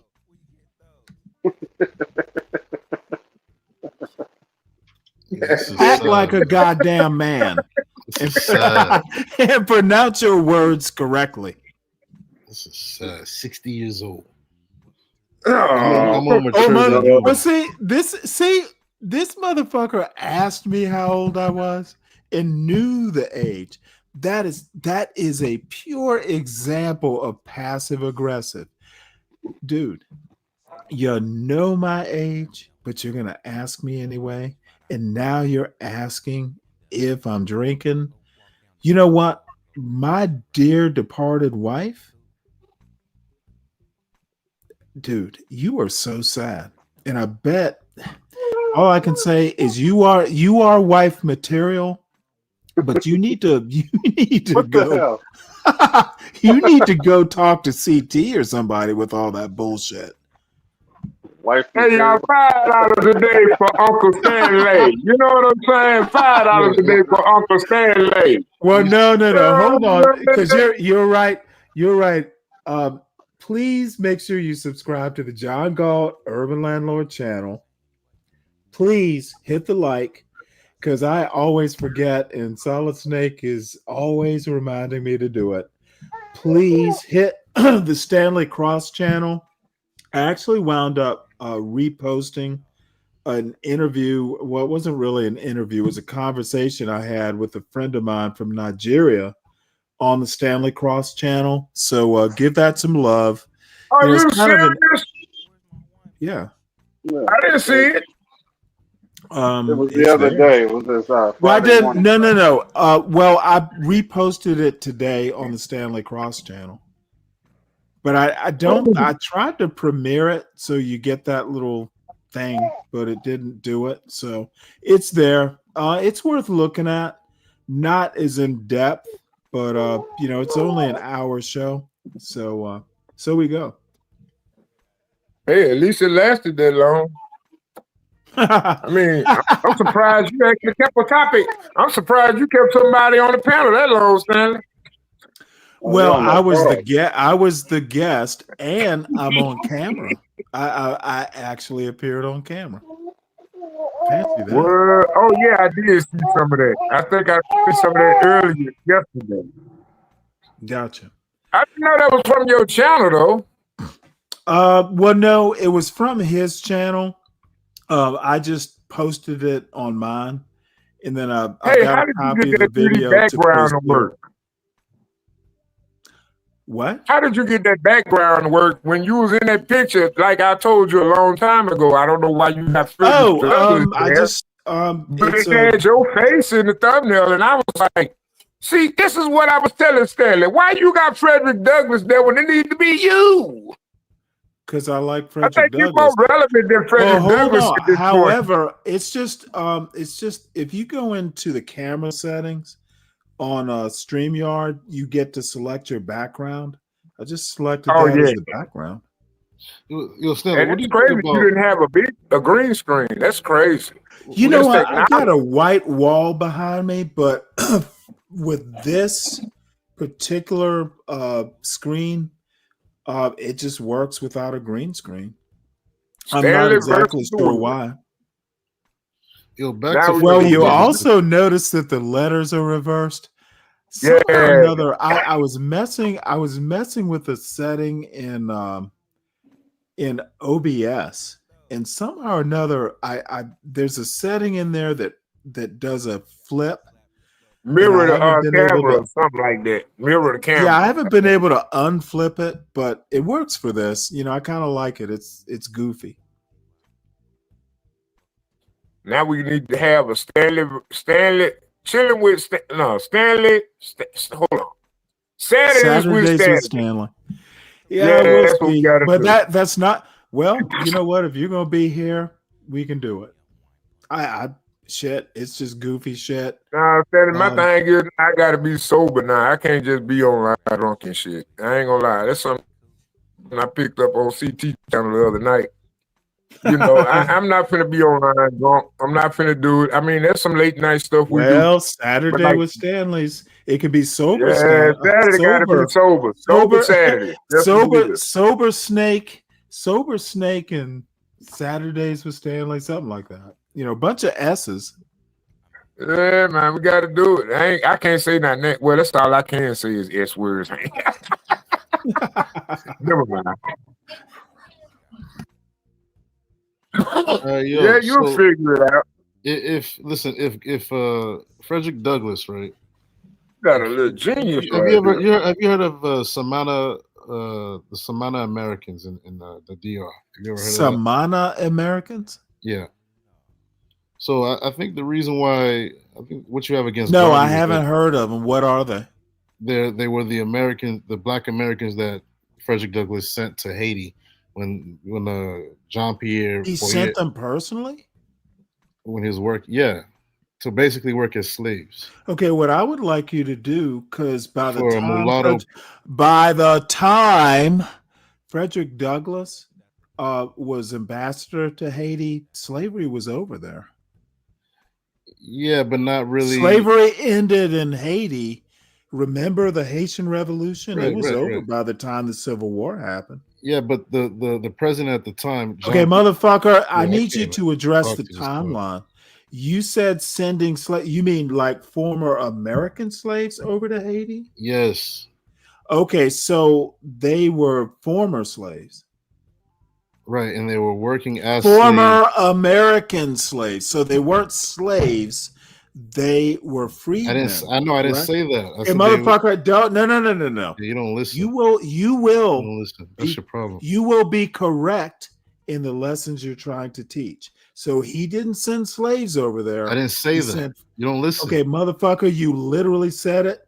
I said to work as slaves. You better slaves. you better be disciplined in your language. So he sent can't be any more clear than freedmen. that. He sent freedmen over to Haiti.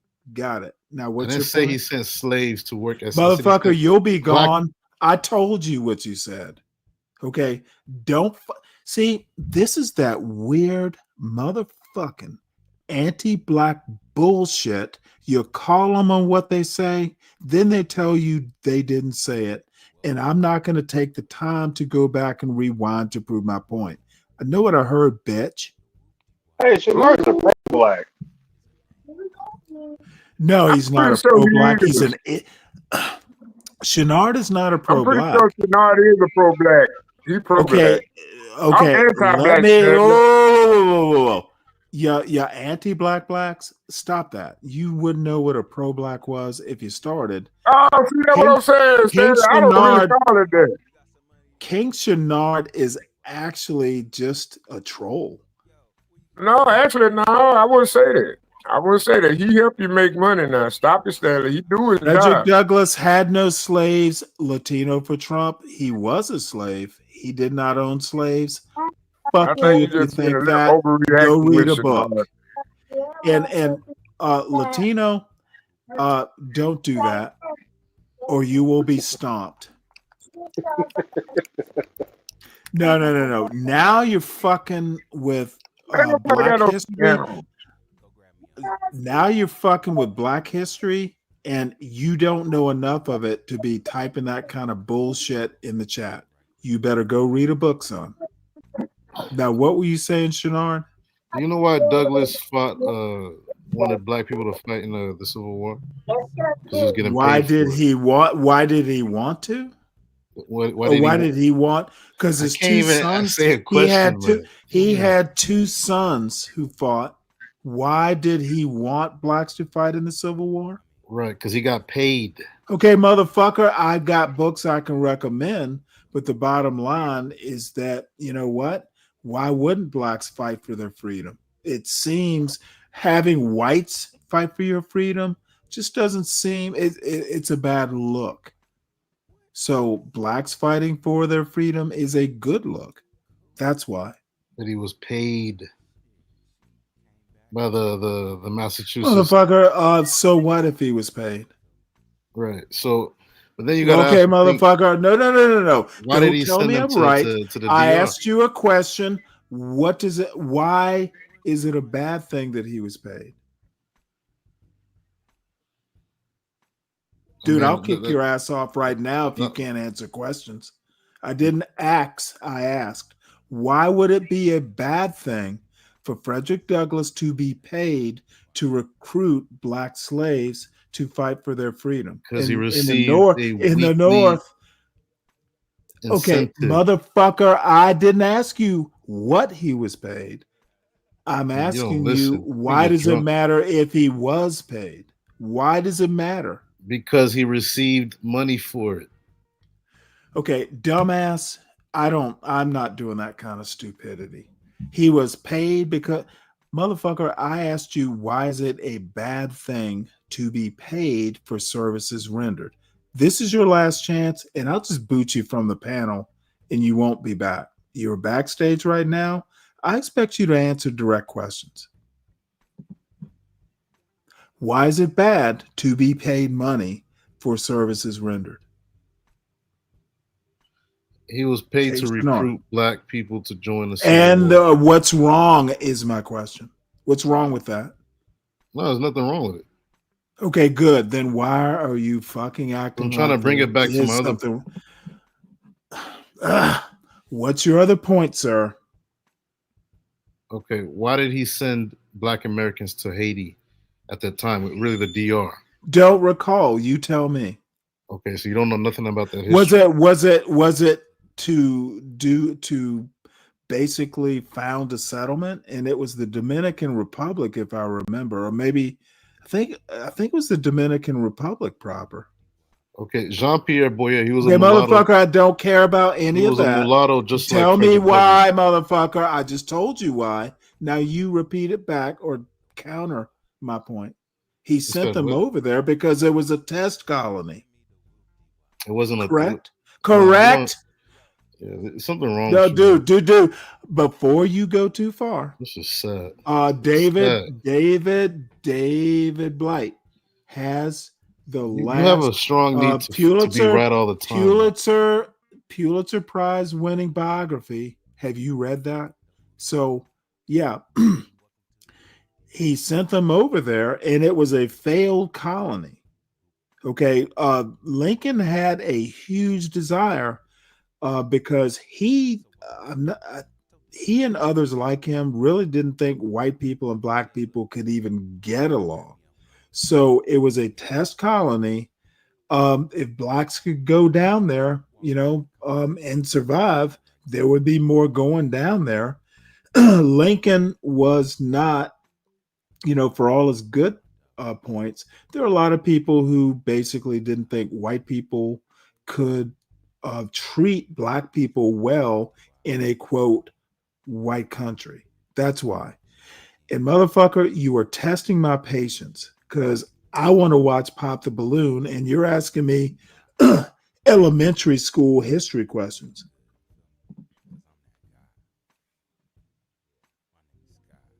Anything else?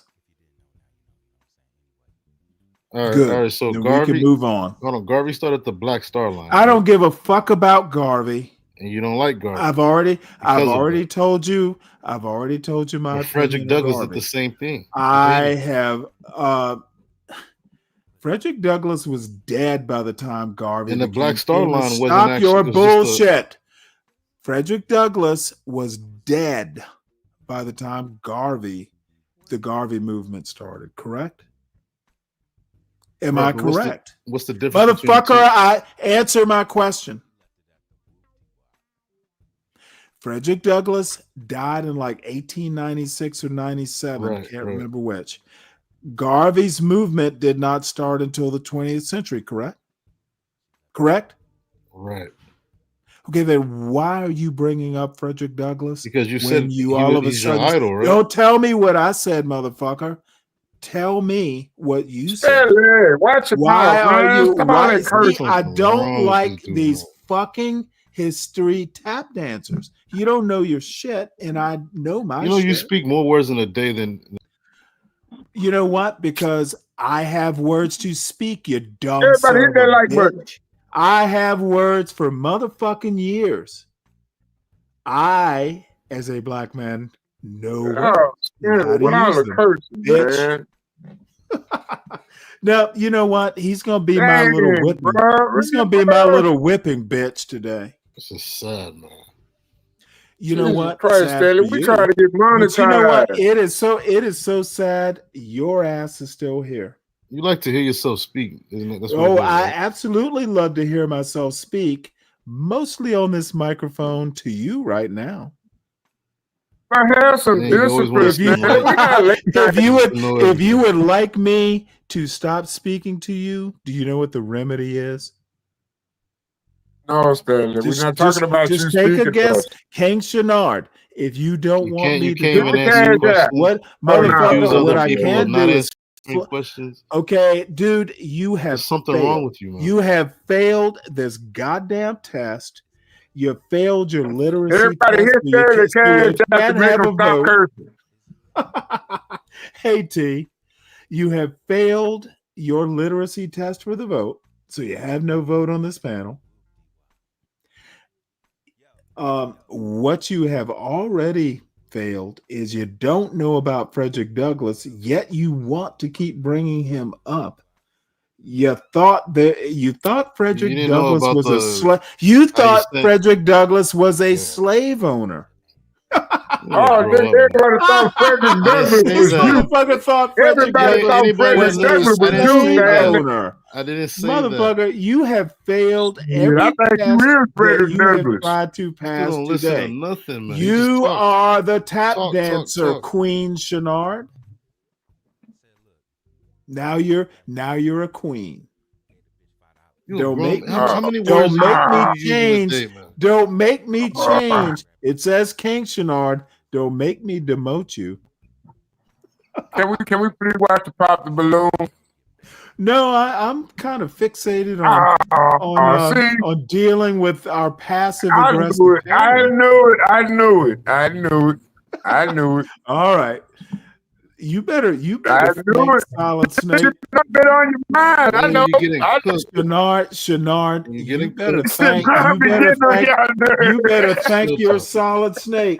Your Solid Snake is saving your pussy ass. I be getting y'all, man. I be like, that's why I don't even jump out. I know he cold blooded, man. He cold blooded. He diabolical. I'm telling you, man, damn near insane. I be peeping this game though. I peep this game. All I have to say, Mr. Shenard, and that's a loose mister. You either mute and let's watch this Pop the Balloon, or your ass can go over to Be Braves or wherever it is you go. I'm sure it's under a rock. But dude, don't come up unless you know your shit. Don't be asking me dumbass questions. You know what you're doing. I swear, you're Be Brave. I get it. Oh, sorry. Yes, I know what I'm doing, Shenard. Go ahead, man. Go ahead. Oh, motherfucker, I need your permission to go ahead. Is that what you're implying, Mr. Passive Aggressive? Oh, he's gone. Thank God. Oh, he had a little hissy pussy fit and just wanted to skedaddle. Fine, you know what the problem is? I don't think the audience understand what I understand. I think you and Be Brave the same guy. What do you understand? I think you and Be Brave the same guy. I just think Be Brave is like 10 years later. And I still disagree with him. I think Be Brave. I disagree with both of y'all, to be honest. Well, I didn't put. I did. I did not. Shenard left of his own volition. I didn't bounce him. Oh no, Shenard be back. Yeah, well. Look at HBO hating ass nigga. Drive truck. You need to be watching the road, not the chat, bro. I'm gonna start this. He at home now. He at home. Don't pop the balloon. Don't pop. And this music is Hi, I'm Christina Fasciana. I'm 55 years old, and I'm looking for the real one. Hi, my name is Michelle Renee. I'm legal, over the age of 21, and I'm looking for my real one. Could it be you? My name is Loretta. Hello. My name is Loretta, and I'm looking for a real one. Hi, my name is Pam. I'm over 55 and I'm looking for a real one. Don't pop, pop, pop. Pop the balloon. Hold on, Stanley. She said she legal My name is though. You Diana know what Pratt. I'm saying? I'm 69 years old, and I'm looking for the real one. Pop the balloon. Are you legal though? My name is Paulina. I'm over 55 and I'm looking for a real one. They don't feel like you do. Are you legal? Are you legal? Girl, this must be blue. Ladies and gentlemen, boys and girls, welcome back to yet another episode of A Real One. I, Pointer, am excited, elated, and ecstatic for what's about to happen today because I am in the wonderful state of Florida. That is correct, and I'm in the city of Miami. I'm out here in Miami, and I had to visit some Miami queens. So I am here with some lovely ladies from the lovely area of Miami. Ladies, how you doing today? I'm wonderful. I'm so happy to have these queens here because they are real ones. And they are here to find their real one. They're here to find a king. Okay, they're here to find one that is going to make their life even more special than it already is. Okay, so ladies, this is how it works. As you see, you have hearts in your hand. That means you're open for love. You're open for a connection, a real one. You also have heartbreaking As devices long as you can in your dress hand. your age. Okay, so what that means is once the wonderful gentleman comes in, if you don't like what you see, if you don't like what you hear, you have the right to break your heart, and that means the connection's just not right there. Is not. If you hold on to your heart, that means you're feeling that real one. And by the end of that segment, I'm going to bring you on out here, and I'm going to say, is this a real one connection? If you both say yes, I'm treating you to your first date, a lovely Sizzler salad bar.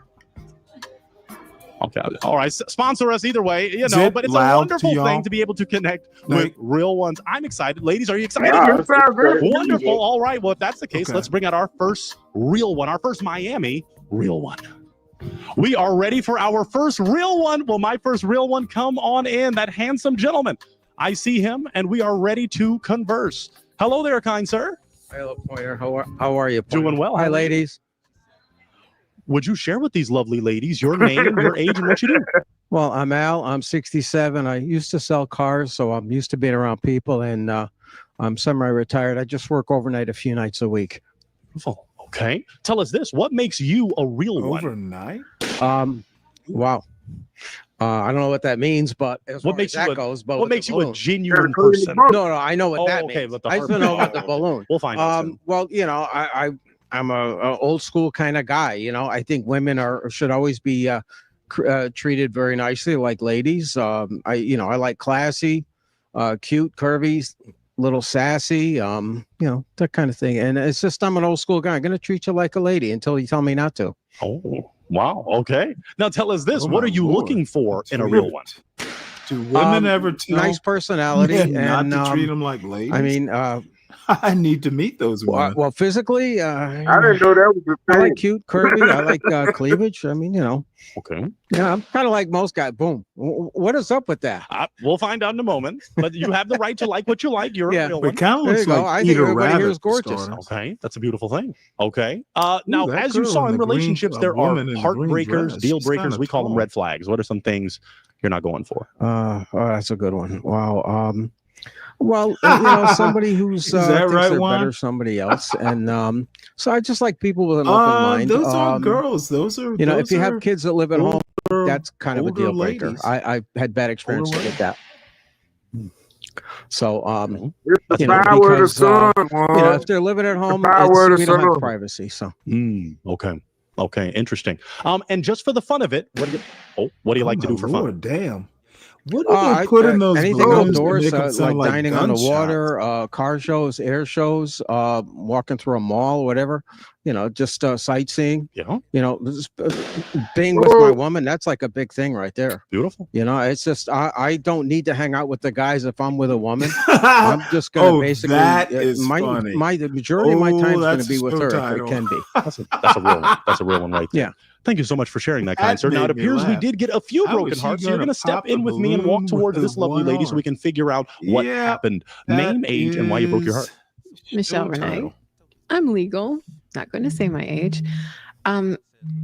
I have a daughter that lives with me. Yes, you probably do need to turn down a bit. I'm not going to leave her homeless, and Oh, of course not. No, She's not it's ready to understood. move It's out just yet. yeah. There you go. I understand. That's okay. Good for whatever works for you. You know, you got to let people live their own lives. That's right. Before he mentioned that, is he someone that's your type? No, What makes him not your type? I'm too tall. Okay. Okay, you do have Oh, you heels like on. we see eye to eye, as far as that goes. I mean, you're not really taller than me. Okay. I mean, you got, and if you take But your I shoes off, you're always fine. wear shoes. I always wear heels. I like it. I think you're. What are you doing? Yeah, I think you're right up there. I Thank would you. definitely. I think you're Money, gorgeous. man. She's someone that's your type. Oh yeah. Okay. I told her All right, what. let's take a step forward because we had another broken heart right here with this lovely You lady. ain't Name, gonna age, get why you mad broke. when nobody My keep name is that down. Christina. I'm 55 years old, and I'm probably too old. you're a little bit old for me. Yeah. And I'm just not into the facial hair. Oh, okay. By the way, I like that. It's the peacock dress. I've never seen that. It's very nice. Thanks. Very classy. You're a cute girl. Thank So you. if he didn't have the facial hair, he could be your type. He's a little old. He's a Okay. little Yeah. vain. Maybe a little younger. Maybe. A little younger, yes. Is she? And you said she's cute. She's someone. No mustache. No. Yeah, I can't shave that. So. Me too. I understand. Let's take a step forward to this lovely lady. Name, age, why you broke your Oh, heart. by the way, the mustache, it tickles, I was told. And you can think about whatever you want about that. Interesting. I have All a right. sense of humor. A big thing is I love a sense of humor. Okay. Don't take life so seriously because we're all going to die anyway. That is true. The death rate is 1 per person. Name, age, and why you broke your heart. Pam, over 55, and Good. I have 4 adult children and 5 grandchildren. So I have Oh, that's cool. grandchildren around me all the time. Well, that's not, as long as they don't live with you, that's fine. But no, I understand. I'm not a little kid's person. I don't have kids of my own, which I'm very odd like that. So I know and I don't drink beer or alcohol or pot. So Yeah. my only vice is probably going to be one of the ladies here. That's my vice. Is he someone that's your type? I want to rethink that one there, dear. He's a very nice person, but no. Thank you. Okay. And is she someone that's your type? Apparently not. No, I mean, is she your type? Would you Yeah, approach? she's cute. Okay. I mean, everybody here is gorgeous. All right. Well, you still have 1 heart remaining, but let's figure out. We'll take a few steps forward to I'm this. still looking at Goldie though. Oh, I love that black hair. well, It's just, wow. she broke her heart already, so you Yeah. gotta Oh, well. stay focused on. I didn't know that meant something, but okay. Yeah, it means that the connection isn't established. Okay. But Now we'll see you what tell happens. me. We'll see Okay. what happens. Well, I like that right up front. Just tell me, so I don't waste time or money. And that's why this is the best show. Name, age, and why you broke your heart. My name is Mari. I'm 65, and I live with my son. He's my best friend. So, I understand that. So, and I'm just. Oh, that's yeah, scary. okay, I understand. That's cool. If it worked for you, that's great. Ladies, make sure you're not talking to me back. Oh, you know what? And the Latin ladies to me are just like a big turn on too. Oh my lord. Teach me some gracias. sassy words. There you go. Oh, I've been Oh, on my Telemundo, Lord. so I don't Teach speak me Spanish, some but I've been on sassy Telemundo and a Latin words? film cruise with all the time. So it's just, I just wish I spoke Spanish. I'd love to hear a few new phrases. Okay. Is he You someone that's your live type? in Miami. He's cute, You but could do it not, if you not tried. really feel there's a here. Okay. And she's someone you said the Spanish speaking that No, gets to you. that's a nice thing. I don't appeal to everybody for that 1 or 2 that I do every couple of years or so. It's just we have a great time. You got a 1, so we'll see what There you happens. go. We'll see what happens. Every Let's take a step couple forward though years. to this lovely queen. Name, age, and why you broke your heart. My name is Loretta, and I'm 69. Oh, okay. And I broke my balloon because when you said outdoor stuff and car shows, that car shows and boat shows I'm not really into, but I'm very active. So Oh, that's good. Good luck on your arm. yeah, had an it's too bad. accident, so- Yeah, I see that. Yeah, it's too bad. She's a real one, and she still came out. You're a real one. We appreciate that. Could he be your type if it wasn't for the outdoors? Luck on your No. arm. Okay, what makes him not your type? I think it's the outfit, and you don't have enough tubby right there. I don't have enough. Actually, wanted to have more I'm tummy? thinking I got like 20 pounds too much. When I put in my script, I just love big guys as long as Uh-huh. it's firm. Well, it depends on what you're talking about. Big, okay. I may not be that big. Oh, okay. Yeah. Well, okay. Yeah. His character. Wow. All right. Interesting. Let's take a step forward to this lovely lady, and he's still looking back. Name, age, and why you broke your heart. I'm 68 years old, and the reason is you are a fine guy. I have nothing against you at all. Your physical is okay to me, but I had a big problem. I live with my daughter and my grandchildren. Yeah, that's okay. Most people That's do. the wall. I So won't have any privacy at the moment. So Yeah, that's fine. I appreciate it. Yeah, So he could be your type, though. he could be. Yes. Okay. Is she someone that's your type? Maybe, but the big thing is the kids. So. Okay. All right. Well, let's take a step back. We're not. I kind of like being able to look eye to eye with someone, whether they got heels. Make sure you cheek towards the camera, because with the camera, needs to get yes, eye to eye is a nice thing. Thank you. Yeah. I like being able to like look eye to eye with. Well, take a few steps back, because you can look eye to eye with this lovely lady here that still has her heart. So what I want to do, nice hair. I want you to show. We're not going to rush anything. We're not going to make a connection yet. No one did that here. Name, age, and why you have your heart not broken. My name is Paulina. I'm 55. How old? 55. Oh, nice. And I didn't break it because I didn't want to be so mean so fast. Oh, that's nice. But you're still holding on because it could there be a connection if we ask a few more questions? No, I like very athletic and tall man. Oh, so you think you'll have to break your heart? Okay, break it. Break it. That's okay. No, I appreciate it. Okay. He loves the honesty. He loves when people keep it real. Yeah, you know what? I know I'm not that tall. A lot of women like tall guys, and I'm like, you're tall at heart, though. Yeah, well, I mean, it's like regardless of your height, I'm going to look up to you anyway, because if I think about and I care about you, I'm going to look up to you. The best guy I had, it was very short, and I kept saying no, and he gave me my triathlete life, and he was the best. Mm-hmm. He could do the same. No, I now I can get to choose. Got it. Yes, that's true. Okay. Well, let's take a few steps back, my man, because as we scale the horizon of real ones, it appears that all of the hearts have been broken. But ladies, can we still clap it up for this gentleman? This is a real one. We thank him so much for coming out. So what I'm going to do, I'm going to take that mic. Okay, and you can head out that way. Just head towards that exit. We thank you so much. Clap it up for him one more time, ladies, just so he knows he is a real one. All right. Well, if that is the case, let's get ready for our next real one. Let's get ready. We are ready for our next real one. Well, my next real one, come on in. Come on in for the win. Hello, kind sir. Hello. Every demographic is represented in this. Like, we got an Asian, a Spanish, a black, a white. Well, yeah, they're in Miami. I kind of like that. Yeah, now, this is kind of strange because most of the women, I mean, there are really no women up there that are just like ogres, so gives me hope. Maybe I need to move to Miami. They're still picky at that age, man. What's with that? And they shouldn't be. You mean women or men? I guess the women, because they're the one that pop. So. Can women do anything right in your mind, Dave? Yeah, they can. Really? Like what? No, don't ask. Oh, that's why I did ask. I know you were setting me up, but no, they're entitled to what they like. That's fine. I just didn't. Well, I would hope after when you get old, you've done some things. They're still looking for tall, dark, and handsome. You would have thought they had that already. Okay, what would you expect them to look for? The best they can get? See, this is why I asked you what should women expect? Why should a woman lower her standards? You never should. What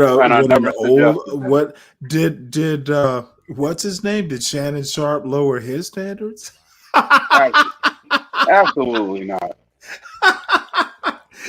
What's funny is I'm gonna argue he did lower his standards. There's some quality women, as we can see in this panel. There's 20 years old, Stanley. I don't think they validate themselves as women at that point. Well, we all know. We all know your. Come on, Stanley. We all know your weird standards, but my joke was I argue, and maybe you weren't keeping up. Old men don't lower their standards, or you know what? That interjection just kind of made me lose my train of thought. 20 years old, come on, man. No, man. I can't rock with that no more. That's old school, man. That's good. No, that's too young. Like you know ever better than that. 20 years old, you been grooming that child. Did you ever have that problem in the first place? Mm-hmm. Oh, I had that problem before. Gotcha. Yeah, that's why I stopped fucking with them that young, because it don't make no damn sense. Gotcha. It don't. All right. Y'all in two different timelines. Ain't nowhere in hell y'all roads gonna intersect if you don't make it happen. And you got money too? Shit. Go ahead with that bullshit. Okay, I don't plan on devolving into Shannon Sharp's problem that he has enough money to fix. I got a problem with an Therefore, old I'm woman not and that a younger concerned man. because But I mean, that's a man. actually You know, think hey, Shannon Sharp does. Shannon Sharp is not a culture I don't man. trust them little young niggas, man. Shit, them young niggas asleep with your wife. Okay, now we have No, that's we're not. doing N-word infractions. Man, y'all I just said getting the young. wild. Why is my bad. I said nickels. Yeah, is that what you said? I tried to, my bad. All right. Well, let's continue. Everybody this, hit that Travis. like button, man. Everybody hit that like button, man. Share, subscribe to your friends. $5 Oh, my a day for the Lord. Porsche J. Give your last We $2 to Stanley though. Don't give him all that because he Oh, don't. T, He don't by the way, appreciate nobody. y'all make sure you go over to Here for the Tea show and just get over there and hit the likes or do whatever you can to support her show. Unfortunately, I had a little Stanley eruption over there. So What time does she come on? I haven't. you know I don't what, have it a wrench varies. in this chat, and it's hard for me to find channels. Just go for Child Listen. Child CHILE space Listen. That's her show. At least the one that, and then her sister has a show, but you know you can hop over from there. But I ain't gonna wait on the seat. I already know now. I'm do her Sunday shows. I actually doing that Sunday stuff, man. I like that though. I actually recommend Child Listen because you know it's kind of my pre-show. You know, kind of gets me into the mood to talk. Wait, so you can be over there and do karaoke tonight? Hey, you doing karaoke tonight? Not all the time. Yeah, but Stanley, like you have to dial it back to be on a panel like that, right? Well, most times, but most times I don't go up there. The 2 or 3 times I've been up there, you know, unfortunately, you know, Beer Me and someone who just pissed me off on the panel seemed to have joined.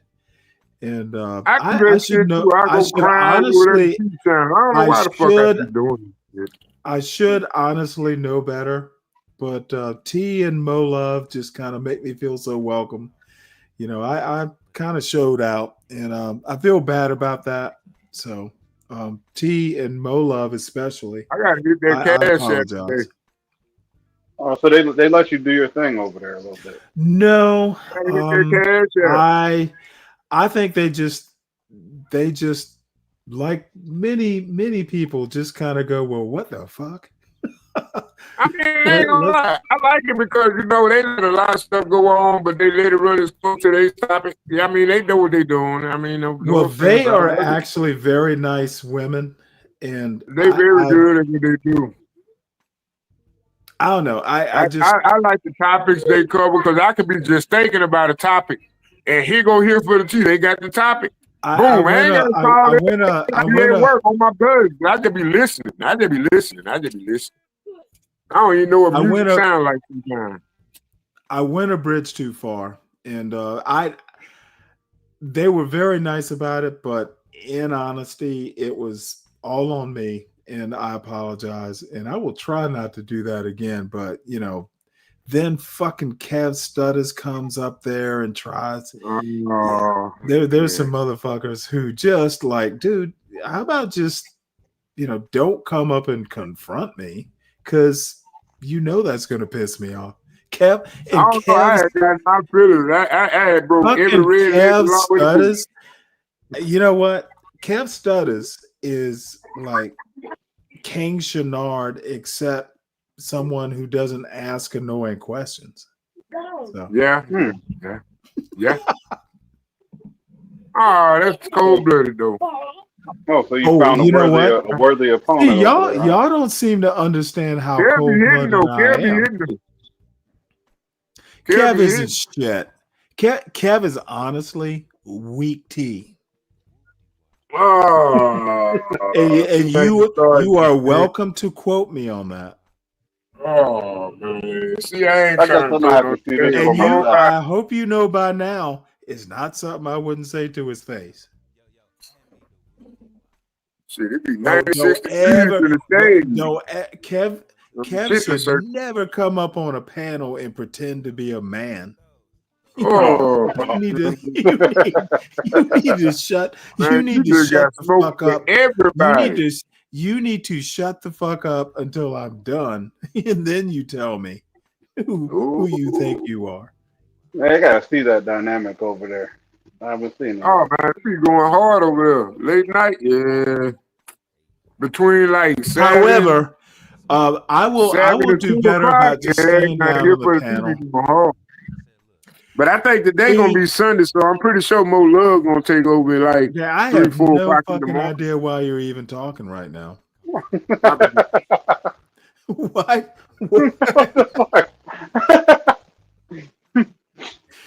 Okay.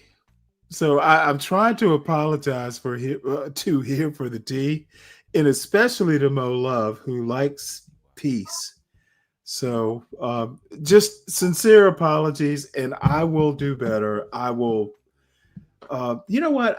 When I came up on the panel, I was sitting here and just, I came up on the panel cool, and then I was sitting here just kind of sipping beer, and then one beer led to another. I love talking to this. I love talking to Here for the Tea. She is just a really, her show is chill. And I sometimes forget it is chill. And, I'm not always that chill, especially once people start. I think people are starting to be able to read what pisses me off. So, that's part of the problem too. I'm suddenly predictable. Hey, you ever seen a show called The Breakdown? I think I've heard of it, but I'm not. It's a game show or a dating show? No, it's just a YouTube channel. I don't think so. Breakdown of what? What are they breaking down? Oh man, everything really. But now I was wondering if the show was kind of like that. I don't know. I'm gonna tune in. Oh no, child, listen. No, it's a talk show.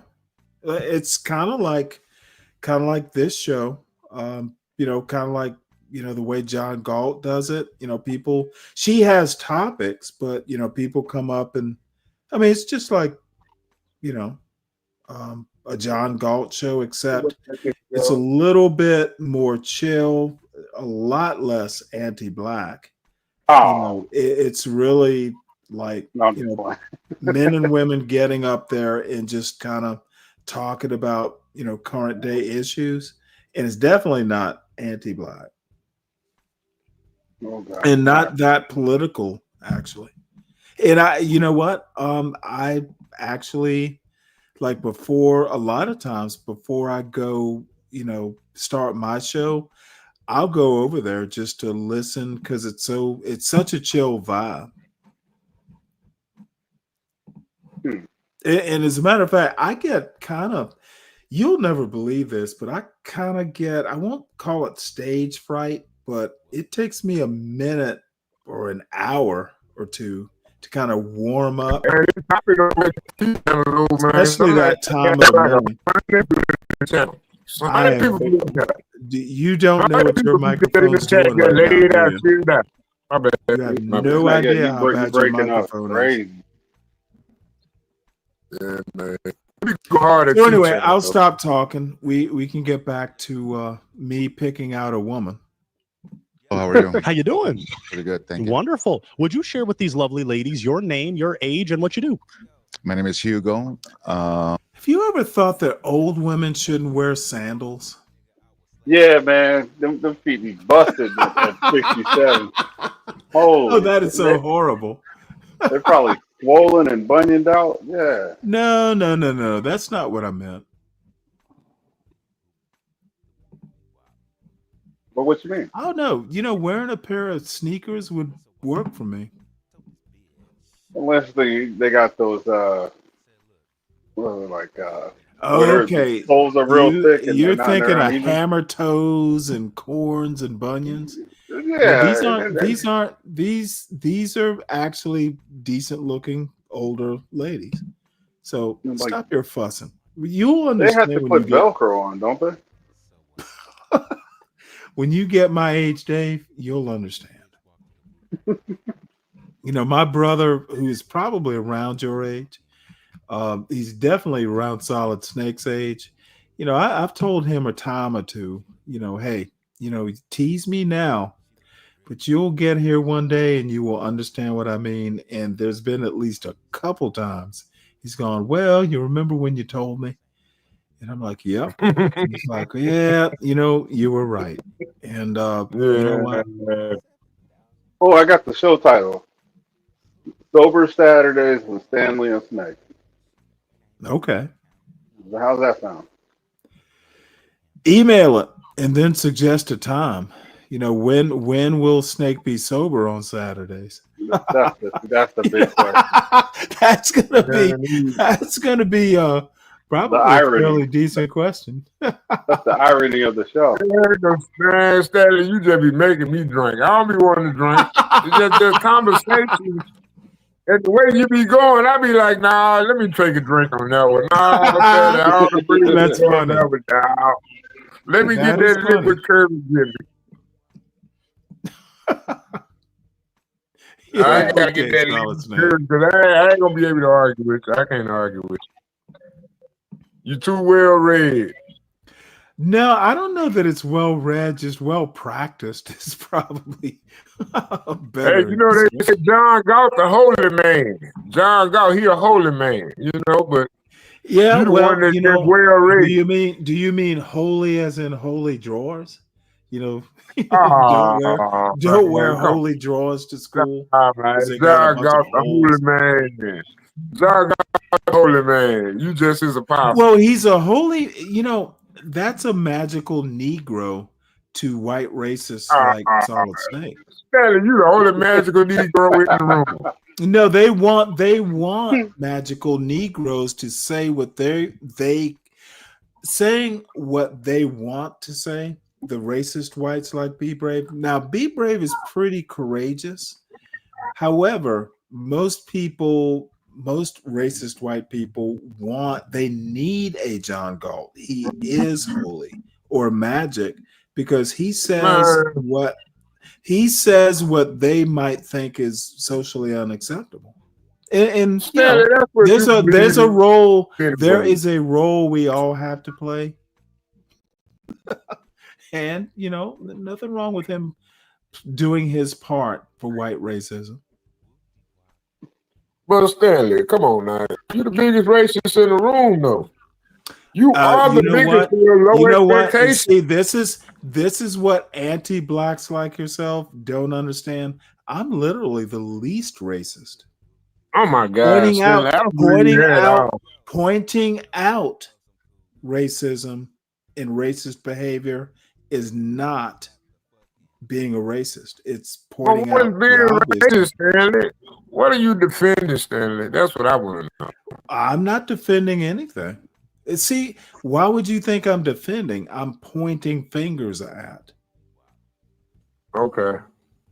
But then I hear you talk about that. What would I defend? Like he's an American citizen and he deserved it. Okay, whoa. That is a totally separate subject. No, it's not. No, it's not.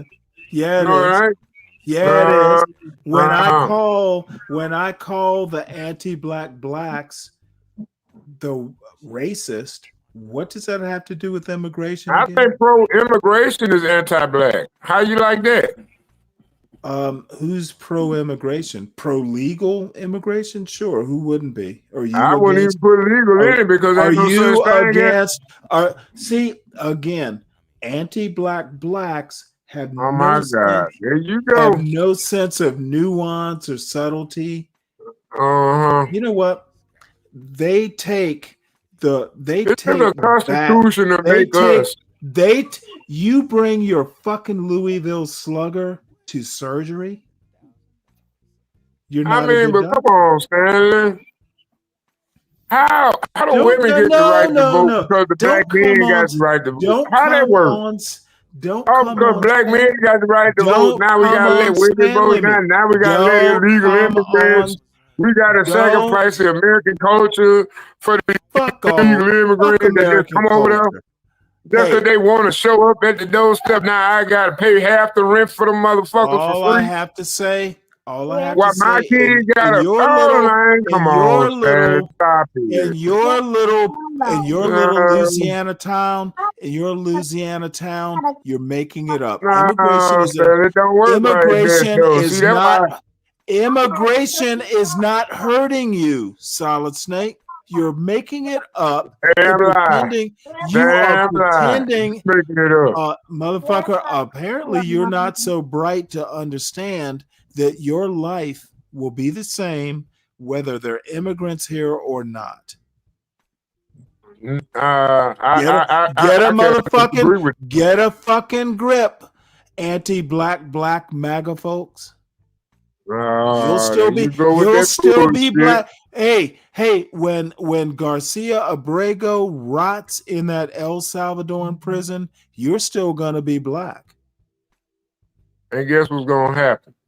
I'm still gonna be American, just as I was And born. you know what? Make the mistake of Why don't you thinking. just go and write your papers up and go back to Africa and just leave us black folks to fight for the black freedom? You know we don't need nobody else over here fighting for the same shit we fighting for. I don't understand the shit y'all be on. I think that's anti-black to be pro-immigration, Stanley. Stop it. Anti-black blacks are not freedom fighters. They are slavery preservers. They want to be slaves. I'm just an American. You and John Galt, I don't know what you're talking about. Both y'all motherfuckers think slavery was better for black people. No, because you always got to provide an excuse. You do. Hell yeah, you do. You think slavery? You think slavery was good for the? Slavery was good. Slavery was good for the blacks. Great job. We were protected, we were warm, and we had enough to eat. Slavery was good for the blacks. Take that dumb bullshit. I don't want to hear it. I don't want to hear it. Take that dumb bullshit back to your anti-black buddy. Take that shit over to CT. Take that shit over to Be Brave. Don't bring it to Stanley versus the world because you will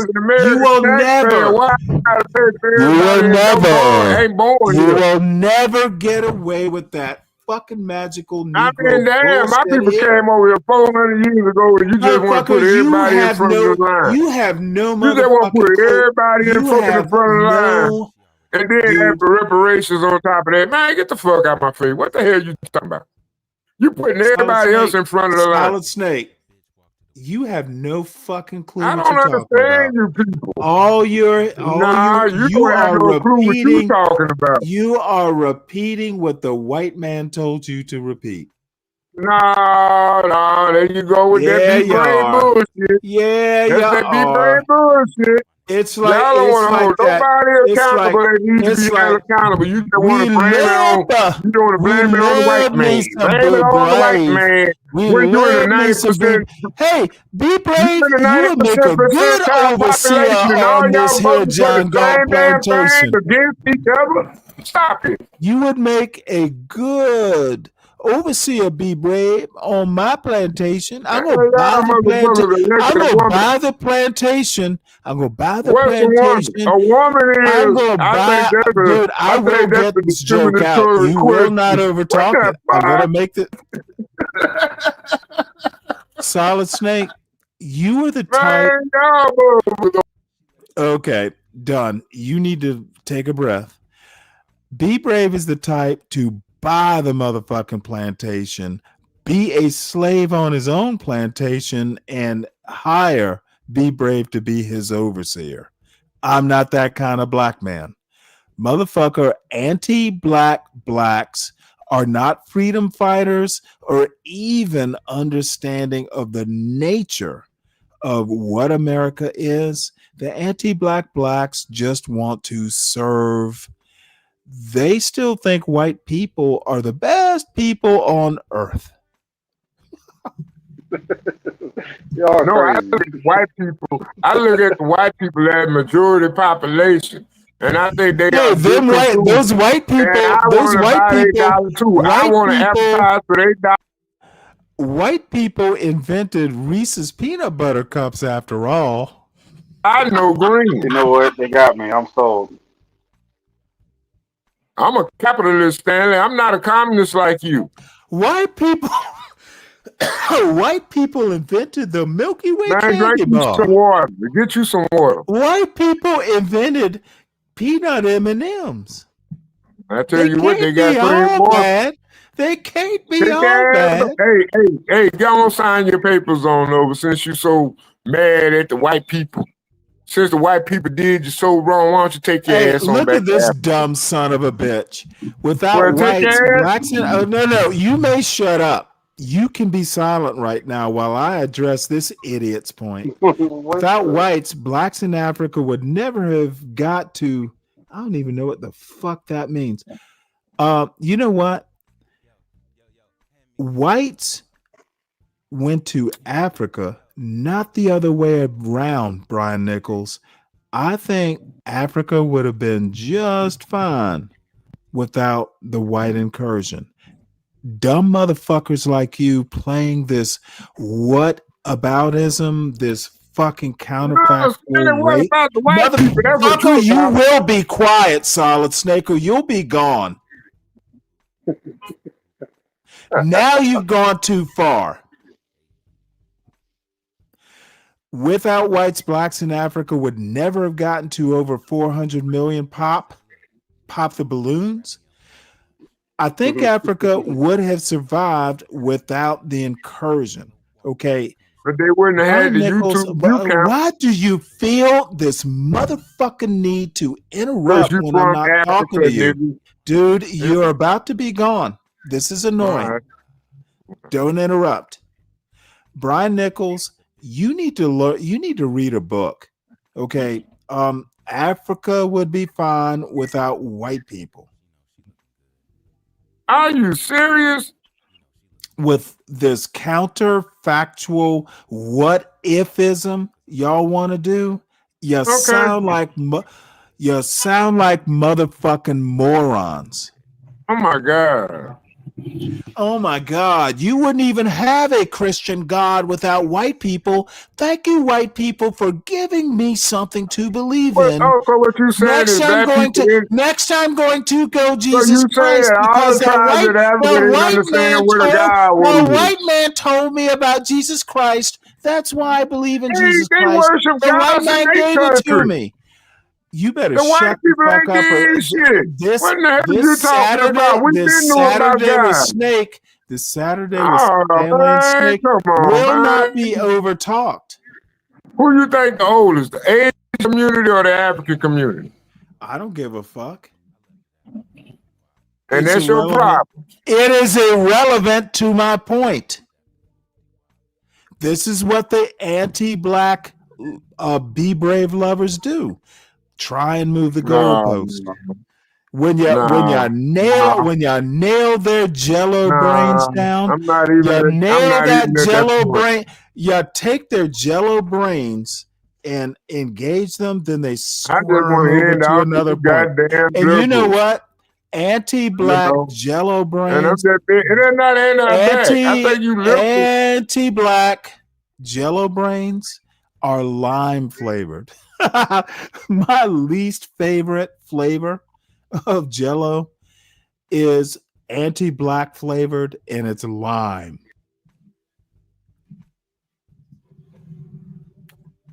It don't make no sense, man. Motherfucker, because motherfucker, it makes no sense because you don't ever think for yourself. And you didn't think, I think for myself. You don't think historically. You don't know shit about American history. You don't know about the whites you worship, and Be Brave doesn't even know his own history. You can't be that dumb as Be Brave tends to be and pretend you know something about American history.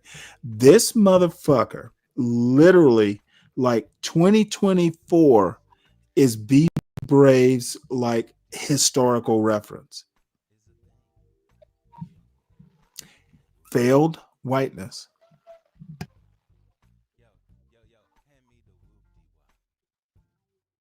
I'm 65 years old. I'm a contractor. I do home renovations and different installations for residential properties. Beautiful. What makes you a real one, Hugo? Well, I'm a hardworking guy. I'm pretty decent. I'm just looking to make friends. Beautiful. Okay. What are you looking for besides looking for a friend? What are you looking for in a real one? Just an honest, fun-loving lady, that wants to have a good time, have fun, That's beautiful. Okay. Well, in relationships, it hasn't happened to you, which is a great thing. There are heartbreakers, deal breakers. We call them red flags. What are some things you don't tolerate in a relationship? Maybe perhaps a person that's very needy, a gold digger. I don't think they're gold diggers. They're popping for other reasons, I would hope.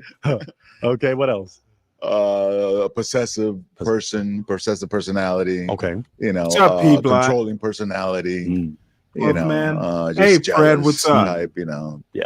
Hey, shout out to Right. Well, my final question before we find out what happened, what do you like to do for fun? Okay, dude, I don't know. I Beach, go to don't the know. movies, Did a white man design that concerts, microphone? just maybe exercising, bike riding. Beautiful. It's being active and getting out there. Okay, beautiful. We did get a few broken hearts, just a few, but let's figure out what happened. So take a step forward with me. Oh, okay. We're going to talk to this lovely lady right here and figure out why she broke her heart, name, age, and why you broke. Michelle Renee, I'm legal, over 21. You're a little old for me. I'm sorry. You're a little old for me. I'm sorry. Oh, wow. No problem. If he was a little younger, could he be your type? Yeah. Okay. Very good. Is she someone that's your type? Dude, that Okay. microphone. Very good. Let's take a step forward to this lovely lady. Name, age, why you broke your heart. My name's Christina. I'm 55 years old. Okay, you just don't And know you what look that like you're in great microphone's shape, doing, but you are a little do bit you? old for me. I am 55. So thank you so much. No Wish you problem. well. No problem. Could he be your type if he was younger? Possibly. Okay. Is she someone that's your type? No, I'm not sure. Not sure. You'd have to let it marinate a little more. Correct. Okay. All right. Let's take a step forward and figure out what happened. Someone's still holding on. Maybe that mean let's find out. Name, age, why you broke your heart. Oh, my name's Paulina. I'm 55. Just not my type. Okay. What makes him not your type? I don't know, T. Why? Okay. Is she someone that's your type? I'm not sure. Here for the somebody that T. could be. I'm sure, like, someone knows their ages, but they don't have to do it on the channel. I'm pretty sure all of them over 40. I'm pretty sure.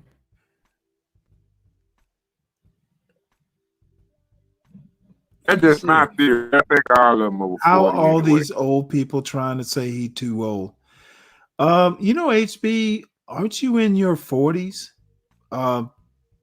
So that's what I'm saying, HB. That's what I ain't gonna lie. HB right. HB right again. Right again. HB is rarely right. And you I ain't gonna let you do my dog. You know right what? there, I nah, swear, nah. oh motherfucker, I will say what I want to say. You're not letting I me know, say but I ain't anything, gonna let right? you do it. Whoa. I need to to corral. Hey, be I need to cool, man. corral this panel. You are running wild, little pony, and I need to rope you. Oh, P Black. Oh, I really, need to P put Black? Oh, P Black ain't right. Oh, he gonna side with you. Ooh, wee, cold blooded. Hit the link. Hit the link. Hit the link. Yeah, I don't, and the people in their 40s are pretty close to being 50s. It's the next tier up. I ain't gonna lie. I think 70 in the new 40, man. I think if you 60, wait, hold you it. like Wait, hold it. Like Where that are you Jay-Z going? song, you know what I'm saying? You know what, dude? What? fucking see? Can you pin your brain back inside your skull? Where are you going with this? We're just talking. Man. We're just talking about the chat in this show. And my point is, if you're in your 40s, don't be calling people in their 50s old. Well, you know what? 70 can be the new 40 here for the T. That's what I was saying. It's crazy. 70 Hey, to new and 40, man. I hope your grandkids aren't being exposed to this rot. Feel free to mute so they can't hear me. Nah. No. I will not be contaminating youthful ears with my, horrible language and bad attitude. So your grandpa, protect your grandkids. Yeah. My only point. Could be a friends with. Okay, that's a good thing. Everybody needs a friend. Okay, let's take a step forward. Name, age, why you broke your heart. Hi, my name is Mari. I'm 65. Too fit, too out there for me. You don't want a fit king? Well, not really. No super fit because I am not, and so. I want to make a point. I want to make a point about. I want to make a. What the fuck is this idiot doing? I want to make a point about that last comment. See, this is why Black culture is not.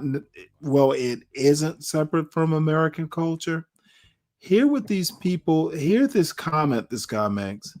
Well, not really. No super fit because I am not, and so. I'm not very active like biking or anything like that. So it's understandable. Nice for your age. Understandable. Okay. Kudos. So if he wasn't as fit, could he be your type? Yes. Okay. Is she someone that's your type? She seems like a friendly person. She seems intelligent. Okay. I could see us as being friends. Beautiful. Okay. Let's take a step forward. Name, age, why you broke your heart.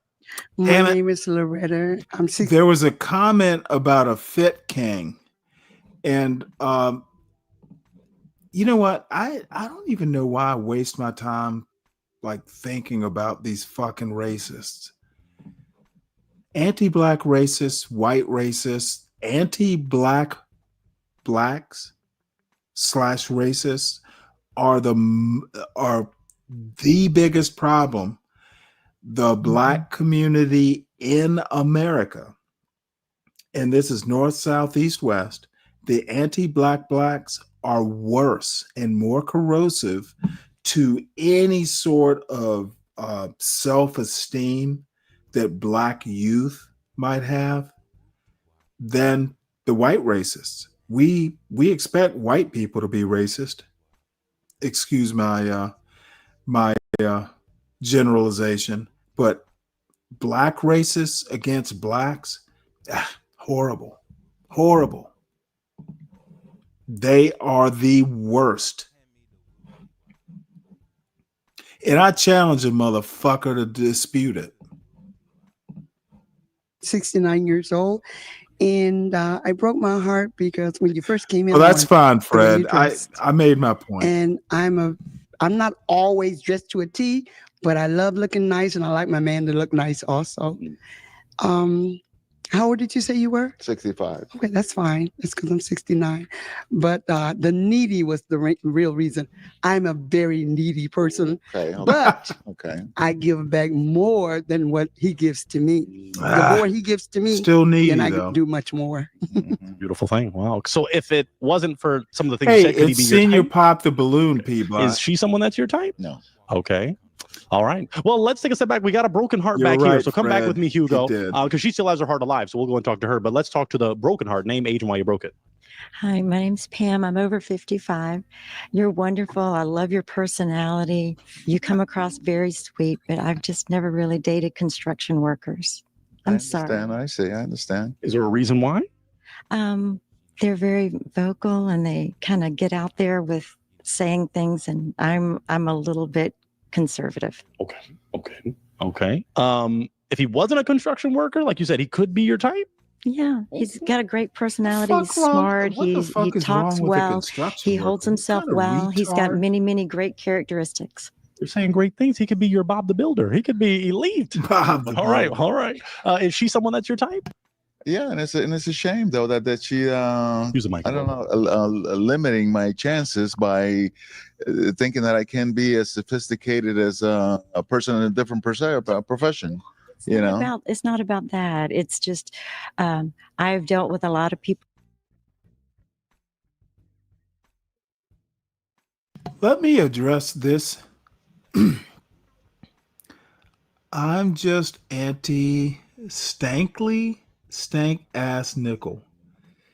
Yeah, well, you can always stay down in the chat with the other passive aggressive King Shinar types.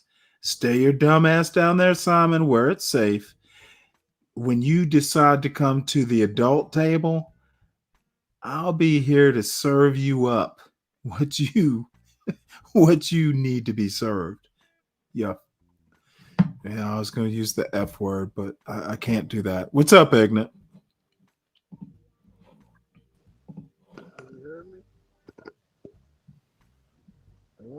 You there, Ignat? Can you hear me? It's real faint. I'm gonna try to come back in. Hold on. Okay, yeah, I've got on earbuds so I can barely hear you. They may not be able to hear you if they're using a computer speaker. People in construction over years. I'm a former registered nurse, and I've had to deal with a lot of different situations, and I just don't cross the path when it comes to construction. I'm sorry. It's not okay, you. it's You're okay, wonderful. It's okay. It's all right. She's a real one. She was keeping it real. You keep Exactly, it real. exactly. Let's see if this real one will keep it real down here, because we have one heart remaining. So I want to talk to this lovely lady and figure out why she hasn't broken her heart. So name, age, and why you haven't broken. Yes, my name is Diana. I don't see anything wrong with him. I like working man. He's a working man. He's very good. I say he's not lazy. He has a nice working man, and he has a nice personality. And the only problem is he like to go to the movie. Everything I love, everything you say I love. But the problem is I don't have nothing against you.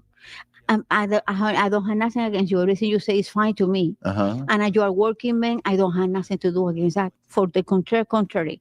But the reason is right now my time is so short. I had to talk with my daughter because I had to take care sometimes my grandchildren. And I don't want to lead the life I want to live with you because I had to talk over with her and to get some schedule and things like that. Is the only things. So are you going to break your heart because you're too busy, or you think you could work it out maybe? I don't know. He's too young for me. Oh, that's the problem. Too strong? Young, Young. she said. Young. Okay. How old you say? 65. And I'm 68. That's not bad. But he may be looking for a younger woman. I don't know. He's here on a real one. He was open to. All I have to if say you're gonna is break your heart, y'all, then over a 3-year age gap. y'all racists want to deport her, don't you? Hell yeah, I'm wondering why ICE don't raid that whole goddamn thing right now. ICE ought to be outside Yeah, on the I ass. was waiting. I was waiting for that. Yeah, man, get them motherfuckers. You know what? Louder. I'm waiting for ICE to enter into Pop the Balloon right now. Shit. ICE ought to come on in on their ass. Get their ass. All them goddamn illegal ass That's motherfuckers. right. That's right. Deport. It doesn't matter whether you're an American fucking citizen or not. Your ass is out of here, especially if you have an accent. You know what was so fucked up? I was listening to my boy the other night. What's his name? Sean Paul. He was a little reggae artist back in the early 2000s. He had this song called Deport Them.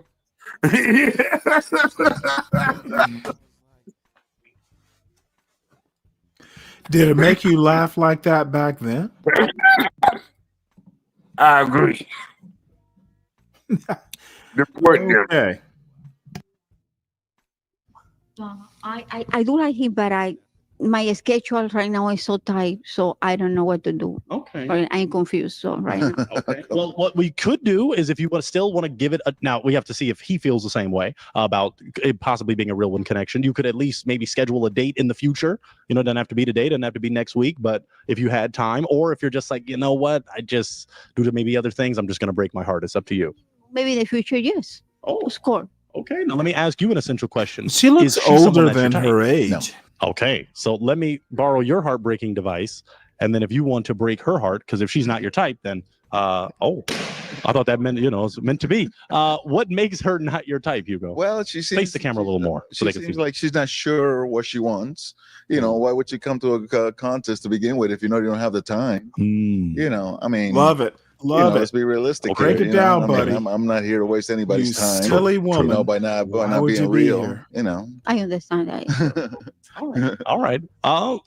Could she be your type though? No, I think, Okay, I like think you said. she does look a little older than Okay. me. You know? All right. Let's take some steps back. As we look. The hearts have been broken, and I already talked to everybody about why they broke. I believe so. Okay. Well, come over this way just a little more, Hugo. I just want the ladies to do one thing. Can we clap it up for this real one? He came all the way out. We were happy to have him. So I'm going to take that mic. Deal with another anti-black.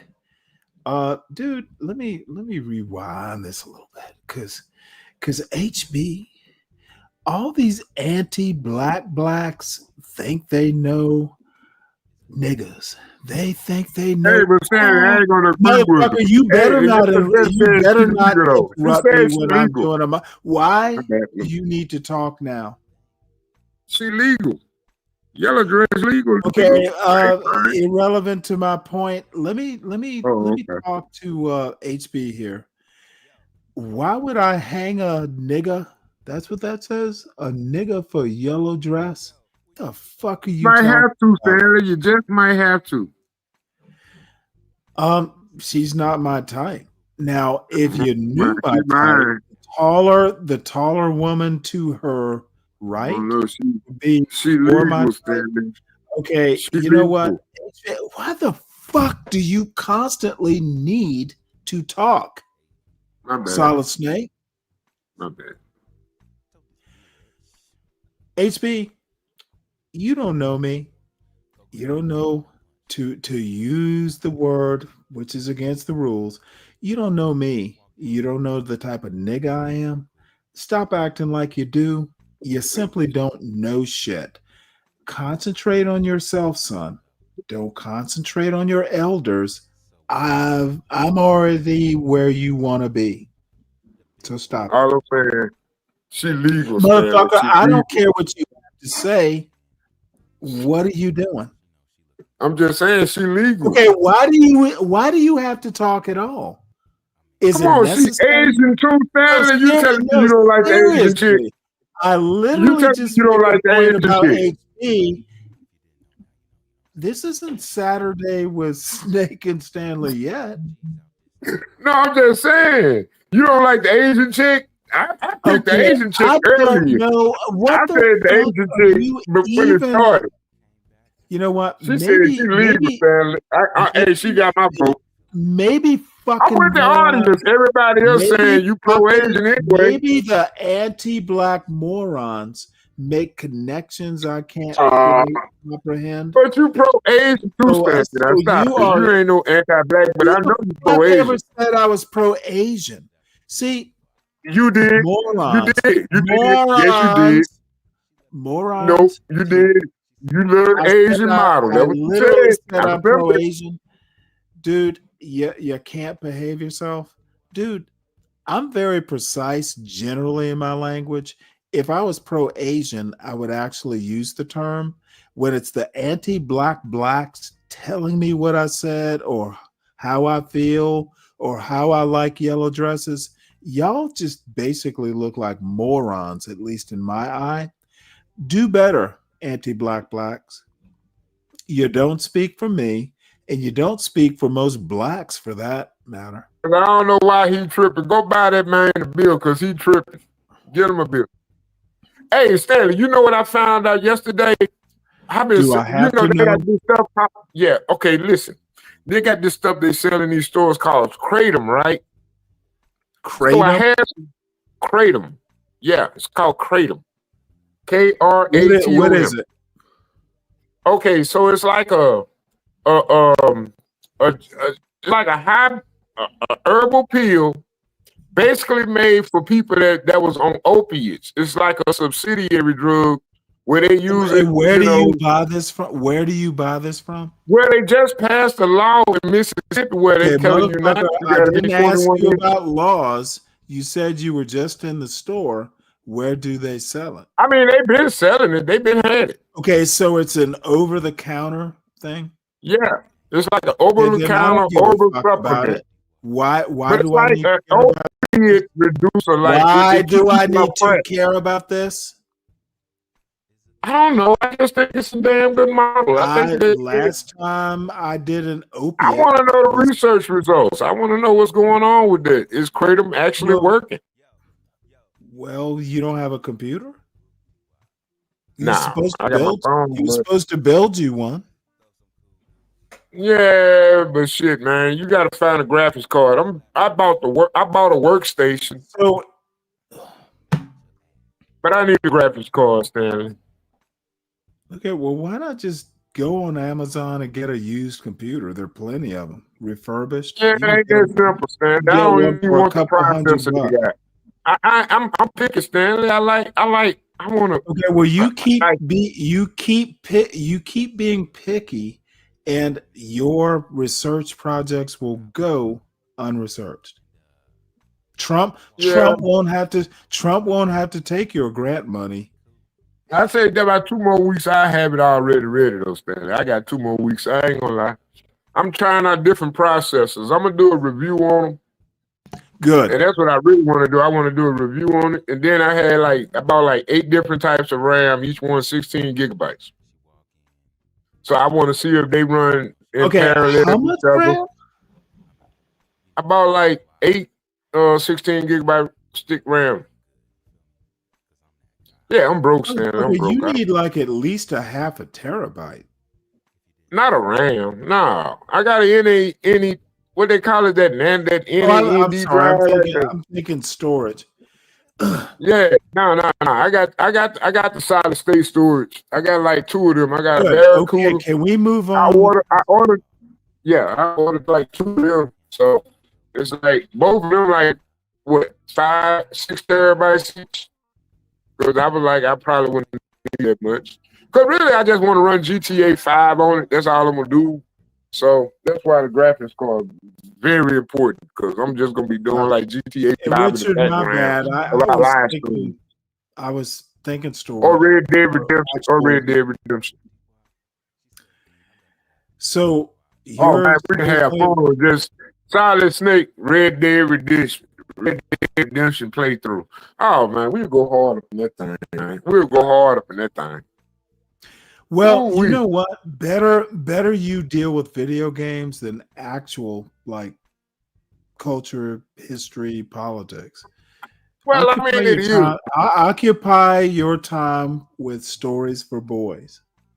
I mean, but that's Ladies, exactly what Can we clap it up for this real one? I'm sorry, what? No, I was talking to my grandson. My bad. He bothers. Okay. He came all the way out. We were happy to have him. So I'm going to take that mic and you can head out that way. Thank you so much, Hugo. Clap it up for him one more time. Thank you so much for coming out. Well, if that is the case, let's get ready for our next real one. Let's get ready. We are ready for our next real one with my next real one. Come on in. I'm ready for a real one. Come on in, handsome man. How you doing? Very good. I'm doing great. How are you ladies doing? Wonderful. We thank you so much for coming out on a real one. Would you share with them your name, your age, and what you do? My name is Raymond. I am 62 years old. I am a retired New York City police officer, 20-year veteran. I retired 21 years ago, 9/11 first responder. God bless you. Thank you. I also got involved in acting when I was a police officer. Got big parts. And after I retired from the police department, I retired 21 years ago, so I had to do something with myself besides acting, because acting is not every day. So I got into the oil industry, involved in the oil industry, and I delivered heating oil to buildings that needed heat in the wintertime. And I did that for 14 years. It was a great job. I had a great run. And now that I'm here, I'm semi-retired. Yeah. And I still do some acting jobs when it comes my way. If Yeah. I get Oh, it, I no, get it. fuck If not, my lifestyle still stays the same. Beautiful. Okay. Tell me this. What are you looking for in a real one? Well, of course, loyalty, chemistry. All You these need that spark. Yeah. Women didn't to create a balloon over to that. create that fire. Okay. And if you don't have that, and you got to keep that fire burning. Yeah. You want it to And- pop. Not like that. Not like that. Well, but things pop. will be popping here and Exactly. there. but, you know, Exactly. Now, what makes you a real one? What makes you a catch? What makes me a catch? Well, I got my life together. I'm not. I'm organized. I never got married. I did have long relationships. I did live with somebody, but it just wasn't the right fit. They were great ladies. Yeah. Nothing. I can't say nothing bad about them. Okay. But it just wasn't there to tie the knot. And I don't have any children. I don't want to sound old-fashioned, but I do not want to have children unless I got married for the right reasons. Yes. That's honorable. That's No, right. It is. Some people is. just doing it and not even wifing them up. It's I could have done that 5 times with my eyes closed. With the eyes closed. Wow. Now, as you saw in relationships, there are heartbreakers, deal breakers, or some things you're not going to tolerate. Right. What are some of those things? Bad temper, insecurity, jealousy.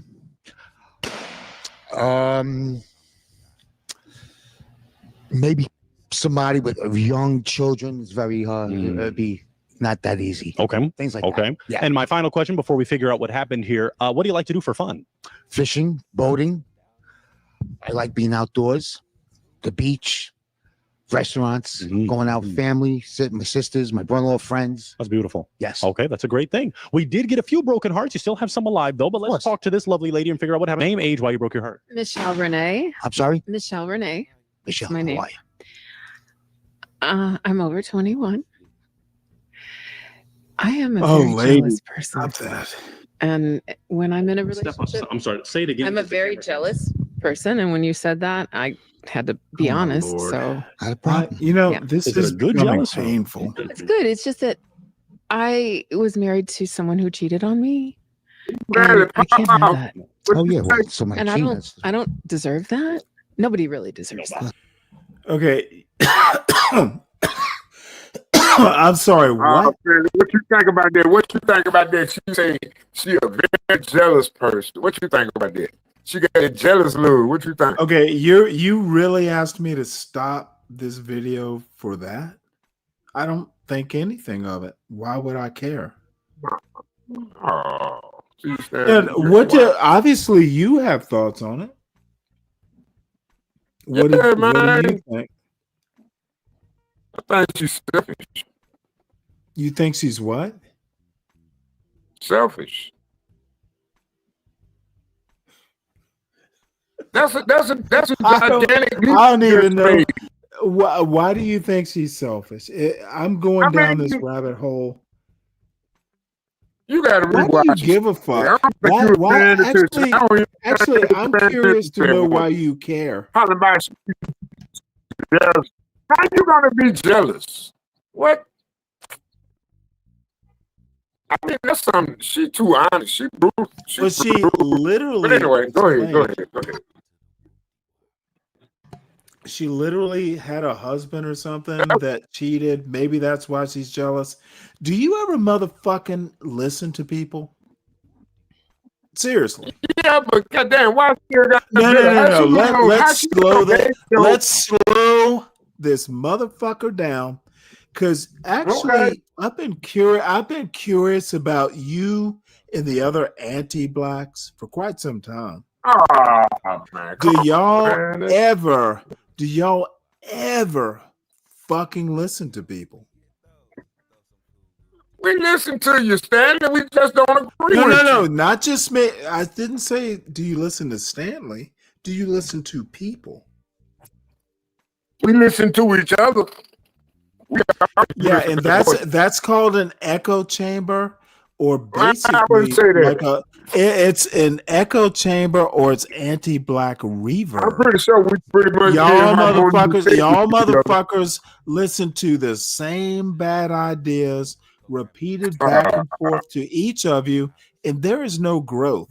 Y'all dumb anti-black blacks are getting dumber, is my assessment. Why would you Try say something listening. like Try that? listening to people. Try actually listening, then thinking about what they say, and then responding. Because if you were, you would actually have heard why she's jealous. You guys are But really why quite you gotta choppy. bring all that Motherfucker, lesbian shit to why a do you have to, or another why do person you on have to talk? stand? You're not listening to me.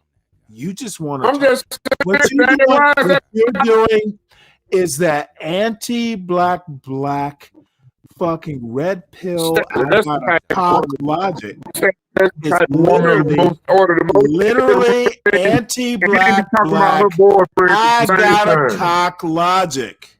I got a cock, therefore I have a brain, therefore I have to talk. That's what you're doing. How would you address her, though, Stanley? How would you address her? I would. It's not important enough for me to address.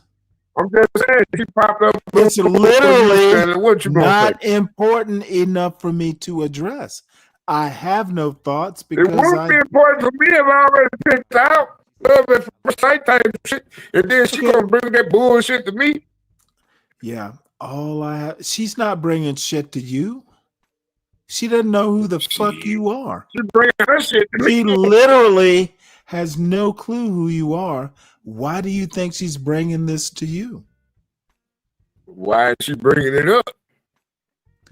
Oh, for God's sake. You know what? You anti-blacks put yourself in the middle of the most ridiculous It's thing. not anti-black, Stanley. It's anti-ignorance. It is literally anti-black racist behavior.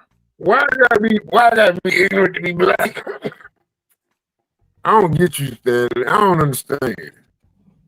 You promote. I think I literally think y'all. Did you not hear what I said? Anti-black blacks. Ignorance. Anti-black blacks like you and CT and John Galt and Kev the Stutter and all these motherfuckers. Y'all are the worst thing for the black community ever. You're the biggest threat. You're the biggest threat. You're the biggest threat. Motherfucker, you're not going to let me finish why you're the biggest threat to the black community and young black males right now. Yeah, I'm dead serious. Don't consider me your friend.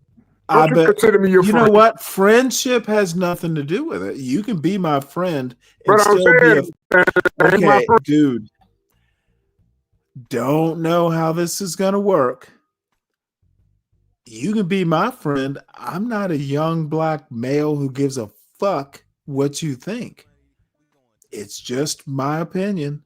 Anti-black blacks, the ones who see nothing positive, who think black culture is separate from American culture, y'all, the black blacks, anti-black blacks, worst thing, be brave is just a fucking doormat. We can walk over that speed bump.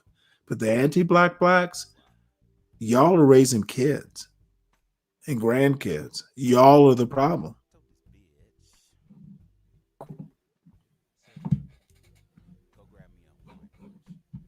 What is you talking about, Stanley? Think about it.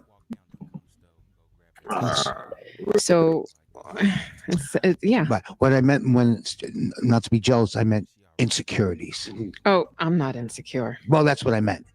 Of course, I wouldn't want to be cheated on, and I wouldn't want, if I'm in a serious relationship.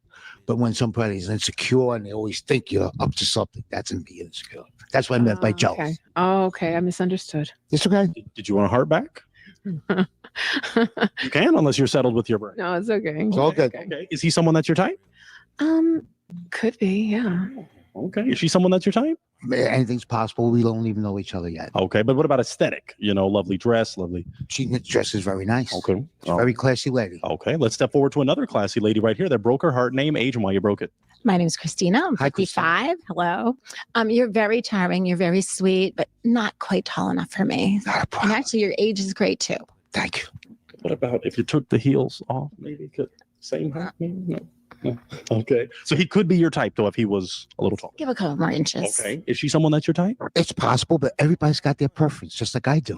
And that's a deal breaker. That's fine. That makes her a real one. That doesn't make you me. a real I'm not insecure when it comes to that. There we go. Let's go to this queen that broke her heart. Name, age, and why you broke it. Hi, Face to my the name is camera a little Pam. more. Okay. I'm sorry? My name is Pam. I'm over 55. And you're very outgoing. You're very personable, very impressive. Police officers, really not on my scale. I'm sorry. Not a problem. Thank you. We're getting the list On of her what you don't do. No scale? construction, no stop. We're ready for the next. Retired. I made it. Retired. Tell us why, though. Why no popo? Well, I have a lot of friends who were, and they seem to be quite the outgoing type outside of marriage. And Well, let me I let me just stop prefer- this so I can deal with Simon Plumman.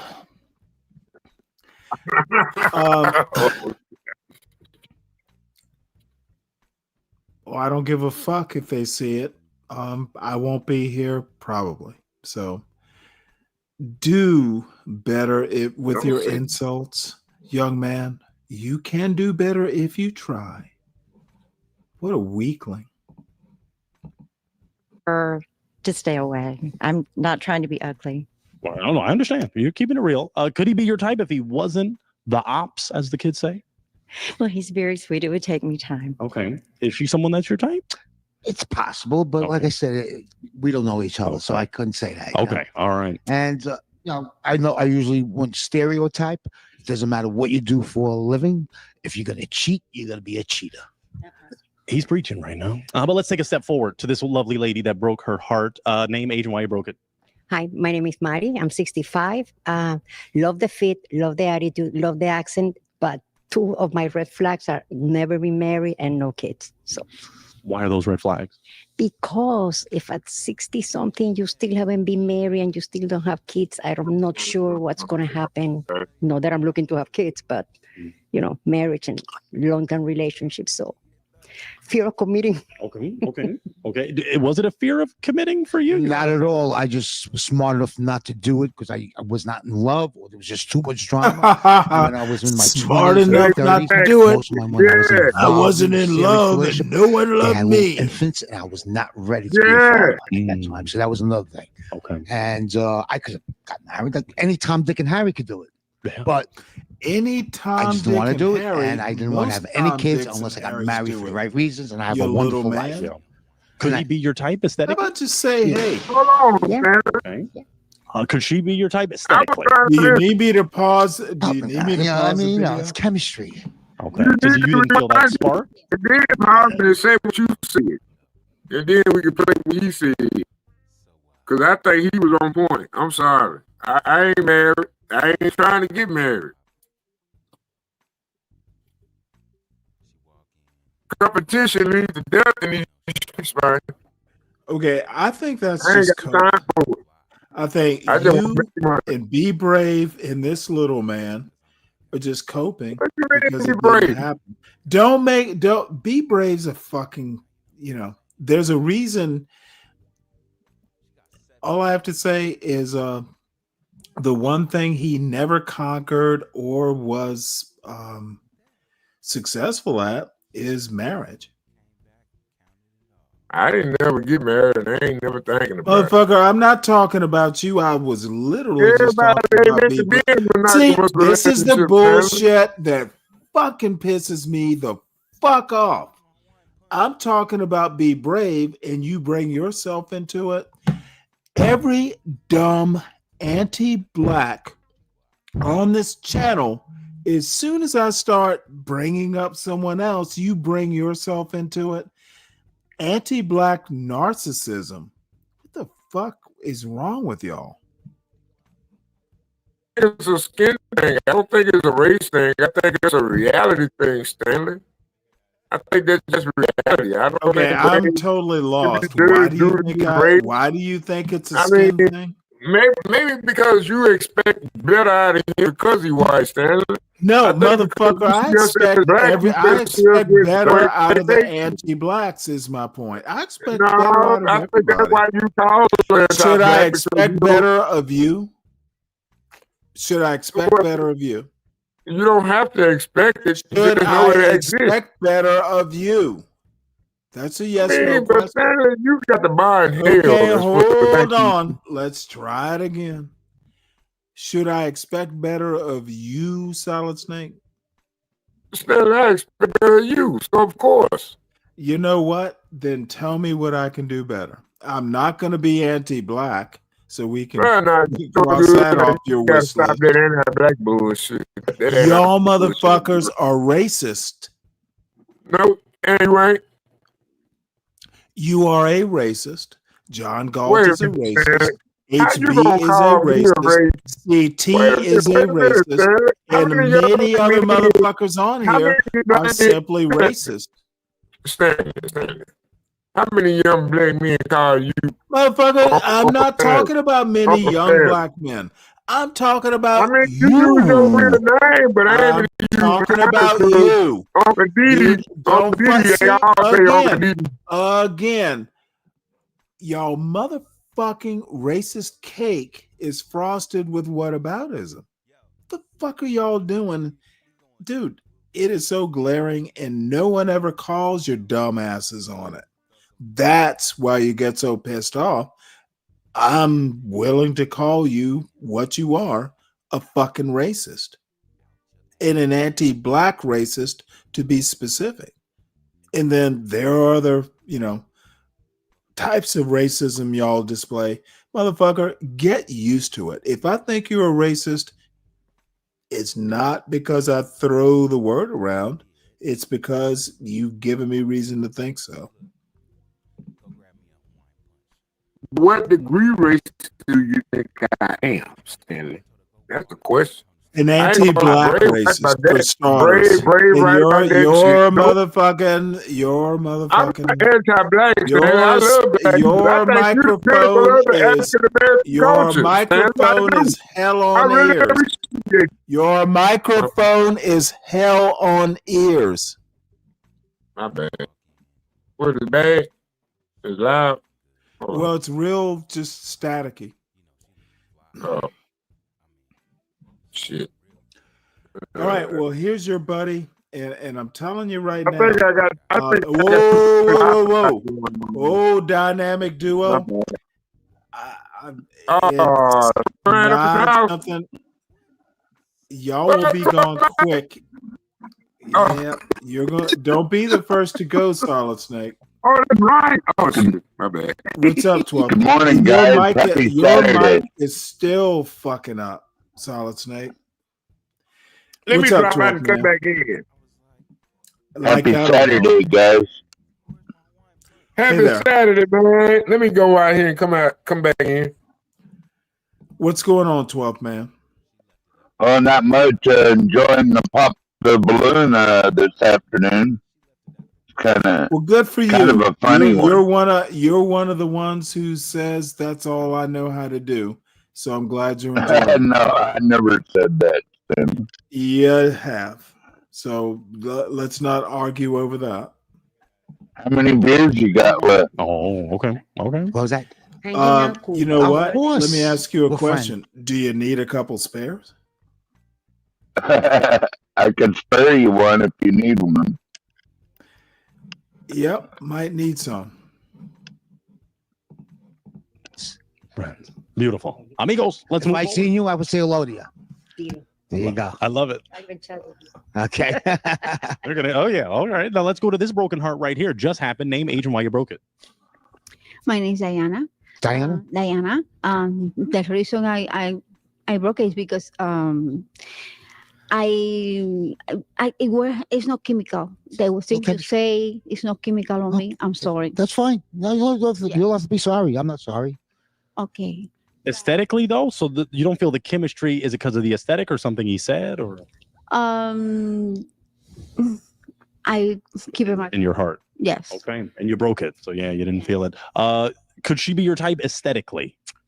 Probably not. Okay. Okay. All right. Well, let's take a few steps back. You still have 2 hearts that are beating, so you are still surviving. So I believe that these ladies may want to get to know a little bit more about you. So face the camera. Maybe some of them want their balloons back. We'll see what happens. We'll see what happens. Michelle Renee, take a few steps back. You're such a baddie. You know, the camera's always checking you out. No. That's a compliment. A baddie. A 10, a real one. Yeah. But what we want to find out from you is, let's go for some of the deeper questions. Would you want to be married in the future? Possibly. We'll live together first, and then if we make sure we could deal with each other's bad habits, and then anything's possible. Okay. Anything's possible. That question always gets a pop or an unpop or something. Fine. So let's take a step forward and figure out why that heart was just broken. Name, age, and why you broke it. My name is Loretta. I'm 69 years old, and I broke it because at 69 or 65 or whatever, I want to be married. Now, I'm not saying I'm going to get married tomorrow, 3 months or whatever. I want to meet someone. I want to see if we can develop chemistry and so forth. But yes, I want to be married. That's fine. That's you got to. I love your outfit. Thank you. And I love the police. You still have the handcuffs? Of course. I use that more in the bedroom than I did when I was on duty. Oh my goodness. Do you want your balloon back? Because he don't want to get married. You know? So if he had wanted to get married, for sure he could be your type. Yes. Got handcuffs and all. Oh yes. Is she someone that's your type? Aesthetically. like I know you don't know her, but the look, if you saw her on the street, would you go, "Hi, mommy"? I might have to say, "Hi, how are you?" Okay. Okay. No. Okay. Well, if I saw her in Publix, maybe I would slam my shopping cart into hers. Oh, meet cute. That's a meet cute. He got tips for y'all. Okay. For the fans. Let's take a step back. We have 1 heart remaining. We don't want to rush anything too crazy, but I want to figure out what could happen. So I want to get your name, your age, and why you haven't broken. My name is Paulina. I'm over 55, and I haven't broken for the same reason I didn't before on the first row. Well, you're never being mean. If you want to break, you have the right, and they're not going to take offense. It's a real one. No, I think he's very nice. I like the way he speaks, because he was a police, which I really like. I love these police TV programs, all of them. But I'm not his type at all, and he's not mine either. I know he would be good with the younger person that loves to be at the beach with little bikinis, and I don't like men that wears gold at all. Is she correct though? Is she right about? You know what? I want? like that. I think woman. so. Oh, okay. But she's a very sweet lady. Okay. All right. Do you want to break your heart then? Okay. All right. So I He's don't have to ask why. You he's just said wearing why. long sleeves because he's got. If you hadn't discerned that about him though, tattoos or two. aesthetically, if he didn't have the gold, could he be your type? That fucking shirt is horrible. Maybe no rings, nothing. That's awesome. Let's say when he wipes you up, you didn't want a ring on the. What's up, Admiral? Oh. No? Okay. And you said she's a sweet lady. What's Could up, she Stanley? be How you aesthetically your type? I don't think Oh, just CKG. do you know the term bemused? No. I'm getting all my criticism of anti-black blacks out today, and I'm just being wanton in the abuse. I hope I hurt their feelings. Well, I see John bringing my name up. He can't leave that case alone. You know what? I haven't watched John's show in a couple days. Just it's too racist for me. Though I did see they're talking about the NFL draft, and I didn't realize that that Deion Sanders' son, I didn't even know he was a quarterback. So Yeah, I didn't either. Quarterback, and the other one, I think he plays safety. The other son. okay, well I don't. You know what? I literally am so far out of the game. I watch a baseball game every now and again. I don't. I know who will win. Like the Super Bowl or the NBA championship, or even the NHL. I kind of keep up with the playoffs.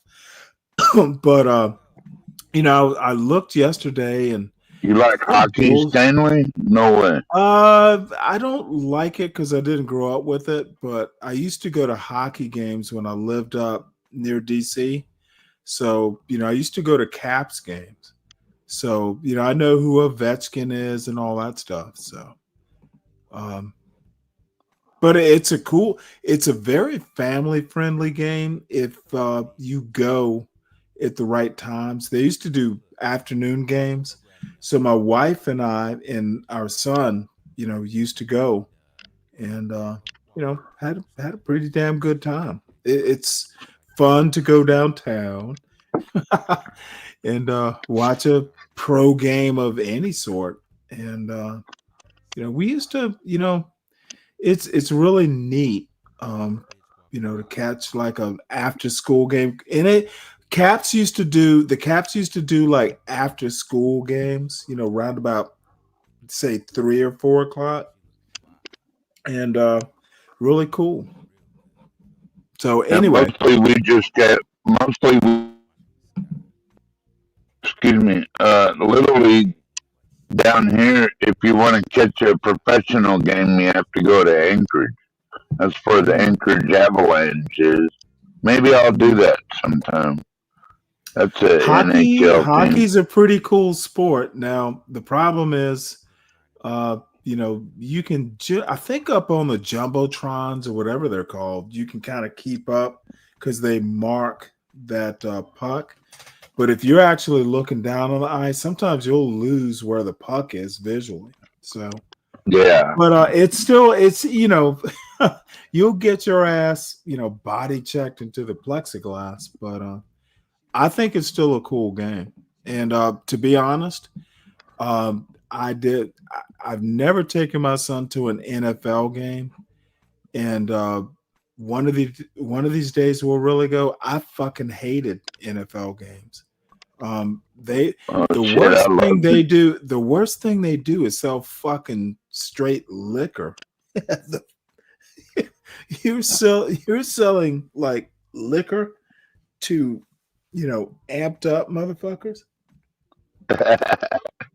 No, it's really quite just. I won't go back to an NFL game.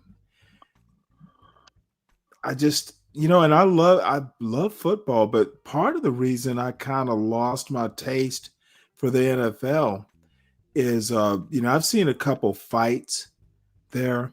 I saw a fight start. This drunk dude was standing in front of the wife's view of this married couple.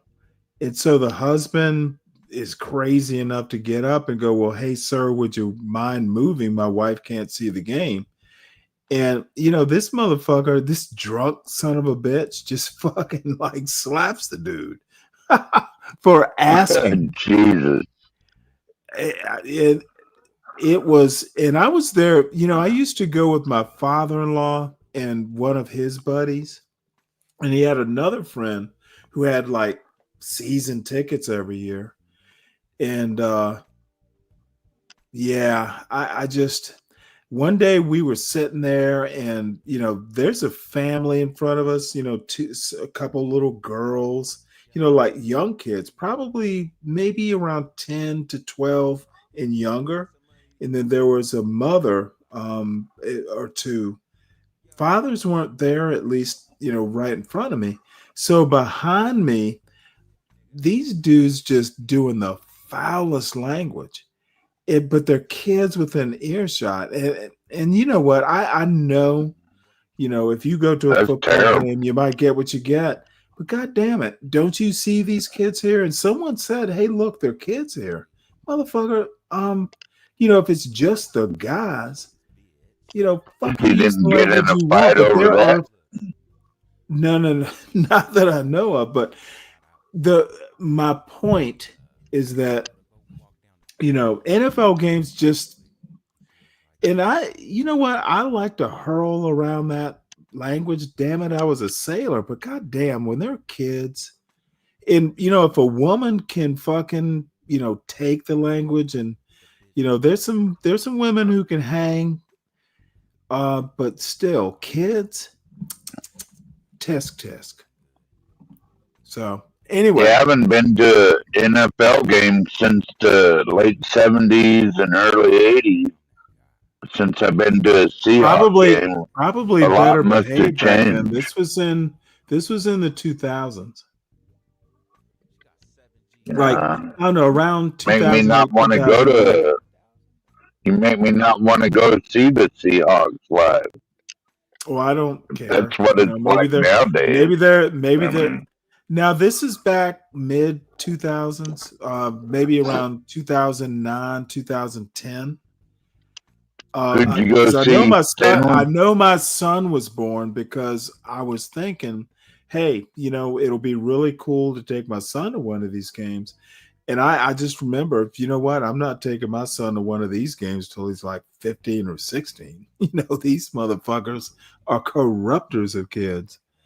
And you know, honestly, let me put it to you this way. You know, I like my beer and shit. I'm like, motherfucker, I'm not even going to, I'll just have to do this sober. Because I don't want to be like these motherfuckers. So it was really a bad scene. And I've been, you know, as Redskins games, I've been in, you know, because we used to do like season ticketing for the Redskins. So I've been up in the, you know, the expensive seats and shit, like up in there's a clubhouse up there at FedEx Field. And I didn't like those motherfuckers either.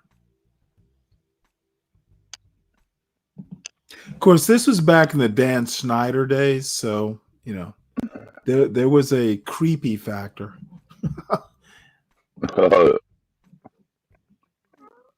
Yeah, it doesn't sound real appealing. I think I'll watch it from home on the TV. Don't let me. It just wasn't my shtick. But CK, what's going on? You haven't talked much. Say it again, Stanley. You haven't talked much. Don't let me take over, Admiral. Oh no. I just got off of work, Stanley. Just Oh really? You tired? Yeah, I'm always tired, man. You know. That's funny. Well, motherfucker, you have a family. You will always be tired. Yeah. That is true. Hey, let me tell you something that heartened me. The Wall Street Journal has Georgia Tech number 6 in their best colleges of America. And they based it on earnings, you know, salary, I guess, after college. So, you know what? Black people can do shit. You didn't like them being number 6? Oh, fuck. I'm thrilled. Oh, okay. You know okay. what? Now, this isn't any guarantee, but they based it on the earnings of college graduates from the school, like, you know, earnings after college, you know, basically a return on investment. And you know what? My son is at a place. He has a chance to actually, you know, not be a John Galt failure. You know, John Galt, no. John Galt doesn't think college is worth it. Come on, Stanley. Because, John's not a motherfucker, failure. don't you tell me what to come on for. Heal. My point is that if you're going to go to college, at least in the John Galt anti-black universe, you should go to earn money. Now, I'll tell you what I think after this, but Georgia Tech, number 6 in the country. And my son is finishing up his freshman year there. That motherfucker might be able to eat some ramen noodles after college. Isn't that always a big game down there, Stanley? Is Georgia and Alabama? My point is when that they play? if you're anti-black, there are black kids who can do shit. And there are black fathers who can raise kids to go and do shit. Hey, Stan, I got a question for you. So Yes, you finished your degree and then you went to OCS? Yes. Oh, okay. So you signed up beforehand, finished your degree, and then you went off to... No, actually, I had an Army ROTC scholarship in college. Oh, okay. And I didn't like the Army. Okay. But so I was lucky enough. So my niece, she called me the other day and she was asking me, and Mhm. I know it's like two ways. Is she doing ROTC? No, not right now. She's only a sophomore. She's gonna be a junior next year in high school. But she was just calling me. She said she wanted to go do the military route. So I was just I'm gonna trying to be figure honest with you. Uh-huh. If she has the grades, go to one of the military academies. This is what I found in ROTC, and this is a Stanley problem because I went to an all boys Catholic military school with Okay. Army ROTC. Okay. And my parents, I was telling the joke that my parents said I was too strict with my son. And I looked at them and started laughing. Like, what did you say? Y'all are the strictest motherfuckers on earth. Don't tell me I'm too strict. I didn't say that, but I was thinking it. I gotta figure out how to tell it. Well, not to tell her. Well, I gotta tell her, but how to start focus on getting into the Math and science. Math, science, extracurriculars, especially sports. But what I'm saying is, if I had to do the military route from high school, her first shot or her first choice should be military academies. Now, the problem with the military academies is they are military academies. You're going to have to do both military stuff and academic stuff. However, they are treated as the Harvard. Like I've known people, I had a buddy of mine who's a 3-star admiral right now. He had a 3.0 coming out of the Naval Academy, but Harvard was like, we're glad to have you. When he went, he was a 03, and there's a phase where you got to go do graduate school. He got picked up at Harvard. So a 3.0 at an academy is like a Harvard 4.0 because they expect your military stuff. It's just as important as the academics. ROTC would be my second choice. Now, the problem with ROTC is that at least when I was in, and this is back in the 80s, so it may have changed, but you're going to be doing that one weekend a month, and over the sun, it's almost like the reserves. There's going to be a one weekend a month, but you're also going to have to do a cruise or something like that if it's Navy specific. But Army or whatever, you're going to spend a couple months doing, something, and it'll be fun. They're not going to take their ROTC people and, put them to work down in the bilges, though I wouldn't put it past them. Emergencies do happen, but the thing is that one weekend a month always happened when there was a party that you wanted to go to. I would do military academy. At least you know what you're getting into. ROTC, if you get an ROTC scholarship, you will be treated like royalty, but there will be commitments that are not necessarily that fun. But if you're into the military, it's fun.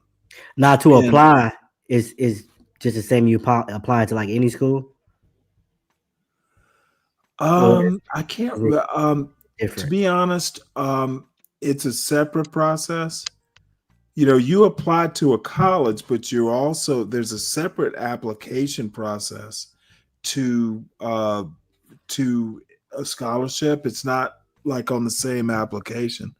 And is she in ROTC now? No, she plays about 10 different sports right now. Okay, what she needs, if she's playing ways. sports and she's got like excellent grades, just my recommendation, and you got to realize I was in college back in the 80s. Right. But she should apply to an academy, but especially if she's playing a sport, you know what? If she's playing like basketball or something, let me tell you something. When I was at OCS, we had a little ensign. She wasn't little. She was fucking about 5'10" or 5'11". She was gorgeous. That's how tall But she she, is. her first, her She may- first. Well, I like tall women. She may be 6 feet for real. My niece. Oh, good. Well, you know Yeah, but she what? plays basketball, volleyball. She's doing track Let right me now. tell you my point. There was a basketball, like she was a little ensign. It was I don't even remember. She wasn't a SWO or anything like that. She might have been admin, but her first job out of the academy was um being some sort of like PE coach or something for the officer candidates. Before, it was TAD or something before she went to a duty station. But what I'm saying is that she played basketball for the women's Naval Academy team. So, I mean, if you're playing a sport and you got decent grades and a good SAT, you're gonna have to be good at math. That's just the bottom line, math and science. But no, she could be. Oh, wait, hold it. By the way, you will never believe this.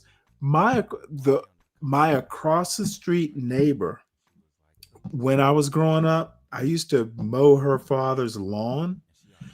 This girl who's she's roughly my age, maybe a year younger. Her daughter, probably by now, just graduated from the Naval Academy. And I had no clue. And I didn't ask her. I'll have to get back down there. Well, I'll be there in June. If I run into her, and I probably will, I'll ask. But no, black girl. Now I do know this girl that I grew up with. She was fucking brilliant. Everybody thought we were gonna wind up together. She was as nerdy as I was. But bottom line, so young black lady, graduate. Hell, when I was in the Navy, I knew a couple young girls at the academy who were black because they were midshipmen taking like a cruise on the ship. So no, I'd be. Annapolis is a fucking great place to go to school. So I know I'm getting all excited about the Naval Academy, but if she's good in math and she's playing sports, she should apply. She should take the academy route. Now it will take discipline. You're not going to get the straight college experience. It's going to be rough, but I can tell you right now, it's worth it. Oh yeah, I know. I was telling her too, like if she was to, I know they had what was the program? State 21 when you are enlisted. Now I'm gonna not recommend enlisted. However, I did have a guy when I got to my second ship. He was a boatswain's mate, but he got picked up for the Naval Academy. One of the best officers I ever met. He was a 03 by the time, and he was fucking excellent. So it's not a bad way to go, but it makes sure he went to the Naval Academy. So it is possible, but if she's got the grades in the sports, that should be maybe a fourth option. Third option would be just to go straight for the degree. And I don't know how OCS works. I know they got rid of it. I think there's still an OCS. You want, your first two options should be academy first, ROTC next. I wouldn't, unless she scores really high on the ASVAB and she can pick what she wants to do. And sounds like she would. But even that, that should be a third option if she actually wants to go into the military. Okay. The thing is if you score high enough on the ASVAB, you actually do kind of get to pick, but you kind of don't. You know how that works. Yeah, needs in the military at that point. Yeah. Oh, motherfucker! I forgot. I forgot you were Navy. Oh yeah, they. You know what? Shit. I was supposed to be stationed in Charleston after my first deployment, and they needed me in Norfolk, so I wound up in Norfolk. Same to me. I had orders to Bahrain, and the day I was leaving out, I had to print out my orders, and I looked at it. So I'm reading it. I'm thinking I was supposed to fly into Virginia. Oh, and then my chief was boy. like, "Oh no, it's needs in the Navy. You're going to the Harry S. Truman." I said, "What is the Harry S. Truman?" Hey, look, dude, and I was so weak. They about to go on deployment. Oh shit! Oh, they needed. Oh, that is funny. Well, you know what? It was kind of the same thing. I was going to Charleston. Dude, I just, it's 50 or so miles from home. So I'm like, well, I'm gonna be home every weekend, which was kind of weak, but I like my parents. They weren't, they annoy me. Well, they annoyed me, but you know what? I like my parents. So I got turned around to Norfolk, and I was so annoyed. Well, it turned out the guy I replaced, in a way, it was kind of good because the job he was doing was what I was doing on my first ship, and it was kind of like a cushy topside job. I was a topsider. I didn't my fucking uniform didn't get dirty for the first couple of years. So anyway, the dude that I replaced was a Naval Academy graduate. And he wound up doing some fucking like shit where he was like using his Naval Academy roommate's number for 900 numbers. It was something just so I'm like, he did what? So needs of the Navy. I think the first choice, because I wanted my son to go to the Naval Academy. And you know what? Not going to happen now. But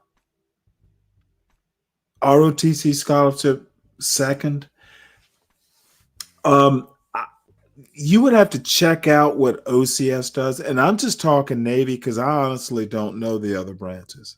It's been quite some time. Now I had friends who went to all three academies. I want her to go Navy, so I'm biased. So yeah, but she can't be like it's got to be a brainy job. You don't want to be a bosun mate. And shit, I'm talking to the choir, preaching to the choir here. You can advise her there. I'd be an OS or an ET or I think they're DSs. They used to be DSs, like the data specialists, the computer people. And I know they combine some rates. ITs, they're ITs now, I think. ITs are good too. Yeah, nuclear ITs even better. Do they have female nukes? I can't remember. They didn't when I was in. I don't. Let me see. I don't think I never. Because I mean, that radiation stuff is a little. It wouldn't surprise me if they didn't want women doing it because you're always under, like radiation bullshit.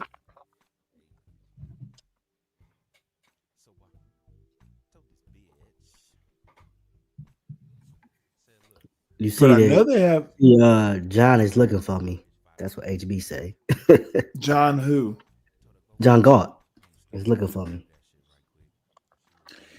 Who gives a fuck?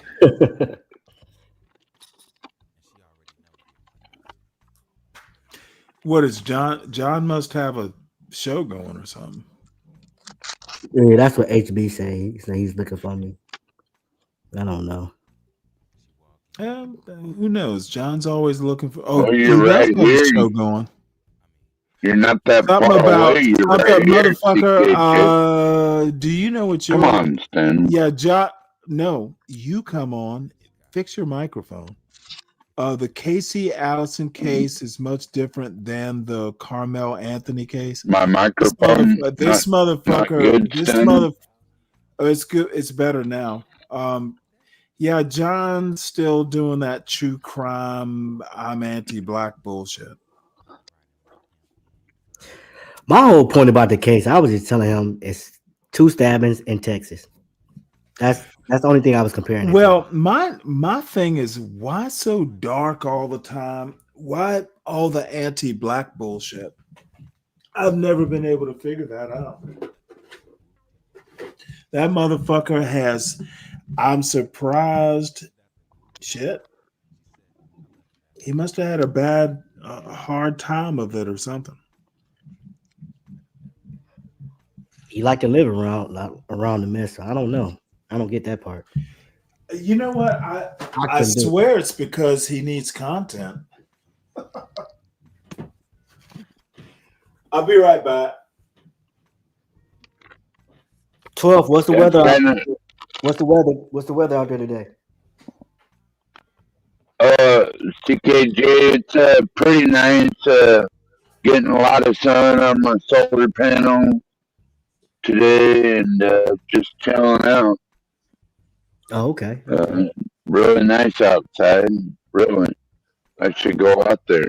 I already been out a few times this morning.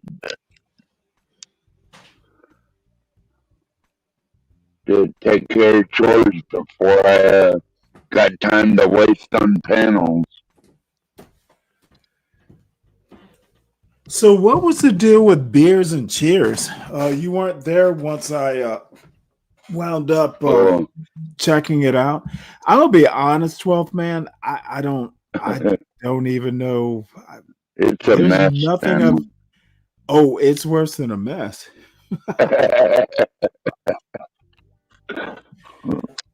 I can't figure out, why you want to see 10 drunk black guys up on a panel, and all of them have the cameras White on. That's guys. even worse. Well, you know what? It's not so much the white guys; it's just drunk motherfuckers. Yeah, like that, son Stanley.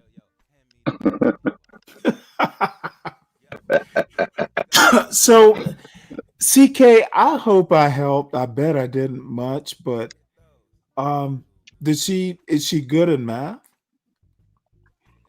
I don't know. I got asked her today when I talked to her. I don't know. Well, I mean, the thing is last time I had to deal with academy in even college, at least, don't depend on OCS after college, because I honestly, back in the day, even back in the 80s, I went to OCS in December of 89, and they were already cutting back. It was about a quarter of what it was like back in the day, like in the 70s. And you know what? I was kind of impressed that I motherfucking even got picked up for it. It was tough to get into. I didn't know. I didn't know how tough it was until they picked me up. And people. I had a YN. Do they still have yeoman? They probably combine yeoman and PN. No. They yeoman's is still by themselves. Really? Well, Yeah. they're the officer personnel people. They keep the Yeah. officer records and they do other stuff. But you know what? My recruiter was a YN3, and one of these days I'll tell you those stories. But no, he was like, hey, you know what? You're there. He's a great guy, and the whole system. I had really good grades in college. So,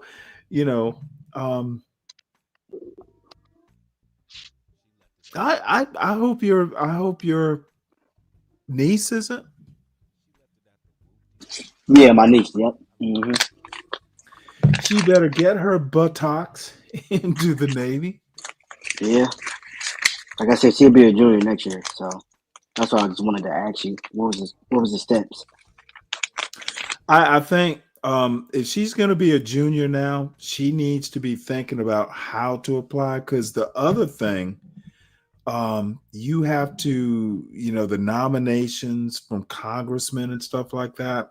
It's a little bit of a chore to get into an academy. ROTC, I've never applied for it, but I know when I did Army ROTC, I'm sure you're going to have recommendations, but it was maybe more from professors or high school teachers. You didn't have Will to the deal steps with be on the website? It should be on the website, right? It should be, yeah. Okay, I'll have to look it up later. But if she can get into the motherfucking academy, go to the Naval Academy. It is honestly, it's going to be rigorous, but if we need folks in the Naval Academy, and the Navy's just beauty, and I'm partial, but man, I know my son would make a good naval officer, and that little rascal just doesn't want to do it. I know he would because he's my son. Stanley, is he going to be doing internships? Not this year. He's decided to come back home. I don't blame your son, Stanley, because being in the military anymore, you're at the whims of whatever. Fuck all that. There is a hero complex. No. It's a challenge. And by the way, let me tell you something. Stanley, let me tell you something interesting, CK. I knew a couple of Georgia Tech officers at the officer basic, SWO officer basic in Newport. One of them was Georgia Tech. He was a nuke. And I think he was an electrical engineer. I had on my second ship, I knew two officers, JOs who were Georgia Tech graduates. Those motherfuckers were they were better than the Naval Academy graduates. They were just fucking sharp. And I mean sharp, funny, just their men loved them. And my captain, who was a Naval Academy graduate, you know what? You know how captains will treat Academy graduate special? Those other like Citadel graduates get treated special. Ivy League graduates get treated special. Georgia Tech graduates, because these motherfuckers were straight engineers. And you know what? That's kind of part of, the Georgia Tech stuff. Motherfuckers they were just like, hey, you want to hang around them because they're cool guys. But when the shit hits the fan, they're getting problem solved. And you know what? Better than me. Yeah. They're motherfucking dude. There is nothing that I love to see young men leading other young men in head first into a battle problem. And young ladies can do it too. Maybe not in the same way, but there's nothing like leadership. And I'm horrible at it, but back in the day, I was good at it. And if you're anything I can do, honestly, CK, let me know. You got lots I'm of good gonna look advice, for the Stanley. information tonight, and then I'll email you whatever I find. Okay. And there's NROTC at Georgia Tech. And I keep mentioning it every now and again to my son. That's what I was doing. He's not motherfucking. He's like, what? Every school has that, don't they? Georgia didn't. Okay. They had It Army wasn't for ROTC. That's why Georgia had Army ROTC, and I had a scholarship. Stanley. If it wasn't for getting shot, I'd As a matter probably of be fact, they didn't retired even have. Navy right now. I Interesting. had a scholarship to go to an academy after graduating in JROTC, and unfortunately, I ended up getting shot and kind of ruined Shot. all my plans. Wait, hold it. Shot with a gun? Yeah. Like a bullet? Really? Yes, sir. In high school? Well, just getting out of high school. Wow. Yeah. And I was picked on. They called me a squid and all that shit. And they these shot you. losers on the block. They called you a squid, then shot you? Well, it's a little more complicated than that, Stanley. But yeah, and I also got picked on because I was serving in NJROTC and I had black friends, so I had to fight these neighborhood idiots over just hanging out with black folks. And you had a bunch of it was a constant. You had a bunch of be brave neighbors. Mm-hmm. Evidently. Well, goddamn, those be brave motherfucking racist whites.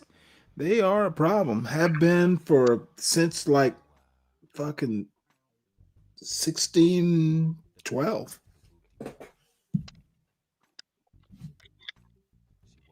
Yeah, and it was always the white people fucking with me. It was never the black people. So, even though I was shot by blacks, I never held any discontent because I had so many black friends.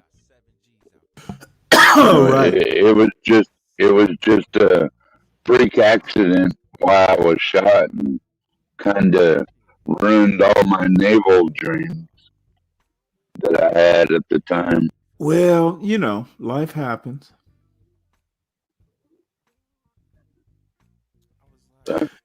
That was a lot anyway, of fun. let me do some housekeeping here. It is everyone make sure you hit the like button. Like, share, subscribe. If you're new to the John Gall Urban Landlord channel, please make sure that you subscribe to the Stanley Cross channel too. Guess you can like, share, and subscribe that. And I'm watching the number count on this boring stream go down, and John Galt's talking about the same old bullshit. So anyway, so we go. So what else is going on, guys? Oh, not a whole lot, Stanley. About ready to heat up some leftover spaghetti and toast up some French bread. That's about it. Play with the dog. If you don't do it, Sam Fisher won't. Hey, Stan, I got a question for you. I know you had mentioned right here wagging his tail at you, Stanley. Was it your plan to retire at a certain age? Well, I didn't retire. I got out after 5 years. No, I'm not talking. I'm talking about just retired period. Because I remember you had mentioned before that you and your wife had planned to be done at a certain age. Because I know you said you was telling your son that you wanted. Well, no, it was more so. It was more so for him. I had some health issues. That I and believe it or not, it wound up being a psoriatic arthritis, and it took about 3 years to diagnose. It wasn't rheumatoid arthritis. you can do a blood test for. Psoriatic arthritis is a little bit more difficult. Believe it or not, you have to have a dermatologist to diagnose it. What? Somewhere, well, hey, it's psoriasis. But it was kind of, unintentional, but wound up being a good thing because it literally took about 3 years to diagnose, and just so happens that I'll be Stanley, can I okay. ask you a question? Let's finish with CKJ threes first. Okay. So I'm okay financially. I wasn't, I'm one of those rare black birds that it'll be okay. So Yeah, you had the mentioned good thing is I got to spend my son's high school years basically being there. home Okay, counseling. that's And see now, but the thing is not everyone gets to be this lucky, and I'm damn sure aware of it. However, my son also had a stay-at-home mother.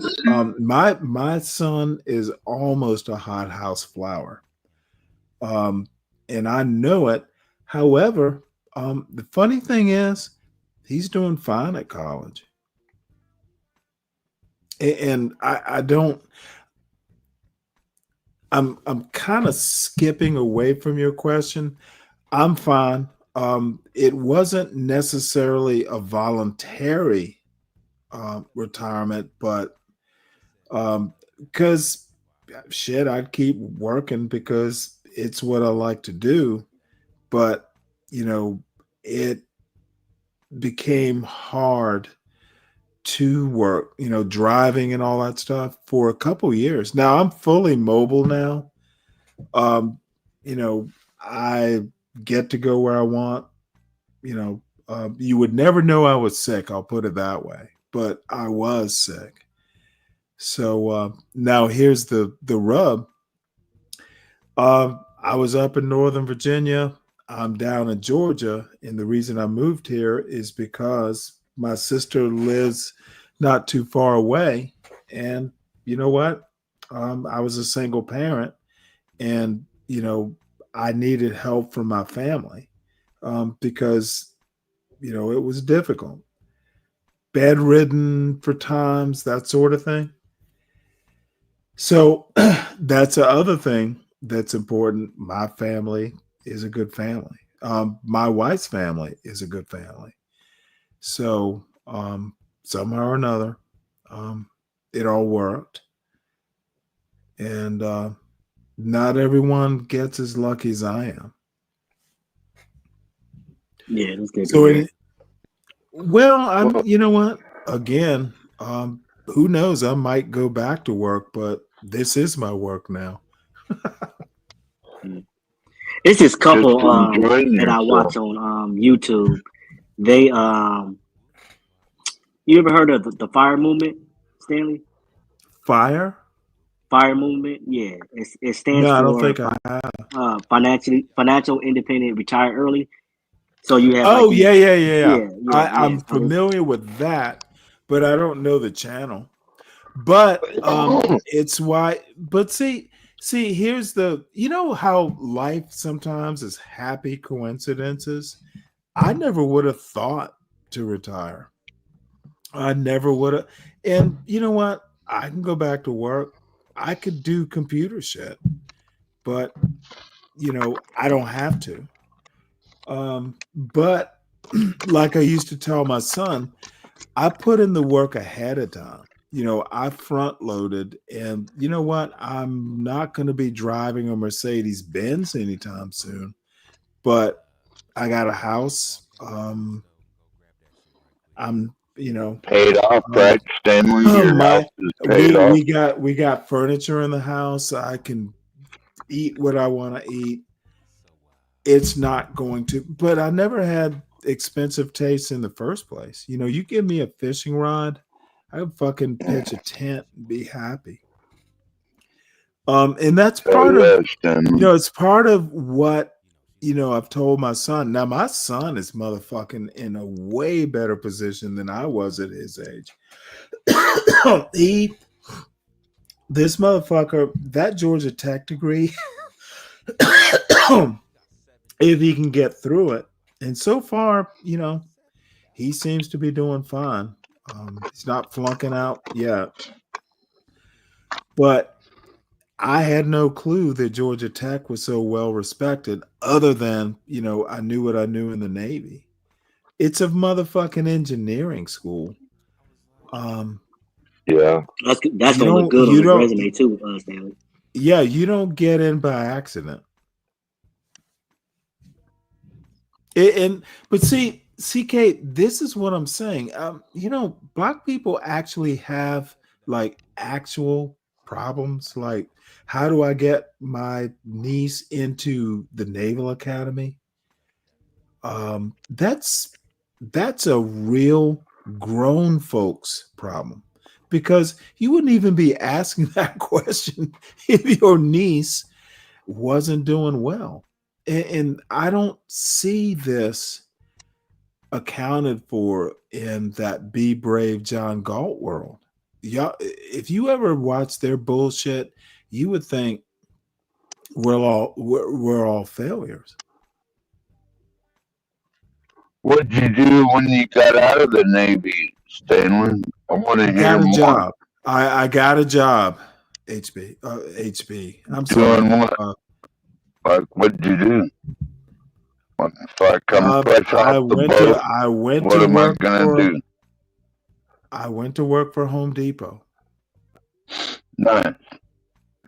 And I was on the startup crew for this 1.5 million square foot motherfucking import distribution center. I did distribution. Cool. No, it wasn't a warehouse. It was a distribution center, and it was a 1.5 million square feet. It was highly computerized. We had automated vehicles. Motherfucker, I was good at computers.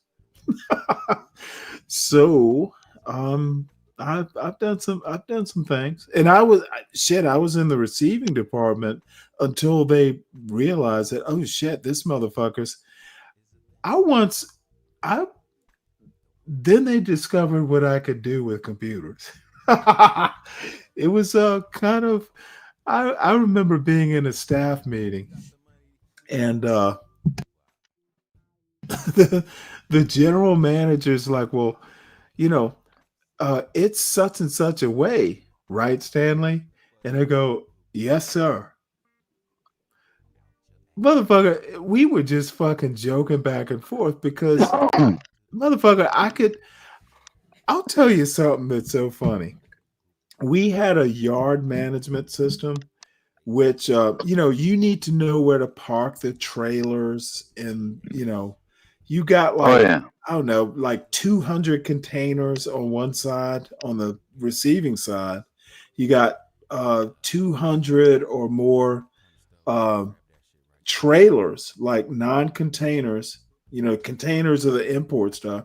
Trailers are how you take the stuff on the trailer, on the containers out. The stuff on the containers has to go through the distribution center, received, put away, or straight to, depending on what's needed, straight to the shipping dock. Well, you know what, motherfucker, I just knew how to do, especially the software, where you put stuff. So one day I'd made a joke about this special portion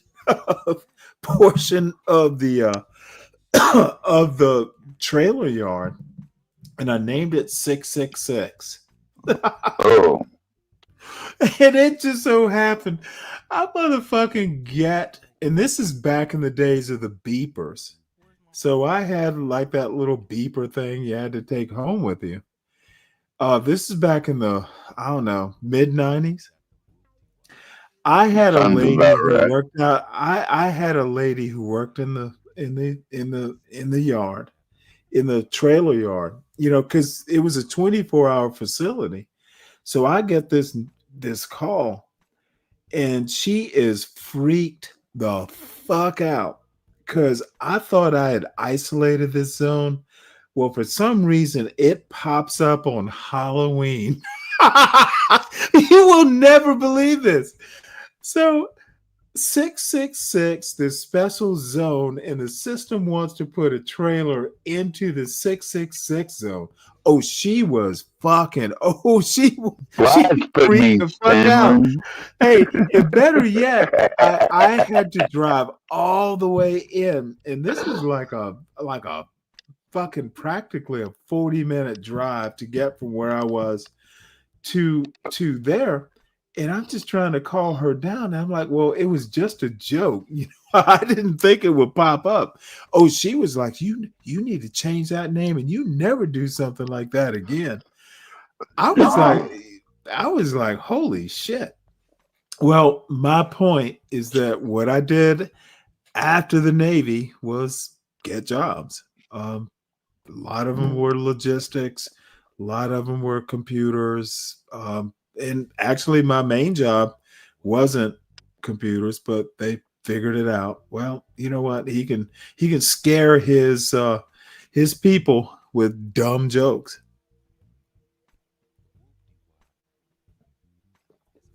And then, in my mid-30s, close to my 40s, I switched over to IT proper. So that's what I did for the last 10 years.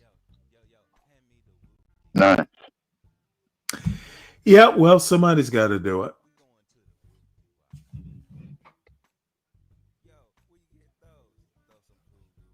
Stanley, was the transition good for you from the military? No, back I to was. civilian? It was not. Okay. And I not know that it was a bad, lot of but people transition from being military and then going back to civilian. It's just you can't deal with like a lot of stuff. Well, you better because you so learn. you so And used to luckily, a certain way. well, let me give you a good example because I know what you're saying. You're used to having an audience who will do what you tell them to do. That was the biggest transition for me. And the other, the secondary was like you expect people to give it your all. They don't give a fuck. Their job is not their mission. Their mission is to raise good families or the home life or, go to the pool hall and get high, whatever. Their job is not their mission. And that was a big thing. And it took me like probably 10 years to get over. I'm used to giving it like if I'm going to go to work, I expect to come home tired because I'm going to give it everything.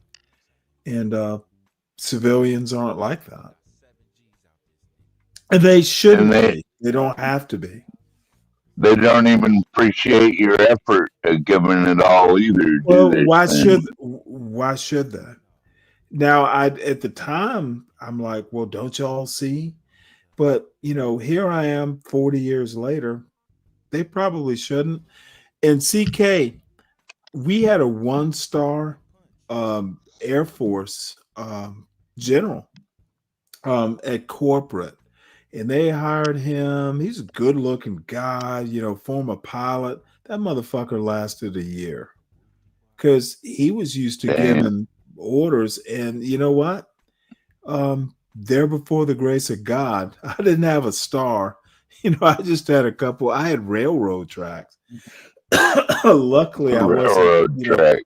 I hadn't gone. When you have the lieutenant bar, didn't you, Stanley? Yes. You was a lieutenant in the Navy, captain. If you have to do Army speak, okay. It was. That dude. And once you get your star, motherfucker, people do jump, and they weren't doing it at Home Depot home headquarters, and he had his he'd be fine. And he probably found some board or somewhere. But Home Depot at the time wasn't like that. It was Home Depot back in the 90s. There were motherfuckers who were hourly. CK, I kid you not. You would go walking into a Home Depot store, say in Atlanta, there were fucking hourly associates who were millionaires because they had gotten in early, back on the ground floor. You could get a bunch of stock and shit. You'd walk up to some fucking like $15 an hour associate, and they're like, "Hey, I'm just here because I like Home Depot, motherfucker. I got like $2 million in the bank."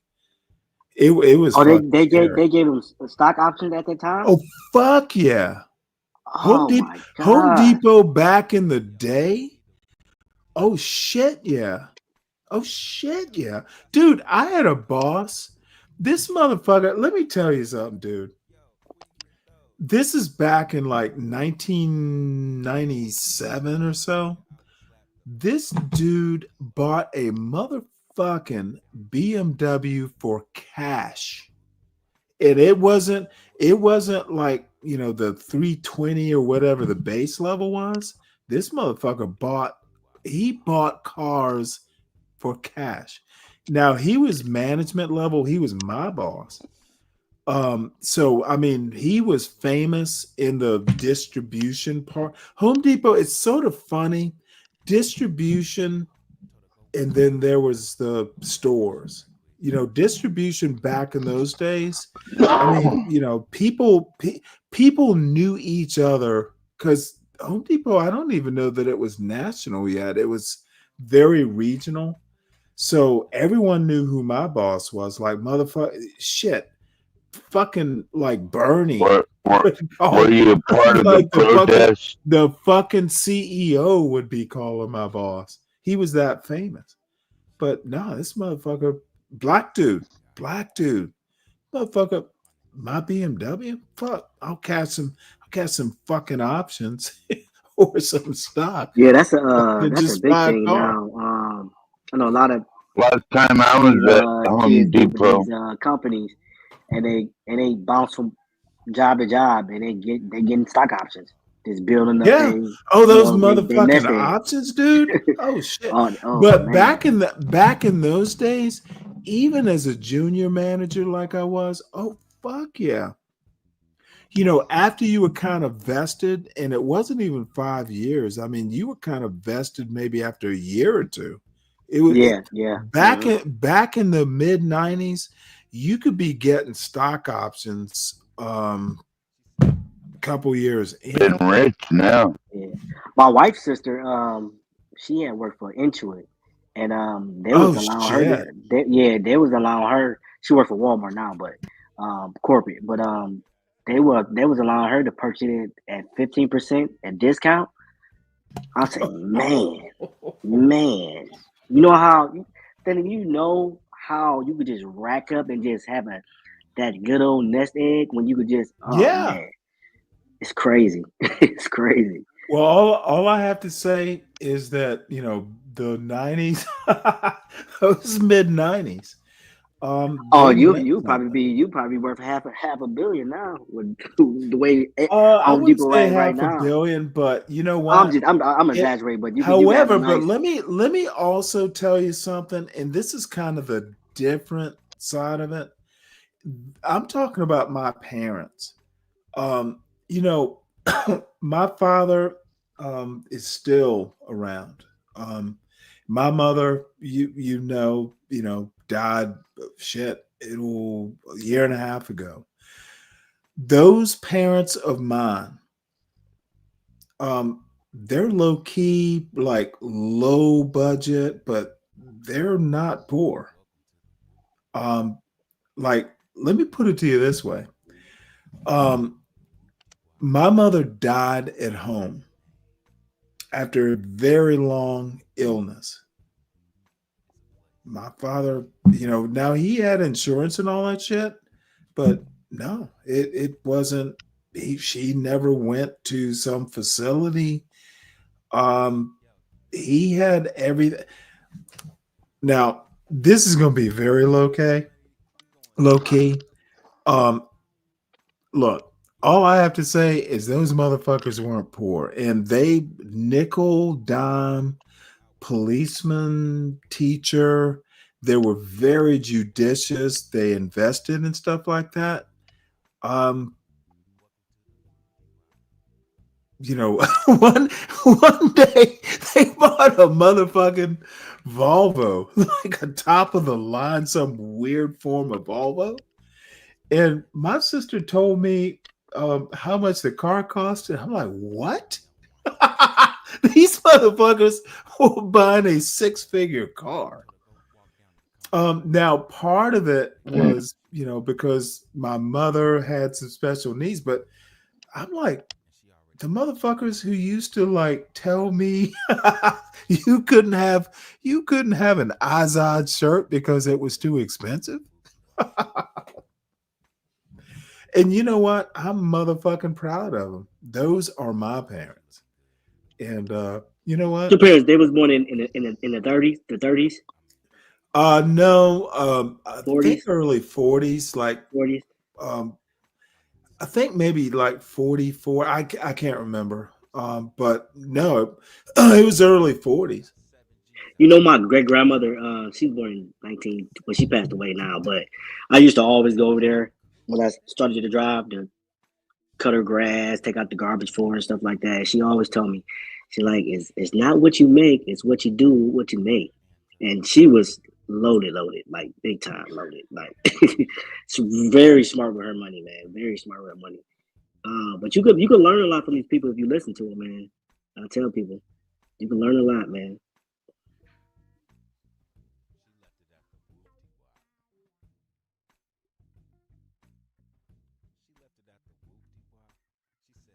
You there, Stanley?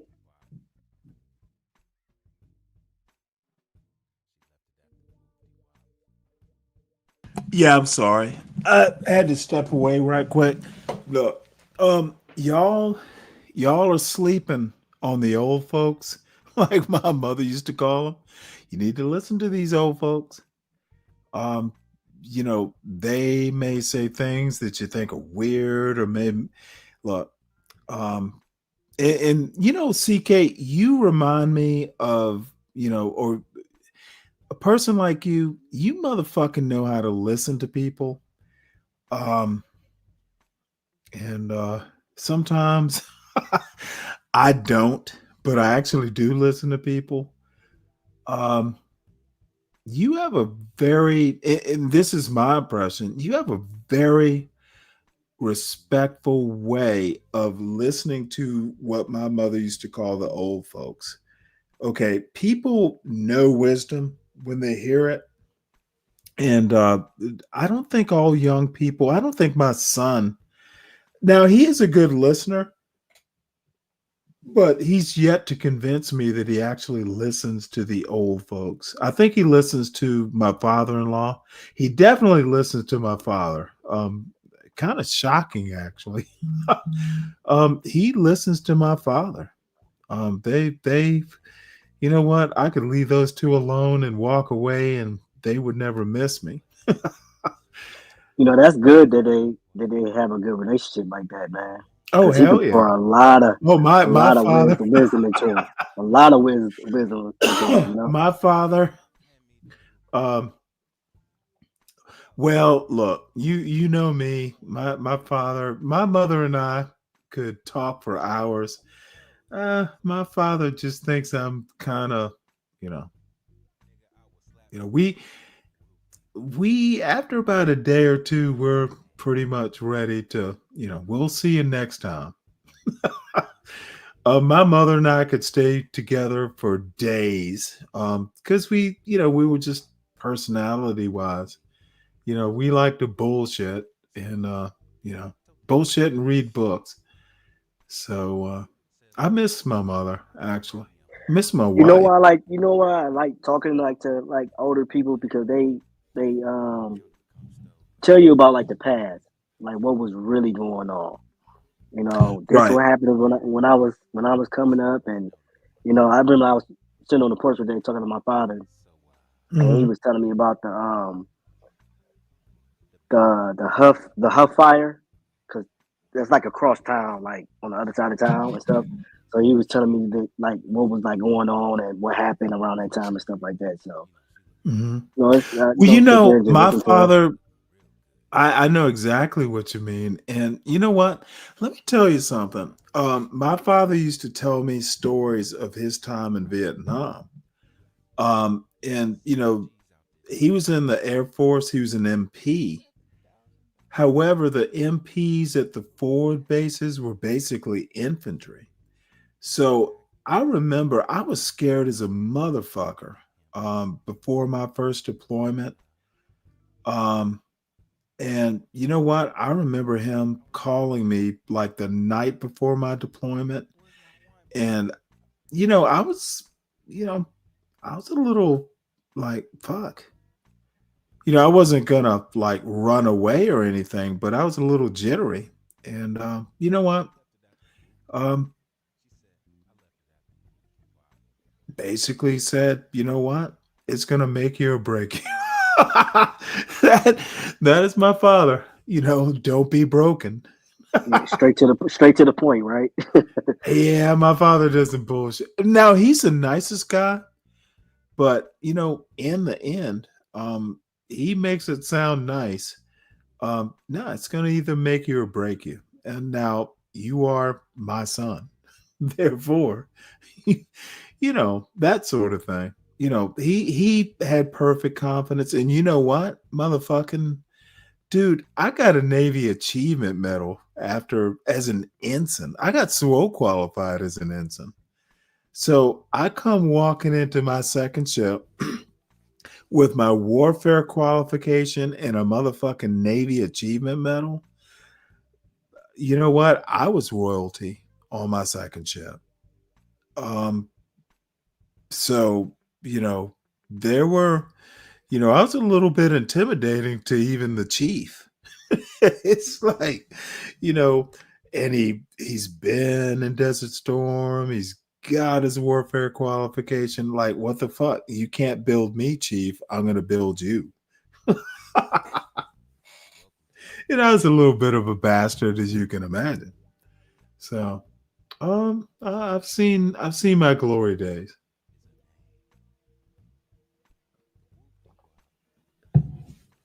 What would you I say don't think was your favorite? What was your favorite place to visit? Courtside, Israel by far. Israel. Oh, I, okay, okay. Haifa, fucking loved it. And you was on a what? You was on a small boy, Stanley. When I visited Haifa, I was on a destroyer, Spruance class. Oh, okay, okay, okay. My first ship was a minesweeper, the smallest of small boys. It was an MSO. Shit, by the time you got into the Navy, they decommed them all. Yeah. You'd have like 100 people, maybe at most, maybe 120 on a crew. But those little minesweepers, there's a little patch that was mined. You remember? Well, you won't remember, but before Desert Storm, or maybe it was right at the beginning, there was one of the amphibs, Pelu. One of the amphibs was like steaming along. I guess it was to drop Marines off somewhere on a beach, right on. You know, Iraq has a little patch right on the Persian Gulf, and they'd mined it. And the Pelu, I think it was a Pelelu, hit the. I said Pelu, because I know a guy named Pelu. Pelelu hit a mine, and this little minesweeper had to lead the whole motherfucking convoy out because it knew how to sweep mines. So these little MSOs became very important in the Persian Gulf. And I happened to be stationed to one in Newport, Rhode Island. And I kind of, I was looking for a Spruance or a motherfucking frigate. Back then, the Perry class frigates were a big deal. And when I found out I was going to a minesweeper, my feelings were hurt. However, it wound up being the best thing ever because I learned I was the operations officer, like as an ensign. So I had comms, I had the OSs, I had the QMs. Do they still have quartermasters? The navigators? Yeah. They still got here. Yep. I basically ran the whole topside operation as an ensign. And this is 100-man cruise, so I probably maybe had 25, 30 people, but I had to run comms, which is a big operation. Quartermasters aren't that hard. OSs aren't that hard. I had the ETs, and I had the there were ETs and ITs. Because those were the dudes who did that non-electric communication stuff. I think there were ITs. So anyway, yeah, I had a bunch of motherfuckers, and I had to run it, and I did it on a whole wound up being a 5-month deployment, and I spent a month coming back, so it wound up being 6 months. But like I said, I got an achievement medal and a motherfucking SWO pin out of it. So, I come in and I was, it's a big deal. A SWO called ensign. And I know you may not get it, but you get your warfare qualification as a SWO or a submariner as an ensign. You're shit hot. So I was a shit hot black ensign coming into my second ship. Oh yeah, motherfucker. I was hot. And you know what? Dude, I got picked up for department head school as an ensign. Literally. Dang. After that first deployment? It was before my second deployment. Motherfucker. Oh, okay. No one gets picked up for department head as an ensign. That's how motherfucking hot I was.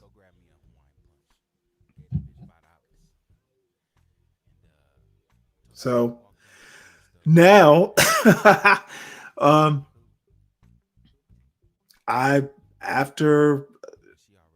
after my second deployment, we had to get prepared. I got pneumonia. I was working my ass off. And you know what? Finally, I'm just like, you know what? I'm not meeting women. I'm not doing shit. I'm working all the time. And I expected my parents, because I called them and told them I'm thinking about getting out. And I really expected them to go, well, hey, you have to stick it out. You know what my mother's response was? Good. I was like, what? No, my mother was fucking worried all the time. She was. Oh, okay. Yeah, look, yeah. my it's like, she was tuning in to people falling off ships and drowning. I'm like, what the fuck are you listening to? It's not a whole doom and gloom. But no, even my father, he was like, your decision. My mother was like, good. So, and I had a captain like 6 months before I got out. My boss, it was during Christmas. My boss was on Christmas vacation, so I was the acting department head, and I had to bless the chief out because this motherfucker. So it was an inspection of one of the main engineering spaces, And my captain wanted to go down there, and I'm the boss. So he's like, Stan, let's go. So I get down there, and this motherfucker had put a bucket under an oil leak, right under a valve. I'm like, this is a motherfucking hee-haw. Motherfucker, fix the valve. So I didn't say all that, but I'm like, well, Chief, we got like you wouldn't know engineering inspections, but there's ORS, the nuclear inspections. It's OPI for the gas turbine engineering ships, that inspection. So we're getting ready for it. Inspection all the time on the ship. Oh, it's like, motherfucker, this is a career breaker. You don't pass an OPI. I don't even want to think about if you don't pass an ORS. That's just not, like, motherfucker, they'll sink you. They'll just take you all off. Like, every officer on the goddamn ship, we don't care if you're engineering or not. Y'all get off. But the OPI, it'll sink a captain's career just instantly if you fail. And the engineering officers, you're done too while we're at it.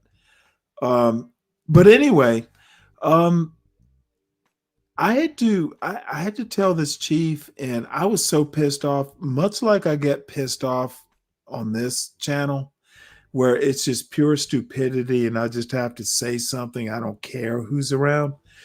So I had to tell this chief, you need to come up to our standards, or maybe I said my standard. We're not coming down to yours. And this is an E7. And it's me, the captain, in this E7. And you know what? I forgot the captain was there. I was so annoyed. So, I fucking just walked off, left the captain and this chief there. I'm like, fuck you. I might say more. So about an hour later, the captain finds me and he's like, well, Stan, are you sure you don't want to stay in the Navy? We could probably, it's like, are you sure you want to leave? Like, Captain, it's done. And, it is what it is. But, I fucking love the Navy. And, I got a buddy or two who have stars on their collars. And, I may or may not have, but motherfucker, I was shit hot back in the days. And I'm pretty sure of my stuff. If you fail, you fail, but fail hard or fail something. And this is what the anti-black blacks don't fucking get. Motherfucker, stop fucking caring about Shador Stevens, or what's that kid's name? What is Dion? Who gives a fuck? Why do we give a fuck? We just picked him up too. So you're gonna be here in Cleveland with me. Well, you know what? I don't care. Now I'm old. Yeah, I don't. All I'm saying is, you know what, yeah. Dion, that motherfucker Shador is going to be just fine, whether he makes it in the NFL or not. That motherfucker's a rich kid. Yeah, he's set. But here's where I'm going with this. Some of the anti-black blacks have young sons. Okay, instead of motherfucking worrying about this bullshit, why aren't you with your son? I know where my son is. As a matter of fact, I wish that motherfucker, he'll be here next weekend or so. I know where he's going to be all summer. Look, I'm going to be rather direct and I'm going to use coded language, but you know where I'm going with this. Motherfucker, if your ass is on here talking about Shador Sanders, motherfucker, where's your son? Because we know you got one. Why aren't you grooming your son for excellence? And I'm going to be motherfucking brutal Motherfucker, if you are not grooming your son when you have the chance for excellence, you don't have to be mean, you don't have to spank, you don't have to do shit. All you got to do is fucking be there for your son and tell him what you expect. And I motherfucking know it because I goddamn did it. It is so annoying to see these motherfuckers on here talking about Shador Sanders and Carmelo Anthony when they have kids they don't see often. Yeah, a lot of the 99% of that stuff doesn't even matter. Like me, man, I'm focused on, like I said, my household. I'm not focused on Well, you nothing know else what? beside it. My point is a lot of these motherfuckers could have households if they tried half as hard. They're more focused on bullshit than actually building families. But yet they want to talk about the dysfunction of the black community when they are who they're describing. Okay, motherfucker, if you have two young kids and you're on the fucking internet blind, drunk, and puffy, why should your idea of black dysfunction, you are that dysfunction. And don't you ever motherfucking approach me about what I've done. You need to be doing what I've done. You know, the King Shenards of the world. Well, what did you do when you got out of the Navy? Motherfucker, I was in the Navy. That's all you need to know. People can't even make it through boot camp, Stanley. You know, that's Well, crazy. I think what it is it's kind of crabs in the barrel, a basket. You know what? If you are close to 50, your life is done. You have chosen. Now, it's not that, you know, you can't change your life, but you pretty much, odds are you won't. And, you know, if you're not looking at what your kids' abilities are and trying to figure out, you know, how you got them. Like I knew my motherfucking son was fucking talking about being a game designer and a computer programmer at fucking 6. Now, I didn't put the idea in his head. That's what he wanted to do. And he has been consistent. He kind of thought about being an architect.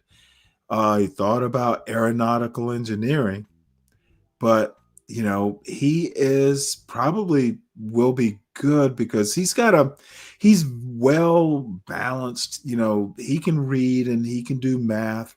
He's actually really kind of, you know, my thing is if you're going to be a good black man, be a Renaissance man. Be able to read a book and split wood, you know, that sort of thing. Turn a screw and be nice to women. You should be able to do a range of things. And I'll be honest, CK, I just don't see it on this channel. Most of these motherfuckers are just weird. They have no solution. They just Well, I complain. don't give a fuck if they don't have solutions. You don't have to have a solution for society. You have to have a solution for your family. No, that's what I mean. Like they have no solution, but to complain about everything, Other I guess. people's, Yeah, you know, stuff. why you do a month worth of Carmelo Anthony is beyond me. Don't you have a family? So you're gonna go criticize his family when yours is falling apart. And the other thing that's annoying me today is I just came up here to fucking do catch-up show. And I'm gonna have to talk to Portia. I'm gonna stop posting the link on into the chat. Come up here if I want you to come up. This fucking, you feel comfortable coming up here just isn't working for me. Not you specific. You're always welcome. I'll drop the chat for the people I want to talk to. But this 12th man bullshit, this Solid Snake bullshit, it's becoming old. And then it goes from there.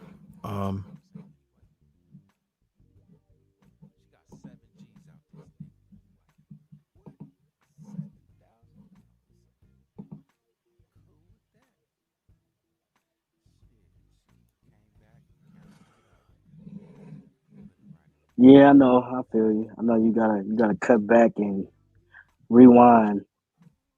No, you know what? I have father complaints, but they will be aired out. So this is my new girlfriend.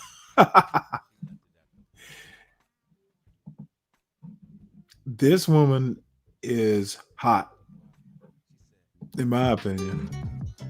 Before we even get started, let's talk about the Now, gear that you are going to want to buy for your roller not my skating biggest hobby. deal. I'm going to try to make Not this my as simple as biggest- possible because the last thing I want is for you to I go don't out and want waste it. a bunch of money on gear that However, you don't really need. I'm going to hit you with the basics of what would be good. Before we get started, you might be thinking, but Deja, you're not wearing any safety gear. That's because I'm a hypocrite, okay? I've accepted this.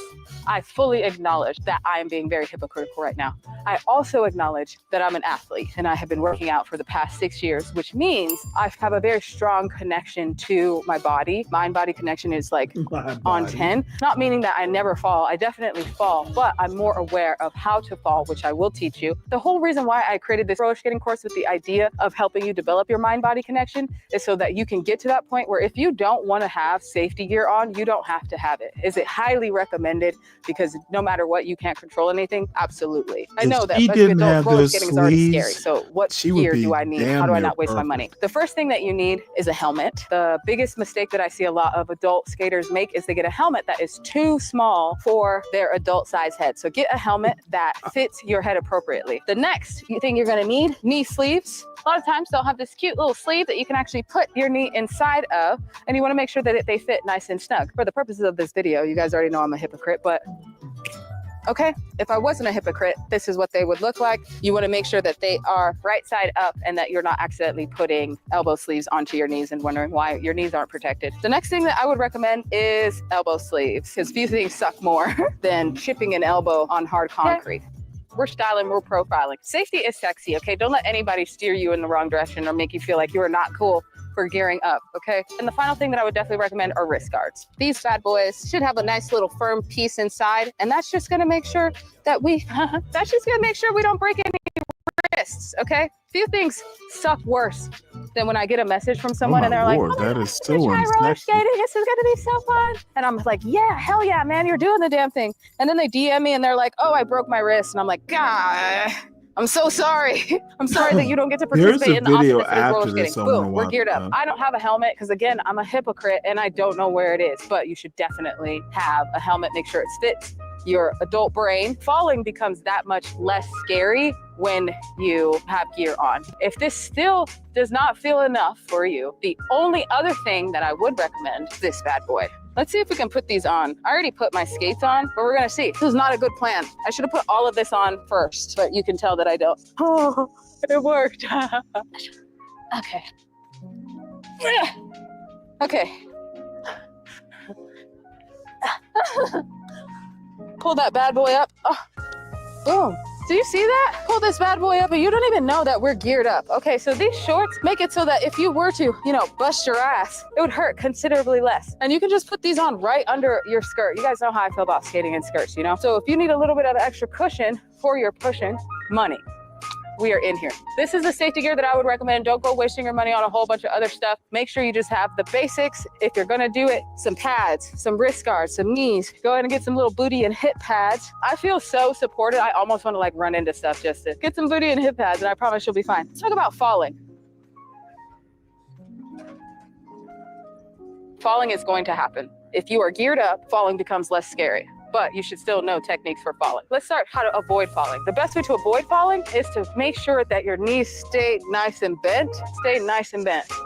That's the best way. The biggest way that people fall is their weight shifts too far back to their heels, and then they start to swing, and they make their body real big. If you're about to fall, try and practice, oh no, go low. So try to train yourself that if you feel yourself start to swing, oh no, go low. You grab onto your knees and you bend down. Hands on your knees, hands on your knees. To reestablish your center of balance. Oh no, go low. Let's say, oh no, go low has failed and we're going down. The best thing that you can Those do damn is arms are commit to a driving me fall. If crazy. you know you're gonna fall, the best thing you can do is commit to a side and fall. So if you feel yourself falling, try and commit to a fall. You don't want to land on outstretched hands. If you have wrist guards, it's a little bit easier for you to just fall and let it go. Let yourself go if you have it. But you don't want to fall on outstretched hands at all. The best things that you can do is pick a side and commit. So, okay, I'm going down.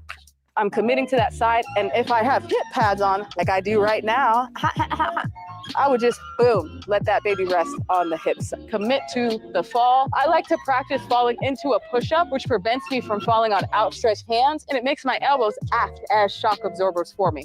So we're falling down, whoop, and we're bending versus we might as well lean into it and distribute the force throughout our body versus resting it here. So, oh no, go low here, and then committing to it and picking a side. And you do that by getting as low as possible to the ground. If we're low to the ground, we have less distance to fall. We are, and then we're here, we're down already. The important thing to understand here is falling is going to happen, but if you're falling consistently, you might be trying something that is just a little bit too difficult for you, or if you're falling so. You know what? This music gets so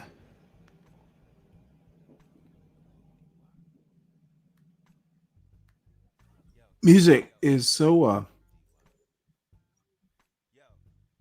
part of the background you don't really notice it. This is actually the video I kind of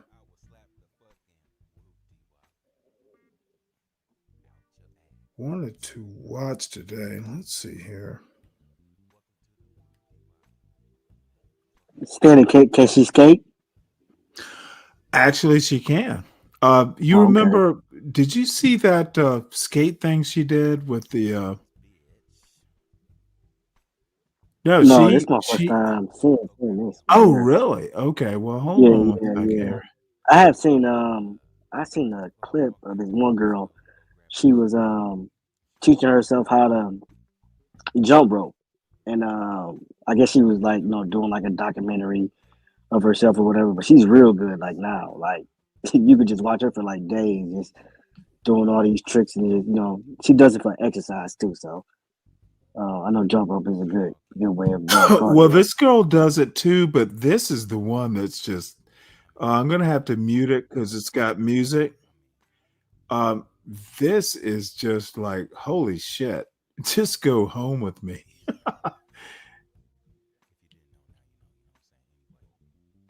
This is hot.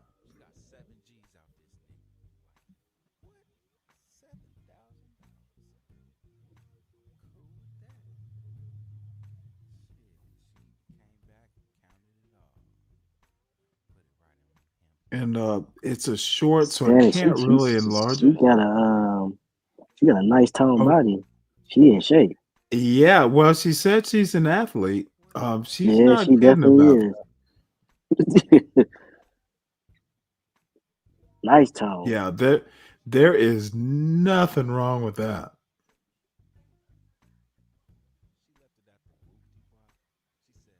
Now she is older. She's actually got gray hair now, somewhere in those braids. But Oh, this is old. you know what?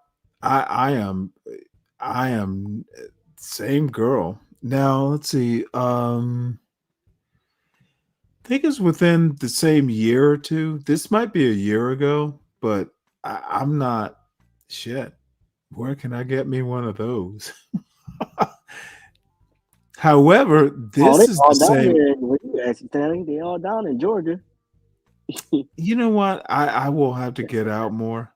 But let me Exercising our rights as also citizens. say this. This is the same woman. We're going to and defund this schools. is We're going to cut this social is programs. kind We're of going to like where I am with her. profit first. She's Part just 1. cute as What fuck. is a public good? She is my Oh, kind this of is the woman. same Stay girl. Quick refresher for my Yeah, visual same peeps. girl. Public goods are Oh, okay. basic rights. Exist to serve society, funded by tax dollars, everyone has access. Privatized services exist to serve profit. You pay to access, again, limited to who can afford it. If you have a pulse in America, chances are you have definitely heard the dog whistles and marketing phrases that signal and sell you on making as many things as possible private instead of public. My fellow Americans, blah, blah, blah, blah, blah, blah. School choice gives parents more options. We're defunding public education, and we're funneling your tax dollars into private schools that get to make their own rules and exclude whoever they want. IEPs need not apply. Blah, blah, blah, blah, blah, blah, blah. So blah, anyway, blah. The I'm free not market gonna, is more efficient. you know, Corporations profit make while y'all services suffer through decline that. under I'm just the guise into. of efficiency. I No am. public accountability This means that we woman can is and my will kind of maximize. woman. She is cute and toned. So we'll have to find her.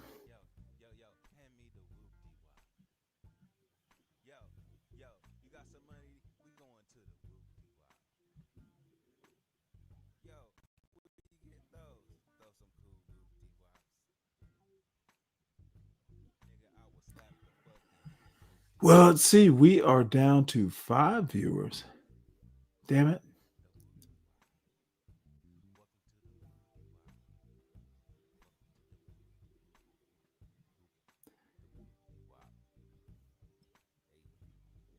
Let's see what we got here.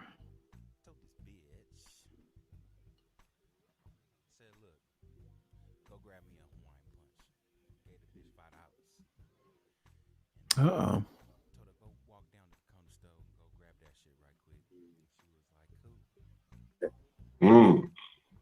Because the same system that prosecutes you is the same system that's going to convict you.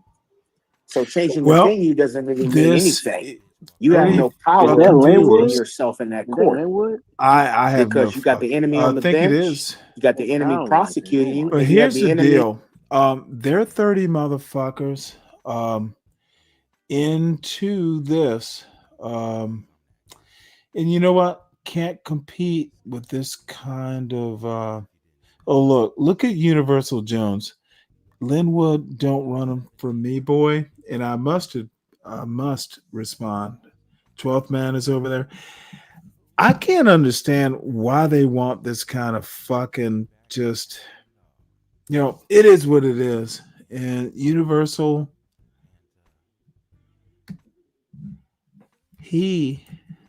Linwood runs. I have to do it.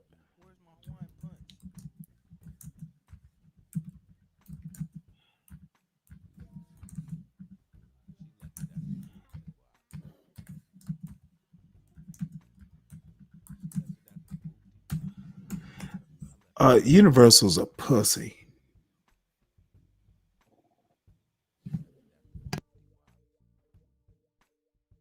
And anytime I get to tell him he's a pussy, I enjoy doing it. You know what? Now you will be mad at me, but you know what? I love picking on people who think they're strong, pretend they're strong, but they're not strong. Stanley, I think you know what? I think that's a Navy thing. Well, no, I don't think it's a Navy thing. Military. Dude, I think it's kind let of me a tell you a military story. thing, man. You're gonna love this story. I'm gonna tell you 2 stories. There was this ensign, and now I was a lieutenant. Like, the Chiefs got out of my motherfucking way. and the reason they would get out of my way is the bosun mate chief, who is like, this motherfucker was an E7, but everybody, E9, it didn't matter. And he and I were fucking, dude, I have to tell you 3 stories. Motherfucker, let me tell you, you think I'm bullshitting? We were in Barcelona, And I used to hang out with the chiefs because the officers were too boring. And you know what? The chiefs did not mind. I hadn't even made. I was a JG, so I'm out in Barcelona, and me and the chiefs are just fucking. Now I knew I was an officer. They knew I was an officer. But you know what? I just like hanging out. They were real. And not like this fucking officer tea party. Now I was an officer. So anyway, dude, I have to take a piss. And where the fuck would I take a piss? But on the side of a motherfucking Barcelona police precinct. There was a dumpster. So I'm like, well, fuck, let me go over there and take a piss. And of course, I do that, and the Barcelona police are there, and they were fucking gonna arrest me. And you know who the fuck stepped in? Dude, I was 3 sheets to the wind. I barely remember it. Yo, was out in town, Stanley? We were in Barcelona. Oh, just out and about. Oh, okay, yeah. Oh no. We were probably in the gut somewhere. But I hung out with the chiefs. They're not gonna. It's such a weird thing. They will protect the officers they like, especially the JOs. So you know what? My career probably should have been over. And you know what? Next morning I wake up, dude, I was so fucking drunk. I blacked out. I remember taking the piss, and that's about the last thing I remember. So next morning, you got to have your ID to leave the ship. I can't find that motherfucker. I don't remember what happened. And dude, it is shameful to admit this. But so I'm I'm putting on a uniform because we were right next to a supply ship or an amphib or something. I was basically going to go over and have a new ID made. And all of a sudden there's a knock at my stateroom door, and there is Senior Chief Uran. URANN. He goes, hey, sir, you remember losing this last night? He holds up my ID. And he's basically said, hey, look, those motherfuckers protected me. They're like, nah, we're not going to leave him to the cops. So he goes, say, thank you, Senior Chief Uran. And I go, thank you, Senior Chief Uran. You know what, though? There have been a couple times I've pulled a couple of them, out of scrapes. You know what? And I don't know. Y'all think I'm some flighty motherfucker. Dude, I used to go and help because, I understand machines. I used to go out and fucking help my chief troubleshoot shit.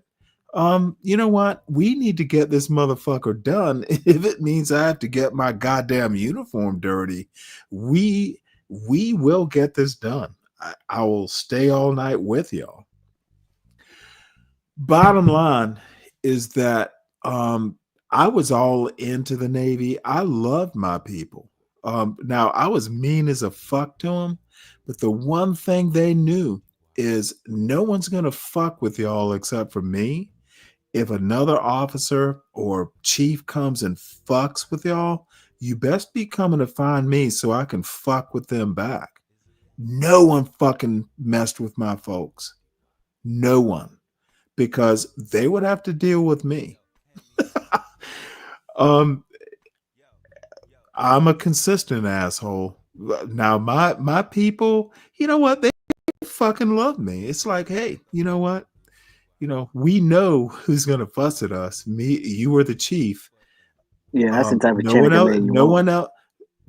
We know who's gonna fuss if we fuck up. Now there's some fuck ups I can't shield you from, but on this ship, god damn it, dude. Especially in at the time it was the engineering department, but even when I was topside, no one fucked with my people because they, you know what? It could just be like, yeah, we just don't want to deal with Cross, that motherfucker. But you know what? My guys loved me. I was demanding, but motherfucker, they knew no one else was going to fuck with them. Fucking not even the department head would fuck with him because he knew. Well, I told you that story. The only time I want to hear from you, because I know what I'm doing, if I fuck up, and there's been one or two times, but dude, I just knew what the fuck I was doing. And took me a year or so or two. But if you're gonna be black, and you have good parents, I fucking knew how to turn a screw. Look, you were going to be one of those parents. One or two of your kids are going to wind up being naval officers or just successful. My parents Hopefully didn't both of them, motherfucking raise me to fucking be a John Galt. They raised me to be Stanley Cross, which is naval officer or scientist or, raise. They didn't fucking raise me with like, oh, blacks can only do so much. Motherfucker, that's not how they raised me. And I don't get the John Galts. I don't get the Solid Snakes. I don't get these motherfuckers. What the fuck are they doing?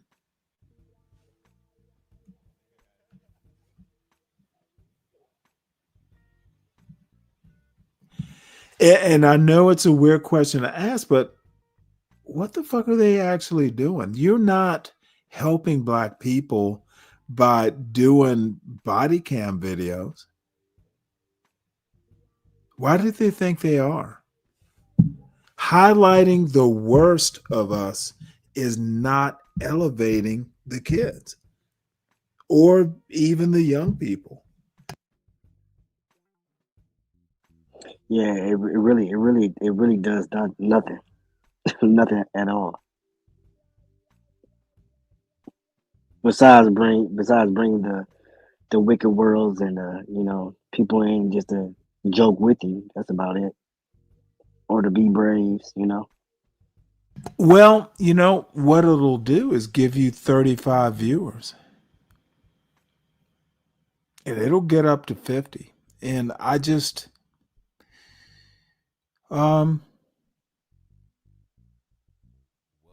it's just more entertaining. Now Not he's entertaining to doing me, man. FBI arrest I'm sorry, what? I said it's not entertaining to me. I mean, I can't listen but for so long to the same thing over and over and over again. It gets kind of dead. Yeah, I don't get that part. So I mean, like I just said, like I had trolled John the one day with the case. Like I said, that was like a week or 2 weeks ago. And today, oh, John looking for you. Like, dude, that was 2 weeks ago. Like, let's move on.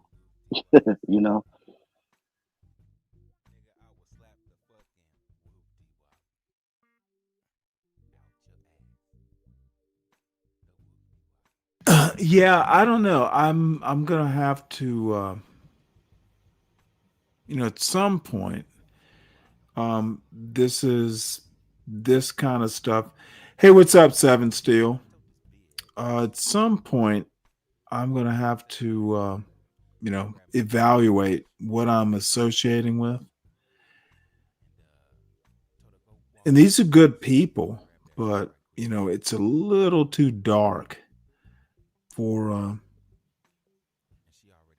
I don't think, even if black people are as effed up as you think, how are you helping? And the solution isn't being a fucking urban landlord or being Philippe. These motherfuckers, oddly enough, I don't get it.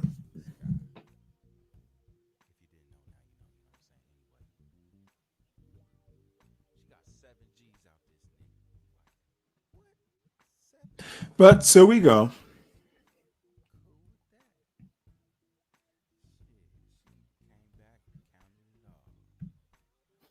is chemistry. All But right. you know, it's There's always gotta be out old there. people. Of course. Well, there's a real one. You got to try to find a That's real one. right. Let's take a step back with me because we're going to look at these lovely ladies. And even though all the hearts are broken, can we still clap it up for this And gentleman? I would Because he still came out take looking great, second feeling great. from the So I right thank you. I'm in the going to take green that mic dress. She's and you're going about to the head best out of the that way. lot. Head out that way towards the exit. Thank you so much. You're awesome. Thank you so much. Clap it up for him one more time.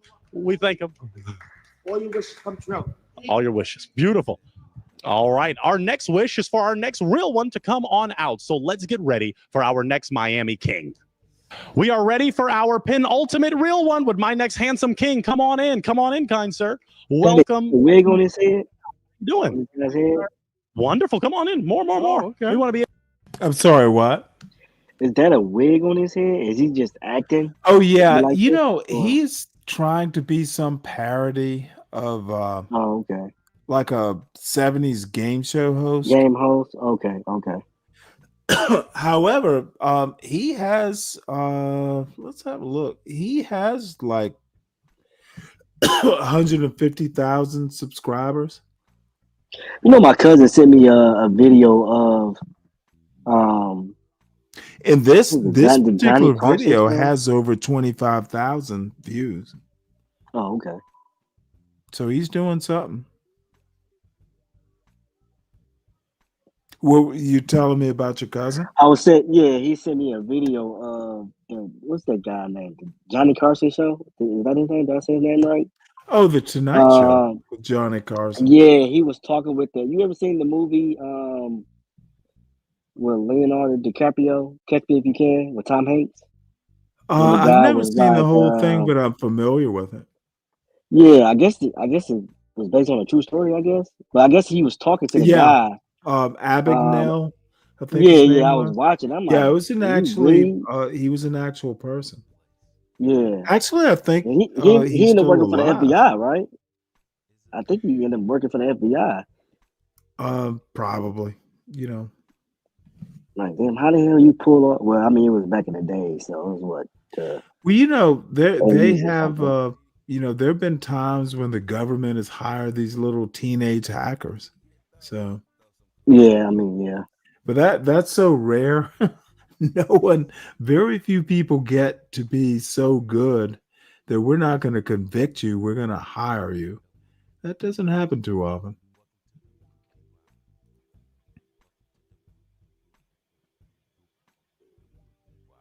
Want to be able to see it. We want to be able to see it. Would you God please damn share it, with these what lovely ladies is your it name, with your these age, and what you guys? do? You know what? Mark, age 61 and a half. And what do I All do? these That's a tough one, motherfuckers are actually, short. because I wear a lot of There's different hats. A one lot of guy people know who me as a looks chef, fairly tall. and I do a lot of interesting preparations that No, are I'm going to a skip little to the bit like end raw because this vegan, is just too painful. as an example. Okay. And I also get in. Stanley, All he right. sent Well, me if that's another the case, video let's get of ready for our final real one. the 1992 debate. Between what? It was Clinton and Bush, someone? Clinton, and then what's the other guy? That he was independent. Rose. Oh, Was it Rose? Perot. Oh, you got that Yeah. video? Fucking put it in the back. Let's watch it. Yeah, yeah. Let me send it to you. Hold on, right quick. Absolutely.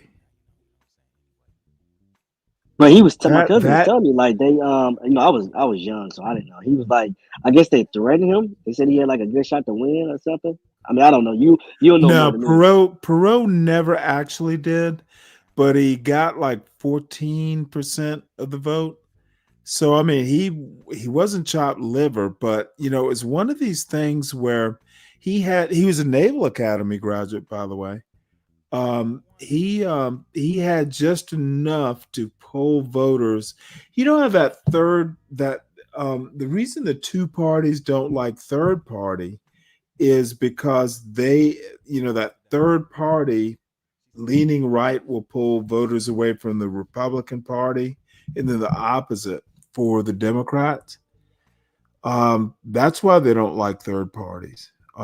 It's going to pull votes from one of the two main parties. I would like to see, I think, naturally there are four parties.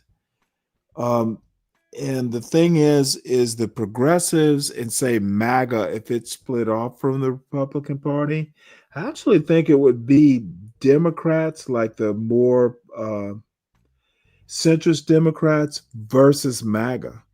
I don't think that it may be the main. I think the main race would be between centrist Republicans and MAGA. I don't think the progressive left, they keep saying how popular they are, but I've never seen, hear tell of it. Yeah, this clip, I think he was talking about, I guess, NAFTA or something. Okay. And this clip, did it send? I put it in the back. I don't know. Did it send? I don't know. Was it? Hold on. Did I hit the link? Right. Hold on. Put it there again. I see the words. I don't see the link. Or do you want me to search it?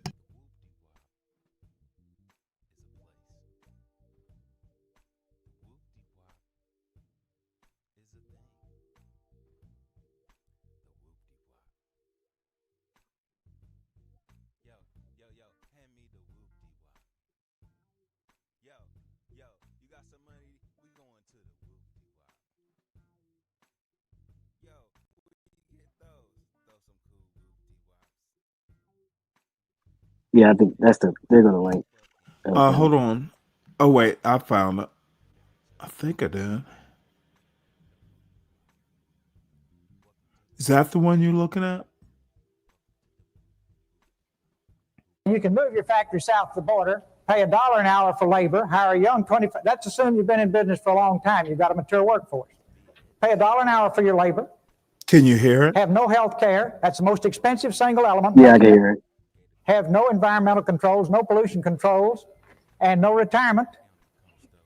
And you don't care about anything but making money. There will be a giant sucking sound going south. So if the people send me to Washington, the first thing I'll do is study that 2,000-page agreement and make sure it's a two-way street.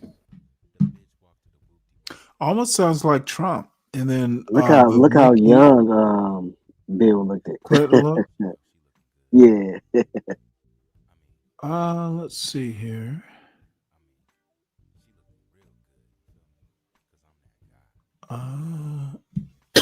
Excuse me.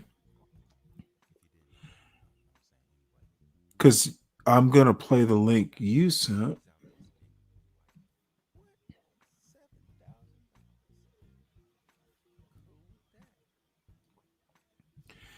Might be part of the same link. Oops.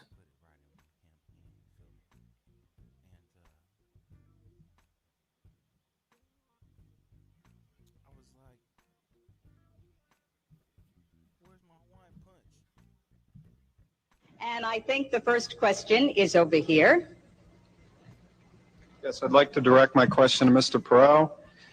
What will you do as president to open foreign markets to fair competition from American business and here at home from foreign countries so that we can bring jobs back to the United States? That's right at the top of my agenda. We've shipped millions of jobs overseas, and we have a strange situation because we have a process in Washington where after you've served for a while, you cash in, become a foreign lobbyist, make $30,000 a month, then take a leave, work on presidential campaigns, make sure you got good contacts, and then go back out. Now, if you just want to get down to brass tacks, first thing you ought to do is get all these folks who've got these one-way trade agreements that we've negotiated over the years and say, fellas, we'll take the same deal we gave you.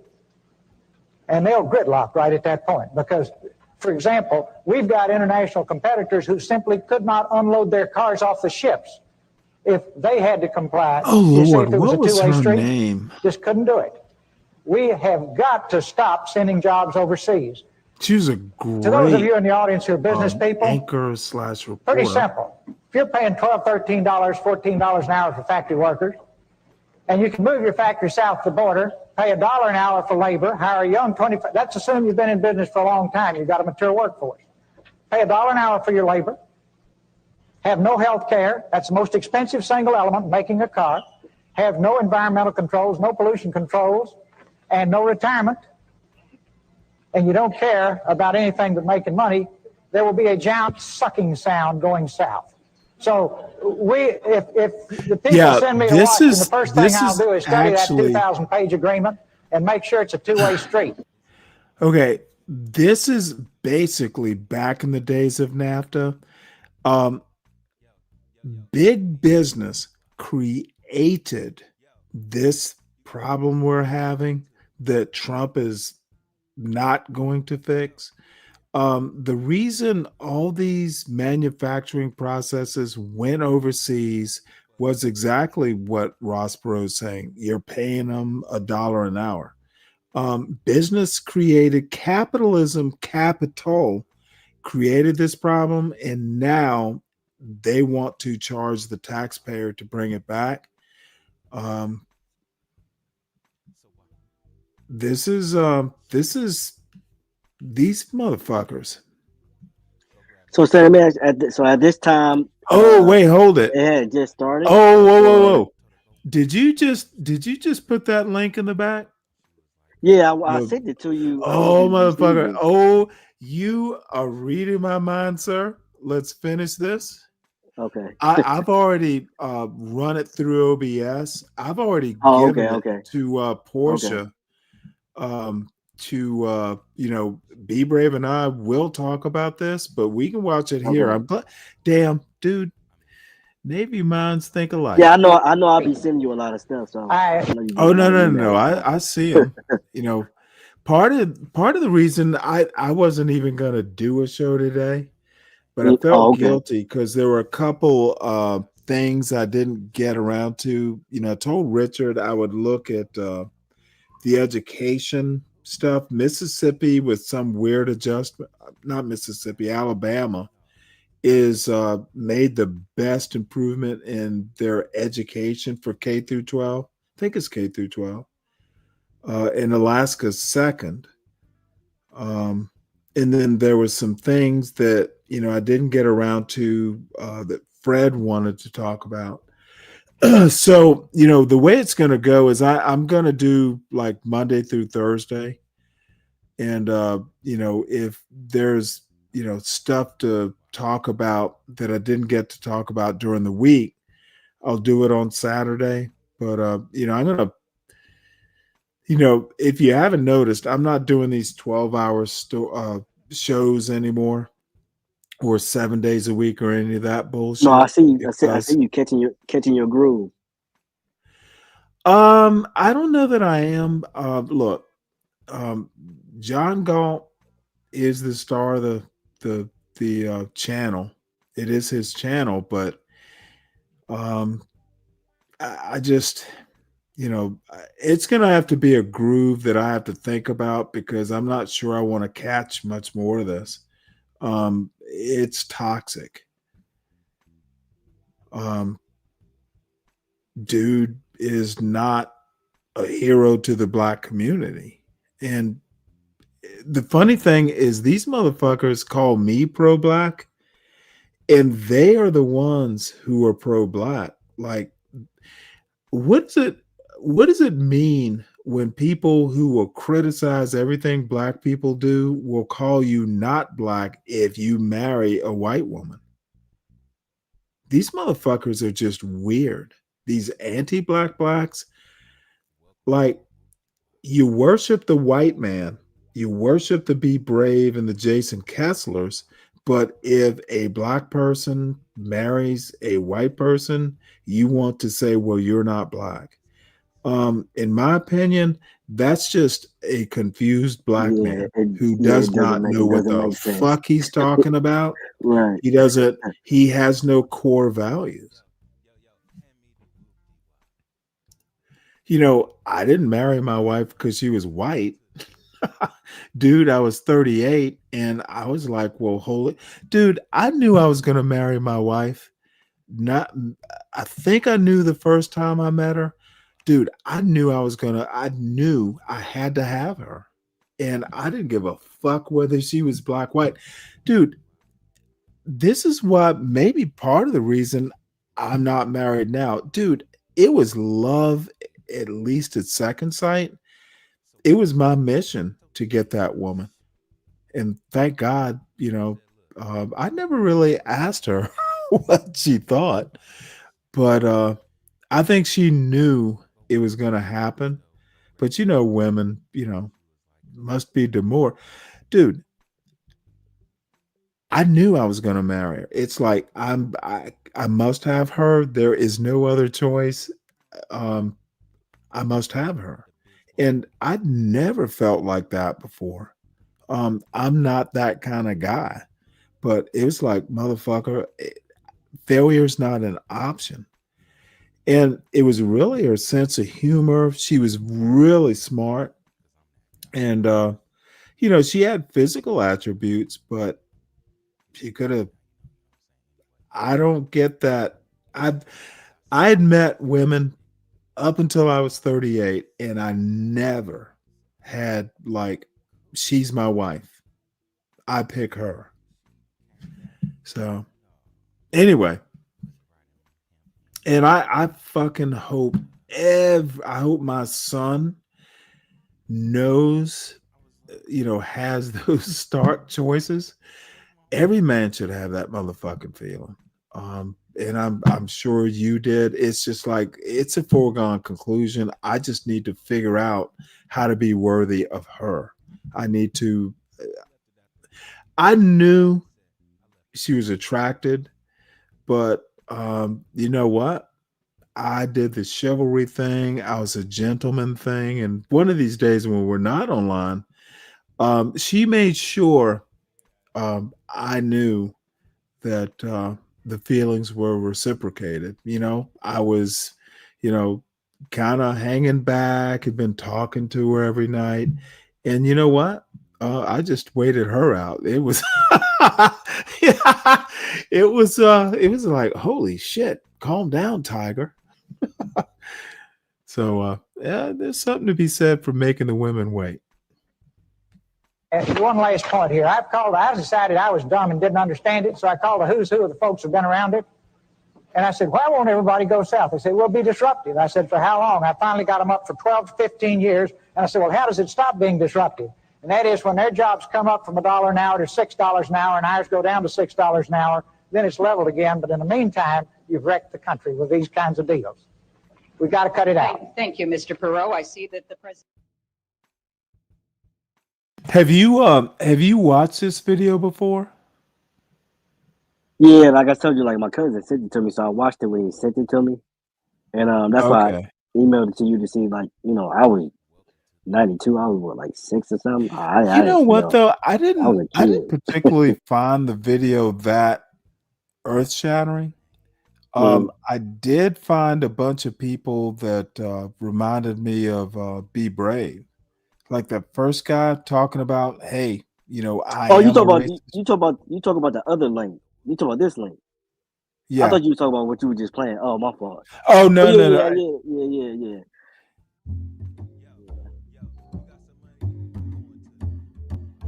Yeah. Let's see. You know what? Let's make sure, because I actually have it. I ran it through the YouTube thingamajig. So give me one sec here.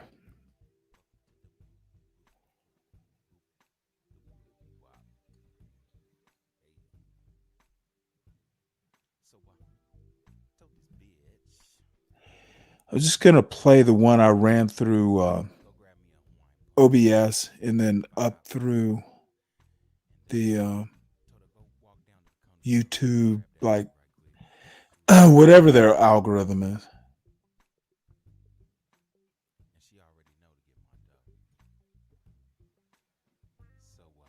Here we go.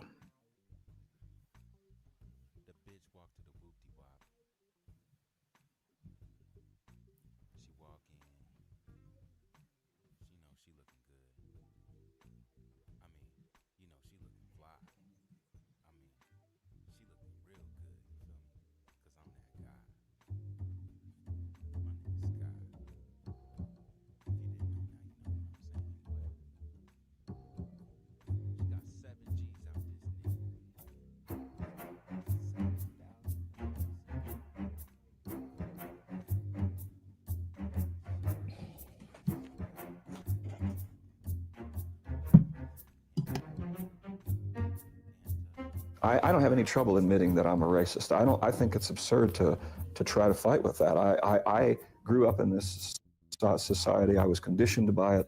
I think internally in my psyche, I have grounded and rooted those attitudes, and I see it in me all the time.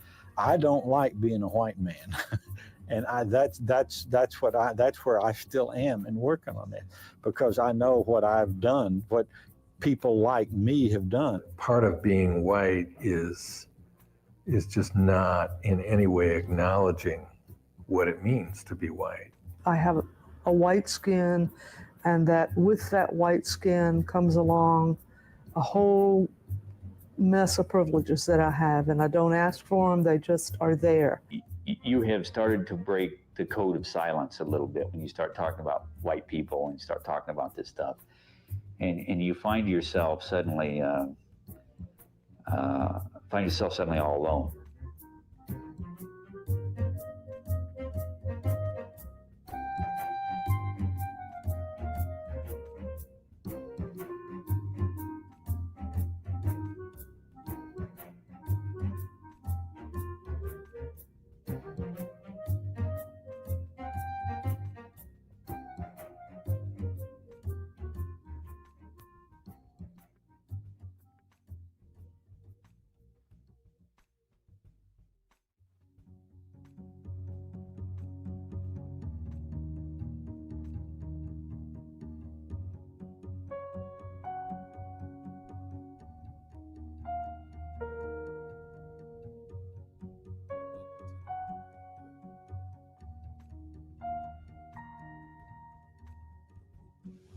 The family history, as I understand it, was really, people coming to America as a way of searching for a better life and escaping poverty. And it has often seemed to me that also meant escaping their roots, where they came from, that there was a sort of a desire to separate from that and to become something different.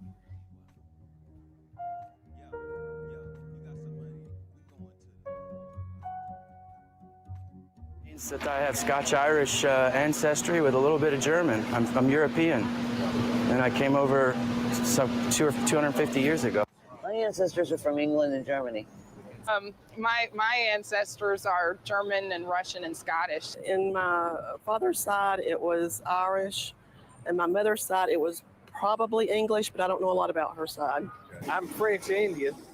I guess you'd say I got a little Cajun in me. Ireland. Did you identify as Irish?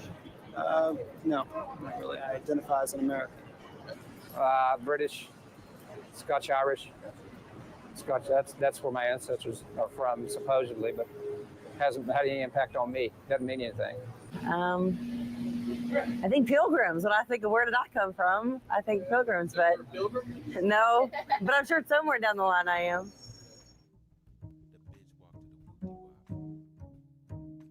Because they were Irish, there was a lot of oppression, because they immigrated over from Ireland.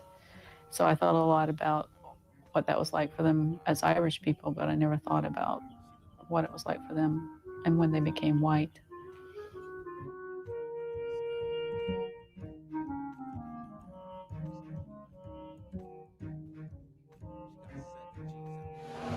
Well, you can only be something if there's something else to negate it. So I guess we became white. I guess we're white because there's a bunch of other races to set us off. So how did English people and German people get turned into white people? Came to America. My assimilation by living living in the U.S. It's just the smorgasbord, I have no idea. I honestly have no idea. Do you know how they got turned into British and Scotch people? How those people got turned into white people? No. You ever thought about that? I'm not a history buff. I think culture did that over time. It's like certain words that we use in our language are not our words. They're other nations, other words that come from other languages. How did the Irish get turned into white people?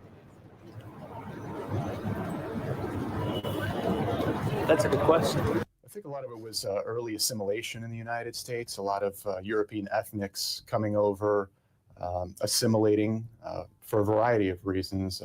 Primary one being a desire to elevate their socioeconomic status. So to get jobs, to find places to live, a lot of the Europeans altered their last names to sound more mainstream. A lot of them changed the clothing that they wore, the foods they ate.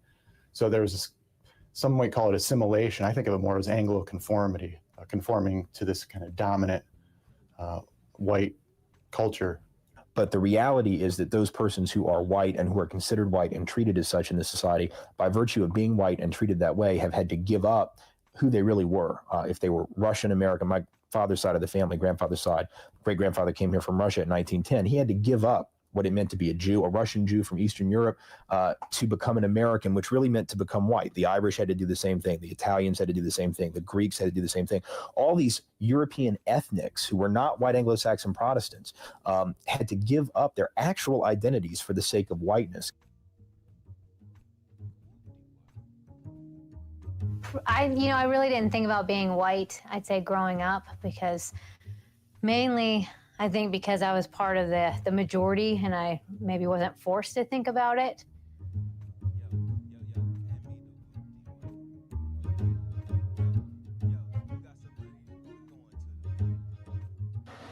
I don't think it means anything. It's just, some people might think it means better, but to me it doesn't mean anything but just the color of my skin, really. How often do you think about being white? Not very often. I really don't think about it a lot at all. Hardly ever. It's just me. Racially, do you see yourself as a white person? No, I see myself as a person. So do you ever think about being a white person? No. Probably not very often. Not really. Sometimes I got a lot of black friends. Sometimes we make jokes about it and everything, but not really. It doesn't matter to me whether I'm white, pink, or purple, or black. I don't care. it depends on the social situation. Sometimes I'll be the only white person in the room when it's reversed, when the tables are sort of flipped. How do you identify racially? Do you see yourself as a white man? I think that everybody is equal in the eyes of the Lord. So you don't see yourself as a white person? Not as much as most people. I think when it's all said and done, we're equal, and definitely inside and outside. But I don't know if I ever considered myself white or thought about it. At one point, I'm sure I did, but I don't really have any recollection of when it was, which I think is a total reflection of whiteness, of never having to sort of contemplate why people treat you the way they do. To be white means to be a member of a dominant racial group in a society that I'd consider white supremacist. And to be white in a white supremacist society, not just a racist society, because that's almost too generic. To be white in a white supremacist society is to be able to have the luxury of oblivion, to be oblivious to the injustices, to be oblivious to racial privilege, to be oblivious, frankly, to one's own identity. So it is, in a sense, to be invisible to oneself. Well, I think to be white in this culture means to deny the reality of racism. And it means to deny the privilege that we have as whites. Most people who are whites don't want to accept that they are privileged because they are. People don't want to talk about being white because they know that at a deep level, even though they haven't even, some of them may not have ever talked about it with anybody or ever expressed it, they do know that they get a benefit from being white.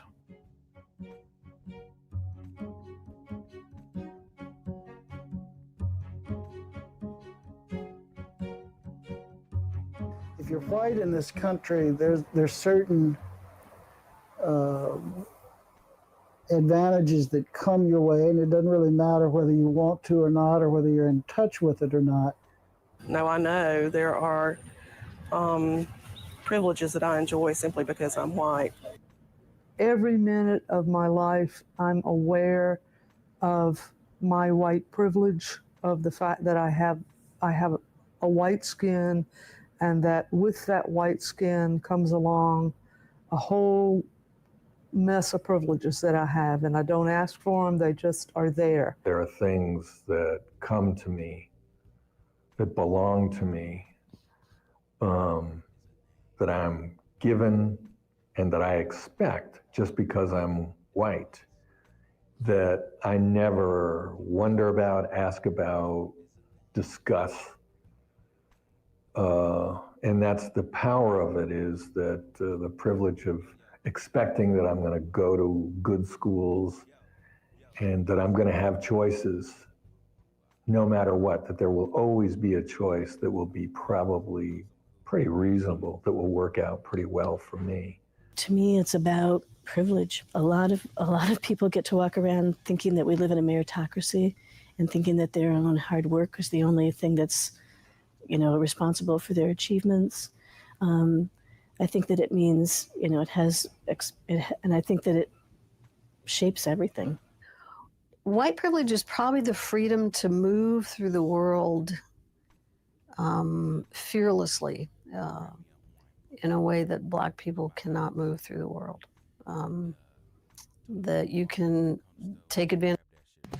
Now, this is actually really interesting, her point about white privilege being able to move through the world. And the most interesting thing is Be Brave would absolutely agree, because he thinks, and he's literally said it today, white people are the most, brilliant people to ever live. So basically, people like Be Brave can't be defeated because they are just too far gone. This motherfucker actually is a white supremacist, and proud of it. So do you think that she means it the way that Be Brave means it? yes. No. Like, She doesn't mean look, all whites are brilliant. Like, she's not taking it that way. I don't know that she means it, but what she's saying is that people like Be Brave understand it. She kind of understands that, it is the way it is. I don't think. Oh, by the way, a lot of this, part of this at least, was shot in Savannah. So. Oh, it was. Oh, okay. Yeah. I don't know any of the people, but I kind of recognize some of the places. But no, I think she, the thing is if you're white, and you realize that, some things you can do that other people can't do, so you go, you just be aware of it and try not to take advantage of the privilege.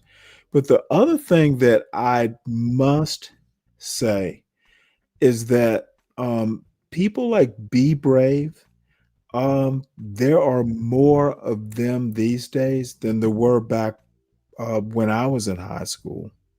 The Be Braves have taken over, white supremacy to a point to where Asians beat them. See, this is the part that they're not realizing. Whites are second best, and people get their feelings hurt when I point this out.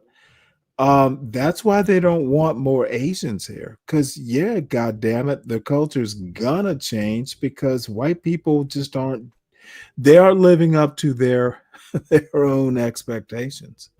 And Be Brave talking about, well, hell, I'm a bottom feeder, but I've done well, or I'm a psychologist. If you ever hear this motherfucker talk, it's like, really?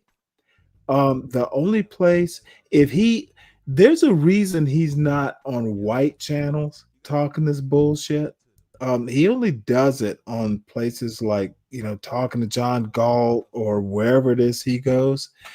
If he actually went to any white, and there's several of them I've been on, Be Brave would be fucking laughed off the channel.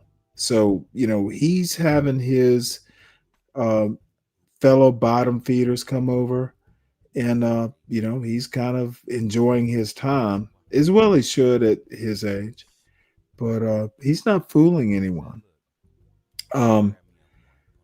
white people are second best. I talked to Jason Kessler, and John wasn't too happy with my argument, but even Jason Kessler was like, "Well, yep, Asians are doing better than white Americans." And then, then comes the little, King Chenard level shuffle. They want, he wants to go off into all kinds of esoterics. Bottom line is, Black people need to fucking stop focusing on quote, white culture so much and start paying attention to what Asians, and you don't have to become Asian, but you know what? They focus on their studies. Um, do what you can to have your kids take their studies seriously. And if they're not smart enough, go be a plumber or go do whatever it is you're going to do. There's nothing wrong because, you're going to own a business if you're a plumber. You may not wind up doing that if you're a fucking scientist somewhere in the lab. There's good and bad in everything. But the bottom line is, I think listening to these anti-black blacks are the worst thing. I can't think of a motherfucker. Solid Snake, why would the fuck would I listen to Solid Snake about black people? He's not one of the best. John Galt, why the fuck would I listen to John Galt? John Galt is doing well, but would I want my son to be like John Galt? Nope. And I can go farther. There's pretty much no one in this space that would be a role model I'd consider. And you are the exception. So you must know that. You're a Navy man. And motherfucker, shit, you're doing more shit than I did. You got more kids. And they're all excellent. I just had one. But there's pretty much no one on this channel, and there are no exceptions, that I would want to, point to and go, oh, hey, son, this is someone you need to be like. Not a one.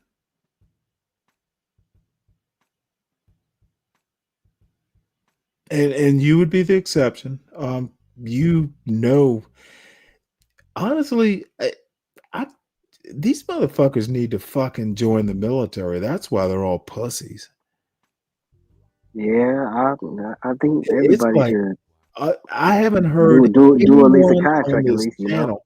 Well, J Dub, there are some folks, J Dub, but I'm just like, what the fuck are these people talking about? You hear John Galt talk about his military experience. He had none. He fucking didn't make it past MEPS. You remember MEPS? Oh yeah. I thought he went there, but he Oh, didn't. that's right. He made it to boot camp. And then The some first week bullshit after they that. allow you to I guess renege on A joining. I trite? guess Is it a trite? Was that the word? it's called because I remember when I got to boot camp, like the first week we was in this room, and then they announced like, yo, if you don't think you want to go through with it, they allow you to back out. But that was like that's the only chance that you got to back out. So I Well, think that like that's might have been what it. John did. Yeah. That might have been it, but for a motherfucker, okay. And you know what? For better or for worse, I'm not gonna think you're some super genius. Motherfucker, dude, for better or for worse, I know what a man can do or what a woman can do. But back then, shit, the month I left the Navy, it was April of 1994. That's when women came aboard my ship, and I could not get off fast enough. Because, dude, the summer before that, summer of 1993, there was some female midshipmen from the Naval Academy that came on. And my God, the stories I heard, these little virile 20-year-old women were fucking. And you know what? There was a gorgeous black female midshipman. And you know what? I could have fucked her. And honestly, I'm thinking to myself, my father used to tell me there are some people who are not good at like lying and shit like that. They always get caught. and I wanted this woman. I wanted that little girl. She was fine as a motherfucker. And god damn it, she was fine. But I was a full lieutenant, man. And there I had other people in my peer group who were fucking these little midshipmen. And you don't know how much it hurt me to fucking have to be a goddamn example. That shit hurts. So last night she was on the ship, CK. I fucking took her out to dinner. And it was just like, hey, you know what? It was good having you here, all this stuff. And she was gone the next day. Now, a few months later, we did visit ship to the Naval Academy. And who should I meet in the fucking mess hall? So, motherfucker, sometimes when you are the only black, senior petty officer, senior officer, just what the fuck, sometimes you just can't act like your brother officers. They're getting away with shit, and you just know as soon as you do it, it's gonna end up on you. You can't do it. And I know that's a weird thing, but my father, there's some people who don't do good lying. I was never a good liar, therefore I never do it. And that might be my little paranoia, but you know what? That's not a bad paranoia. If I do it, motherfucker, I'm gonna get caught, and everybody else is gonna get caught, and I'm just gonna, fucking end my career. So I should have fucked her though. You know how many times I should have fucked? I'm gonna be on my deathbed, and I'm not gonna be like a normal motherfucker. going, yeah, well, I shouldn't have done this. I'm gonna go, I should have fucked more women. I swear that's gonna be my last thought. I was too fucking careful. I didn't want to be a baby. Stanley, do you think something is wrong with that?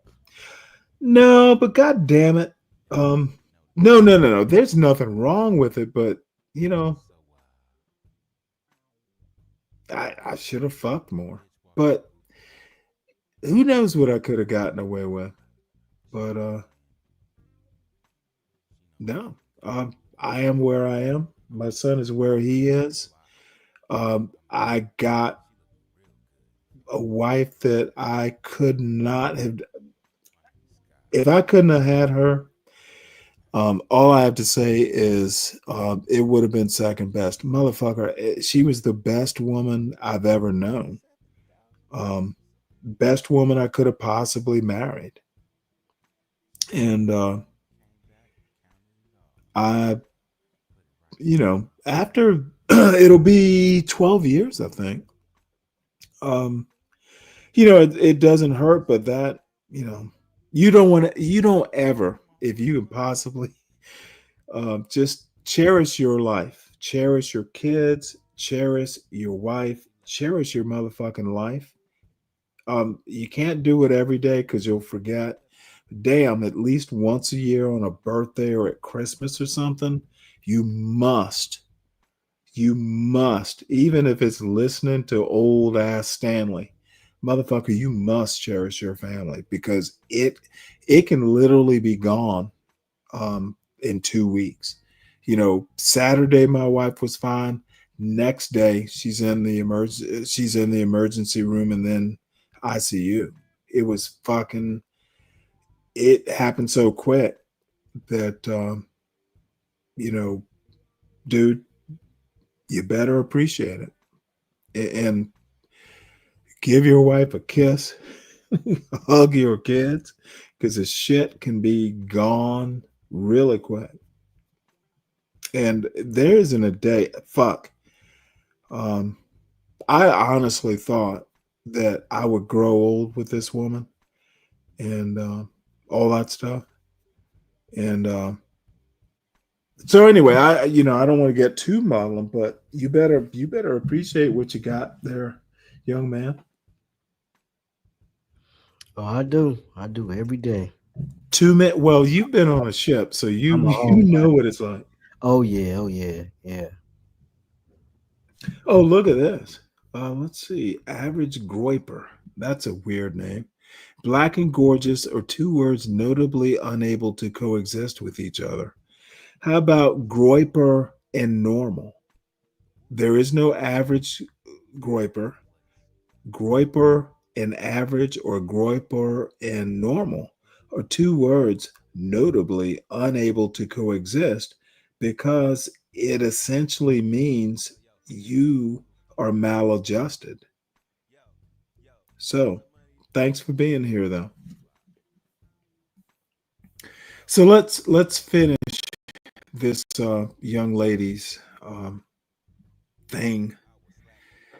And like I said, you got it right. She's not gloating like a Be Brave would Advantage of be. opportunities with much less fear and an assumption that you'll be treated equally with all other white people. Part of it is not having to even think about it. And so in a way, it's sort of like the privilege of having that space in your mind free to think about other things and be concerned about other things. So it's not even having to think about race is part of the privilege. White privilege is being able to walk into a department store and not be followed by the detective. A friend of mine who's Asian American, she was very unfairly treated at a department store. She was at a cosmetics counter, and she had bought something, and it came with a free gift. So the woman at the counter put the free gift in the bag, and my friend didn't know that the free gift had already been put in the bag, so she had grabbed the one on the counter and put it in the bag unknowingly. Just as the sweetest woman, wouldn't hurt a fly. Just and they called the cops on her, and she was taken to jail and arrested. I put myself in the same position that she was at, and I know there's no way I would have been arrested. I know I would not have been arrested. It's the assumption that when you go to buy a car that you're going to have the money. Well, it's the assumption that when you go into a real estate office looking for a place to rent, unless you wear raggedy clothes, it's that you're going to want to go into this nice neighborhood. You basically get to say what you want to, be any way you want to. You get privilege. You don't have to work as hard. You can slack off in jobs and still get promoted and still not have to worry about somebody coming after you. So whiteness to me is about privilege and access to information systems and people and power that you didn't earn. I went through a time where I was poor and I had to take care of my father, and I worked with about 100 African-American men, and I was the only white male on the shop floor. And I was really horrible at this job. It was a metal grinder. I'd grind too much of it. I'd make big indentations. I was constantly messing up, and I was sure I was going to get fired. It was just a matter of time. And about 6 months into the job, the boss and a few of the managers come over. They're all white men. And I thought, this is it. This is the day I'm getting fired. And they came over and told me that they've had their eye on me and they think that I'm management material. I said, what? And they said, yeah, you stick around for a while and we think you've got potential to be a manager here. It's all embedded in every piece of our country. It's embedded in every structure that we have. It's embedded in our economics. It's embedded everywhere. When I walk into a bank or when I walk into anybody's neighborhood, or when I walk Hey, into CK, that anybody's last dude, store. this was like a be brave moment right here. This dude, that is be brave. They've had their eye on me and they think that I'm management material. I said, what? Yeah. And they said, yeah, you stick around for a while and we think you've got potential to be a manager. Yeah, every now and again, T. It's all embedded in every piece of our country. It's embedded in every structure that we have. It's embedded in our economics. It's embedded everywhere. When I walk into a bank, or when I walk into anybody's neighborhood, or when I walk into anybody's store, that I'm acceptable, that I can go anywhere I want, and I'm seen as an acceptable person. And the reason I am acceptable is because I'm white. I remember when I was going to get my driver's license renewed for the first time. I really couldn't see very much without glasses. I didn't have any glasses with me. They had you go to one of these machines you look in and see like what letter it is and etc. I couldn't see any of it. I was one of the few white people there, and the guy behind the desk was this older white guy, and he just said, "Oh, don't worry about it. Go ahead." I was like, "Is he just letting everybody through?" And I saw that he wasn't, and I kind of was like, "Oh, okay." It's the ability to walk into the bank in Savannah when we were ready to build our house and borrow $100,000, and neither one of us were working. I mean, that to me, that is just so incredible that we could do that. I mean, of course we had to present, we had to give them facts and figures and all that kind of thing, but if you were a person of color and you walked in and you said, well, we're neither working and they're going to loan you $100,000, I don't think so. Oh, simple things. I mean, from everything from the ease of getting a bank loan to knowing that I can drive just about anywhere in the city and not get stopped because of my color by the police. When I drive down the road and I get pulled over by a police officer, it's probably because either I've broken the law or I'm getting a flat tire and the police officer's going to tell me I'm getting a flat tire. Well, when I get pulled over, I don't get tickets. I'm a white woman, middle class, in a minivan. I get pulled over all the time for speeding. And it's almost become a joke. And then, the police officers apologized to me for pulling me over, and I know if I was a person of color, that wouldn't happen, I know that I would be pulled over a lot more if I was a person of color because I speed every day. And so I get stopped. They look at my license and then they let me go, I've experienced whiteness on the 3 occasions that I've been pulled over by law enforcement driving a car. One time I ran a red light, it's turning red, right? Another time I was speeding, another time I had a headlight out. And every single time I got off with a warning. I never got a ticket for any of those things. It was privilege and whiteness, therefore, that helped get me off. And I think for the average person, it would be whiteness that would allow me not to even have to think about why. I could get away and thinking, oh, I sweet talked my way out of that. I did, but I was aided by the fact that I'm white. They're not going to do a body check on me. They're not going to rip my car apart looking for a reason to haul me in. I'm not profiled. That's white privilege. Basically, when I go to city council or county commission, I expect my representatives to take me seriously. And they do for the most part, because they know that they have to be more accountable to the white community, because the white community has more power and money and can vote them out of office. We as white people have a sense of what our rights are, that we have the right to, live well, live safely, have health care and police that respond to us, have city officials that pay attention to us, have, the needs of our community, be able to have those met. And I think that if you talk to people of color or look at communities of color, that does not exist for people. That kind of that idea of those rights. The more I know, the more it's like, I've really got to talk about privilege here, you know, even though, I mean, I faced a lot of shit in my life. I mean, I really had all this stuff happen, but I still had whiteness in a way that's given me all this stuff. And it's all these things which not only give you privilege in the sense of stuff and access to stuff, but also it validates who you are. You know, so you have this feeling that, you know, I'm important, I'm worthwhile, that other people don't have. You know, they have to get it somewhere else. You know, they might get it from their family or what have you, but I'm going to get it from everyone, you know, with few exceptions. I was taught that you respected black folk, but not really as human beings, more like cats and dogs and cows. You wouldn't mistreat a cat or a dog in my family, and you wouldn't mistreat a black person.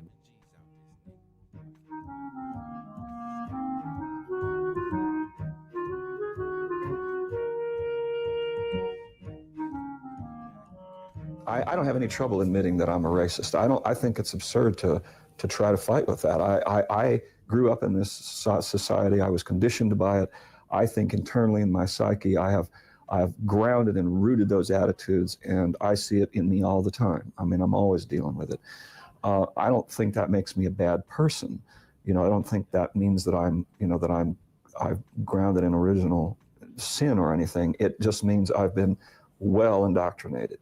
But it does also call me to do something about it. I consider myself somebody who does racist things and acts on the racism I have within me because of the context of the world in which I grew up and live in. For me, individually, is to recognize and acknowledge that I have the power of race in me, and that I'm going to be. I don't believe I'll ever have a time when I look at anybody and don't see their racial classification first.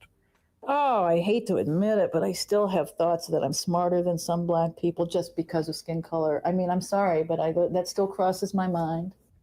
Stereotypes will pop in my head just like everybody else, you know. When I see somebody, a stereotype will pop up, and then I have to say, no, you know, that's a prejudice. When I'm in a classroom of students, I'll tend to look at the white students more than I'll look at the black students. And when I realized I was doing that, I was shocked. And I tried immediately to begin to train myself to stop doing that. And it was astonishingly difficult.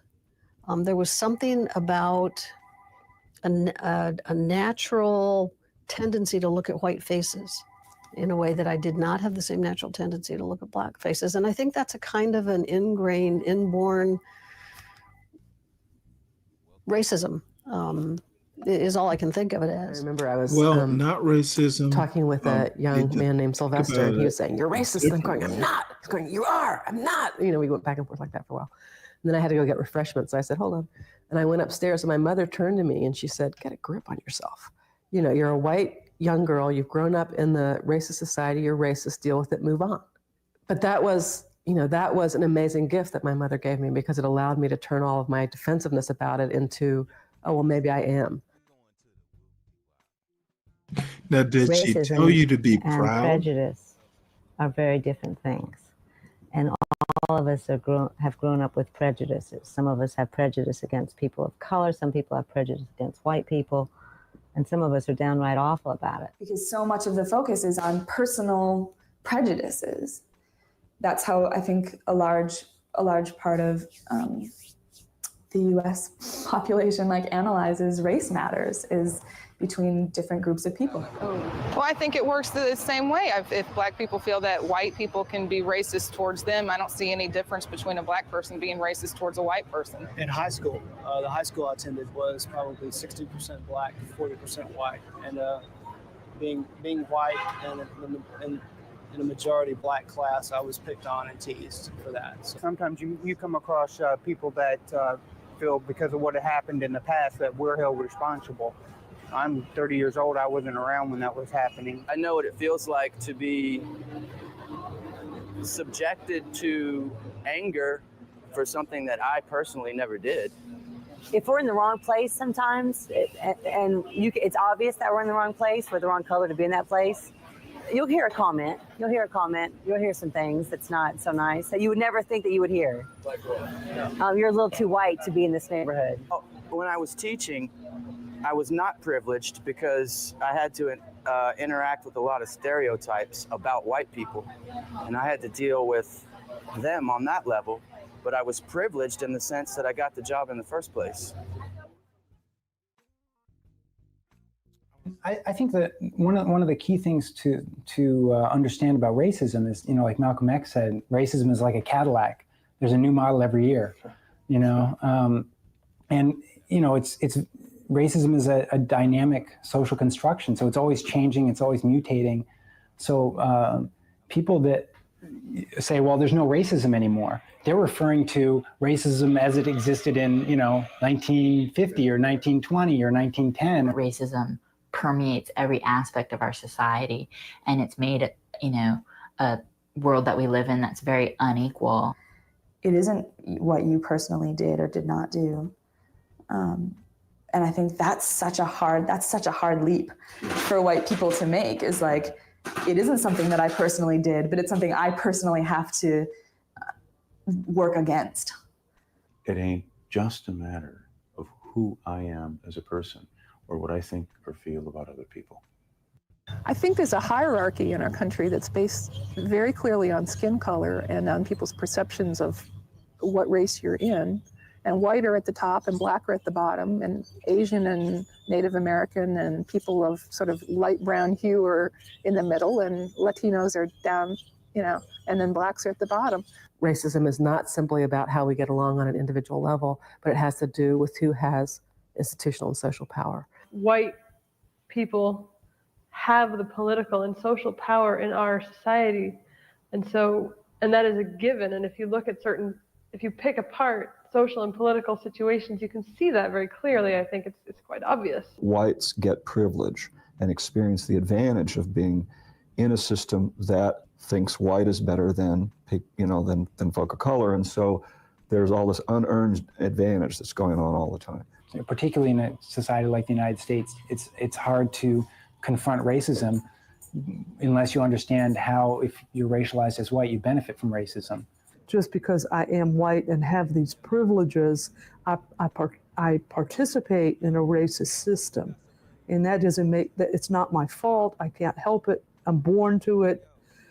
And, and that's what being white means. But I do think and assume that white privilege is in fact the kind of racism that you can't avoid.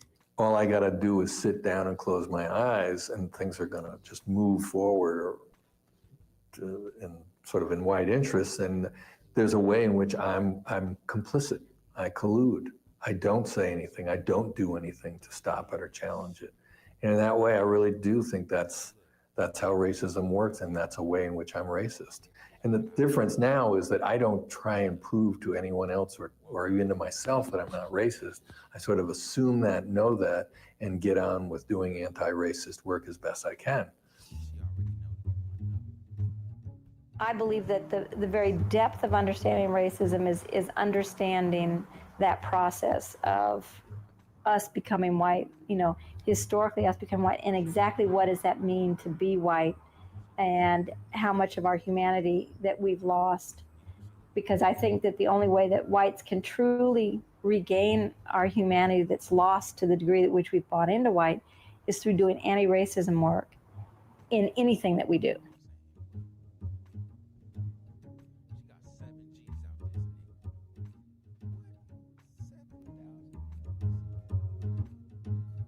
Like a lot of people, you start to learn exactly how messed up our society is in terms of racial disparity. And you realize that you're in the privileged class, and especially for me being a queer feminist woman, I in no way wanted to identify myself with an oppressor society, an oppressor What's group. up, Speak? And that was really hard for me. Calling myself white, that's been hard to actually say I'm a white person. Took longer than me recognizing that I was We're a white watching person, you know what I mean? To go around and relatives say I'm of white. Be Brave, but Smarter. Right, with that. But not Like I much. was aware that I was white, through this whole process, but it's, you know, it's been a process of being able to say all the time, you know, I'm a white feminist. It's taking the onion and it's unpeeling the onion, you know, of how racism permeates everything around us. I am white. I am, you know, middle class, English speaking, and seeing that as tools that I can use, and also claiming my identity communally as part of this white community, and seeing that, you know, the work that I need and want to be doing is in the white community. What we have got to do is use the power that we have because of the privilege to kind of tear down those things in the system that hurt other people. For me, I haven't been able to give up white privilege because you can't until the system is eradicated. It's going to be there. But by struggling against it, by fighting against it, by consciously making a decision to turn against it, I can release myself. I can say to myself, you know what, I'm still receiving these benefits and that's horrible, but at least I'm out there doing something about it. And so there's a sense of freedom. There's a sense of being, of really claiming my humanity. As a white person, I have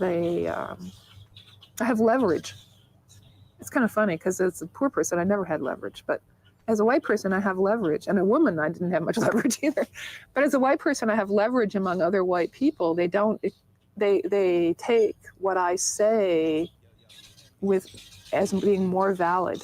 It doesn't seem self-interested to them. I mean, I have connections with the judge. I have connections with the guy in the bank. I have connections everywhere with people that have power who can make decisions around policy, you know, procedures, just all kinds of things.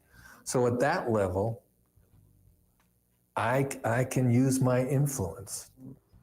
What has been a challenge for me, and where my greatest challenges have been, is on how I can personally use the positions that I'm in to help to change the institutions in ways that make it possible for them to really be allied with communities of color and accountable to communities of color, and where people who come to work in those institutions can begin to come into them without feeling like they have to code switch, or without feeling like they have to put on another persona in order to survive.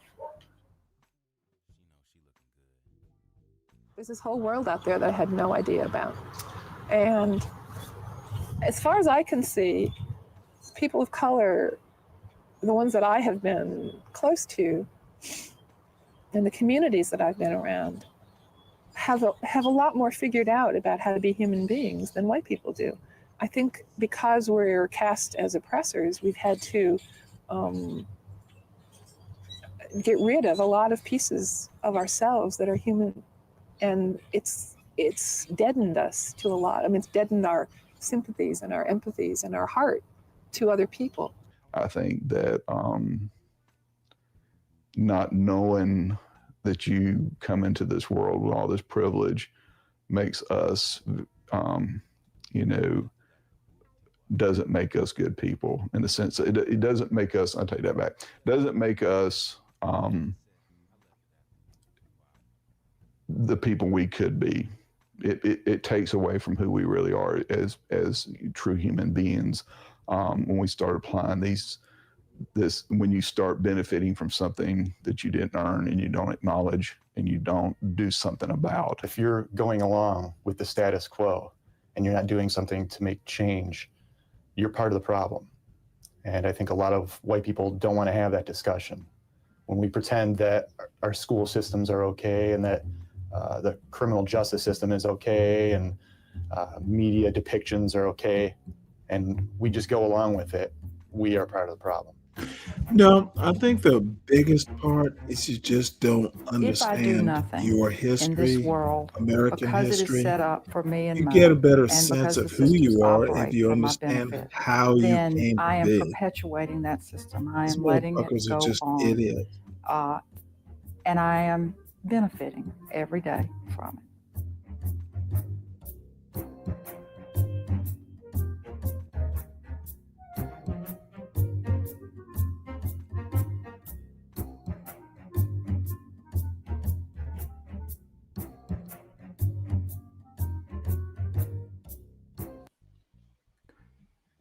So, any conclusions there, CK?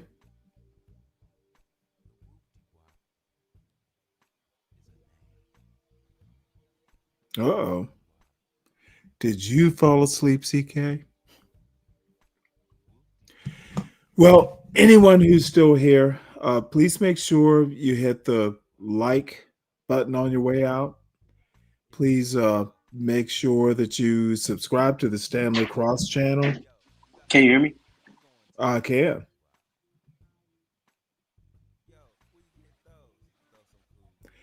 You were saying like they don't know the American history. Well, no. There was that guy, bald guy with the what is it, the Van Dyke or whatever you call it, the style of beard.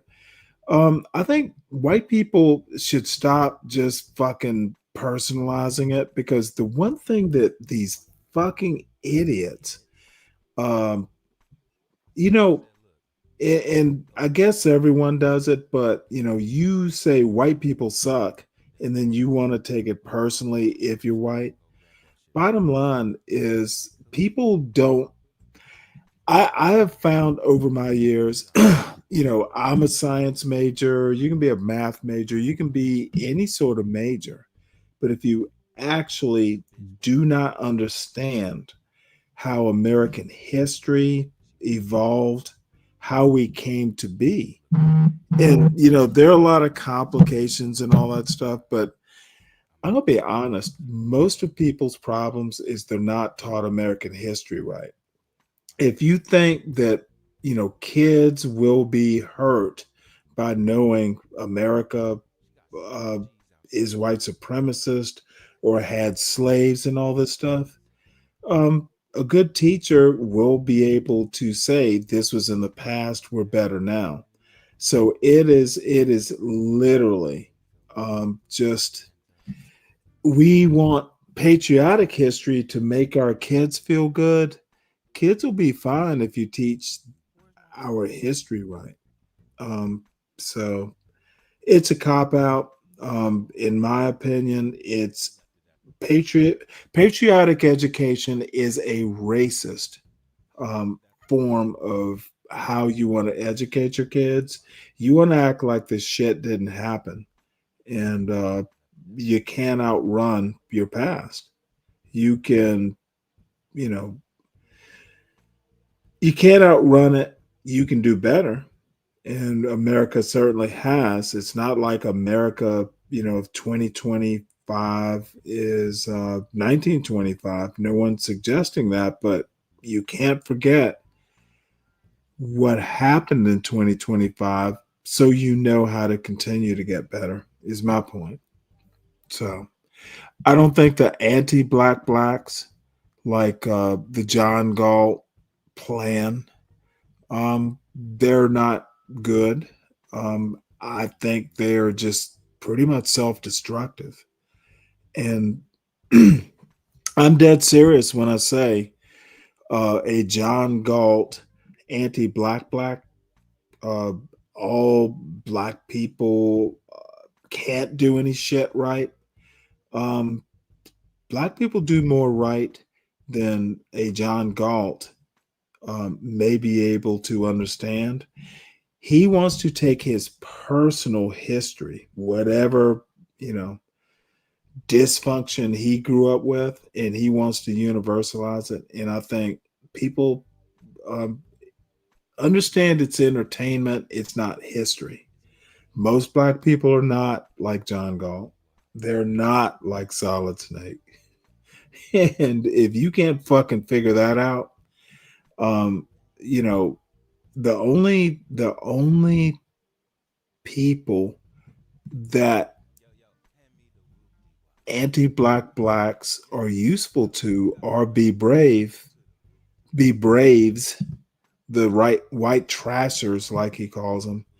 And you know what? I was listening to Be Brave, and this motherfucker, and I won't mention his name, but he's got a warehouse job making $32 an hour. And oh shit, you making a lot of money, motherfucker.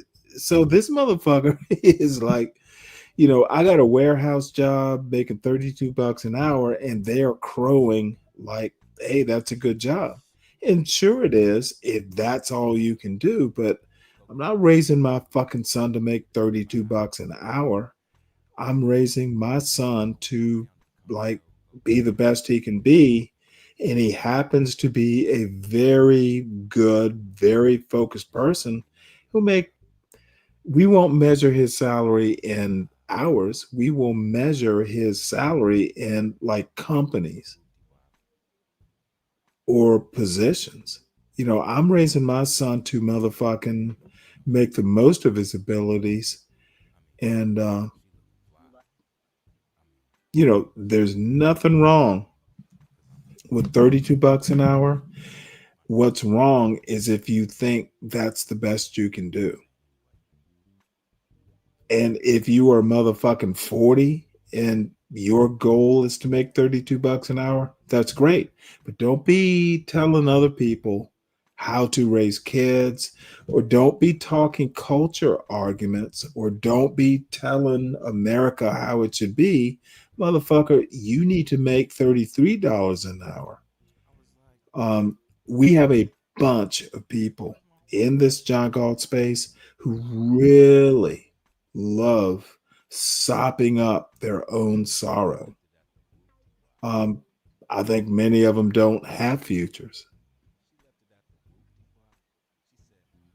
So that's my opinion. BD Sports, good. It sounds interesting. You can go get your anti-black syrup over at the other live. I'm about to end this one. So again, everyone, please make sure you hit the like button on your way out. Please make sure you subscribe to the John Galt Urban Landlord channel, and share the wealth. There's plenty of well, no, BD Sports, I wasn't talking about you specifically. I was making a larger point. Many in this space are anti-black blacks. It's a problem when the black people are prejudiced or racist against their own people. So not so much, definitely wasn't about you, but just a larger observation. These people are who they are, and so we go. Oh, and if you get a chance to subscribe to the Stanley Cross channel, it's out there somewhere. And I will probably see anyone who's listening or will listen. See you Monday morning.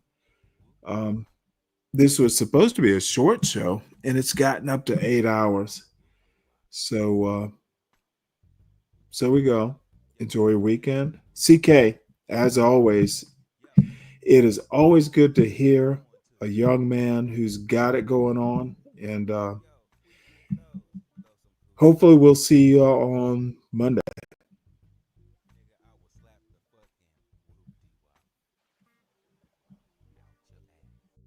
Feel like I should, feel like I should, feel like I should, feel like I should go. Go. Feel like I should go. Feel like I should, feel like I should, feel like I should, feel like I should go. Feel like I should go. Feel like I should, feel like I should, feel like I should, feel like I should.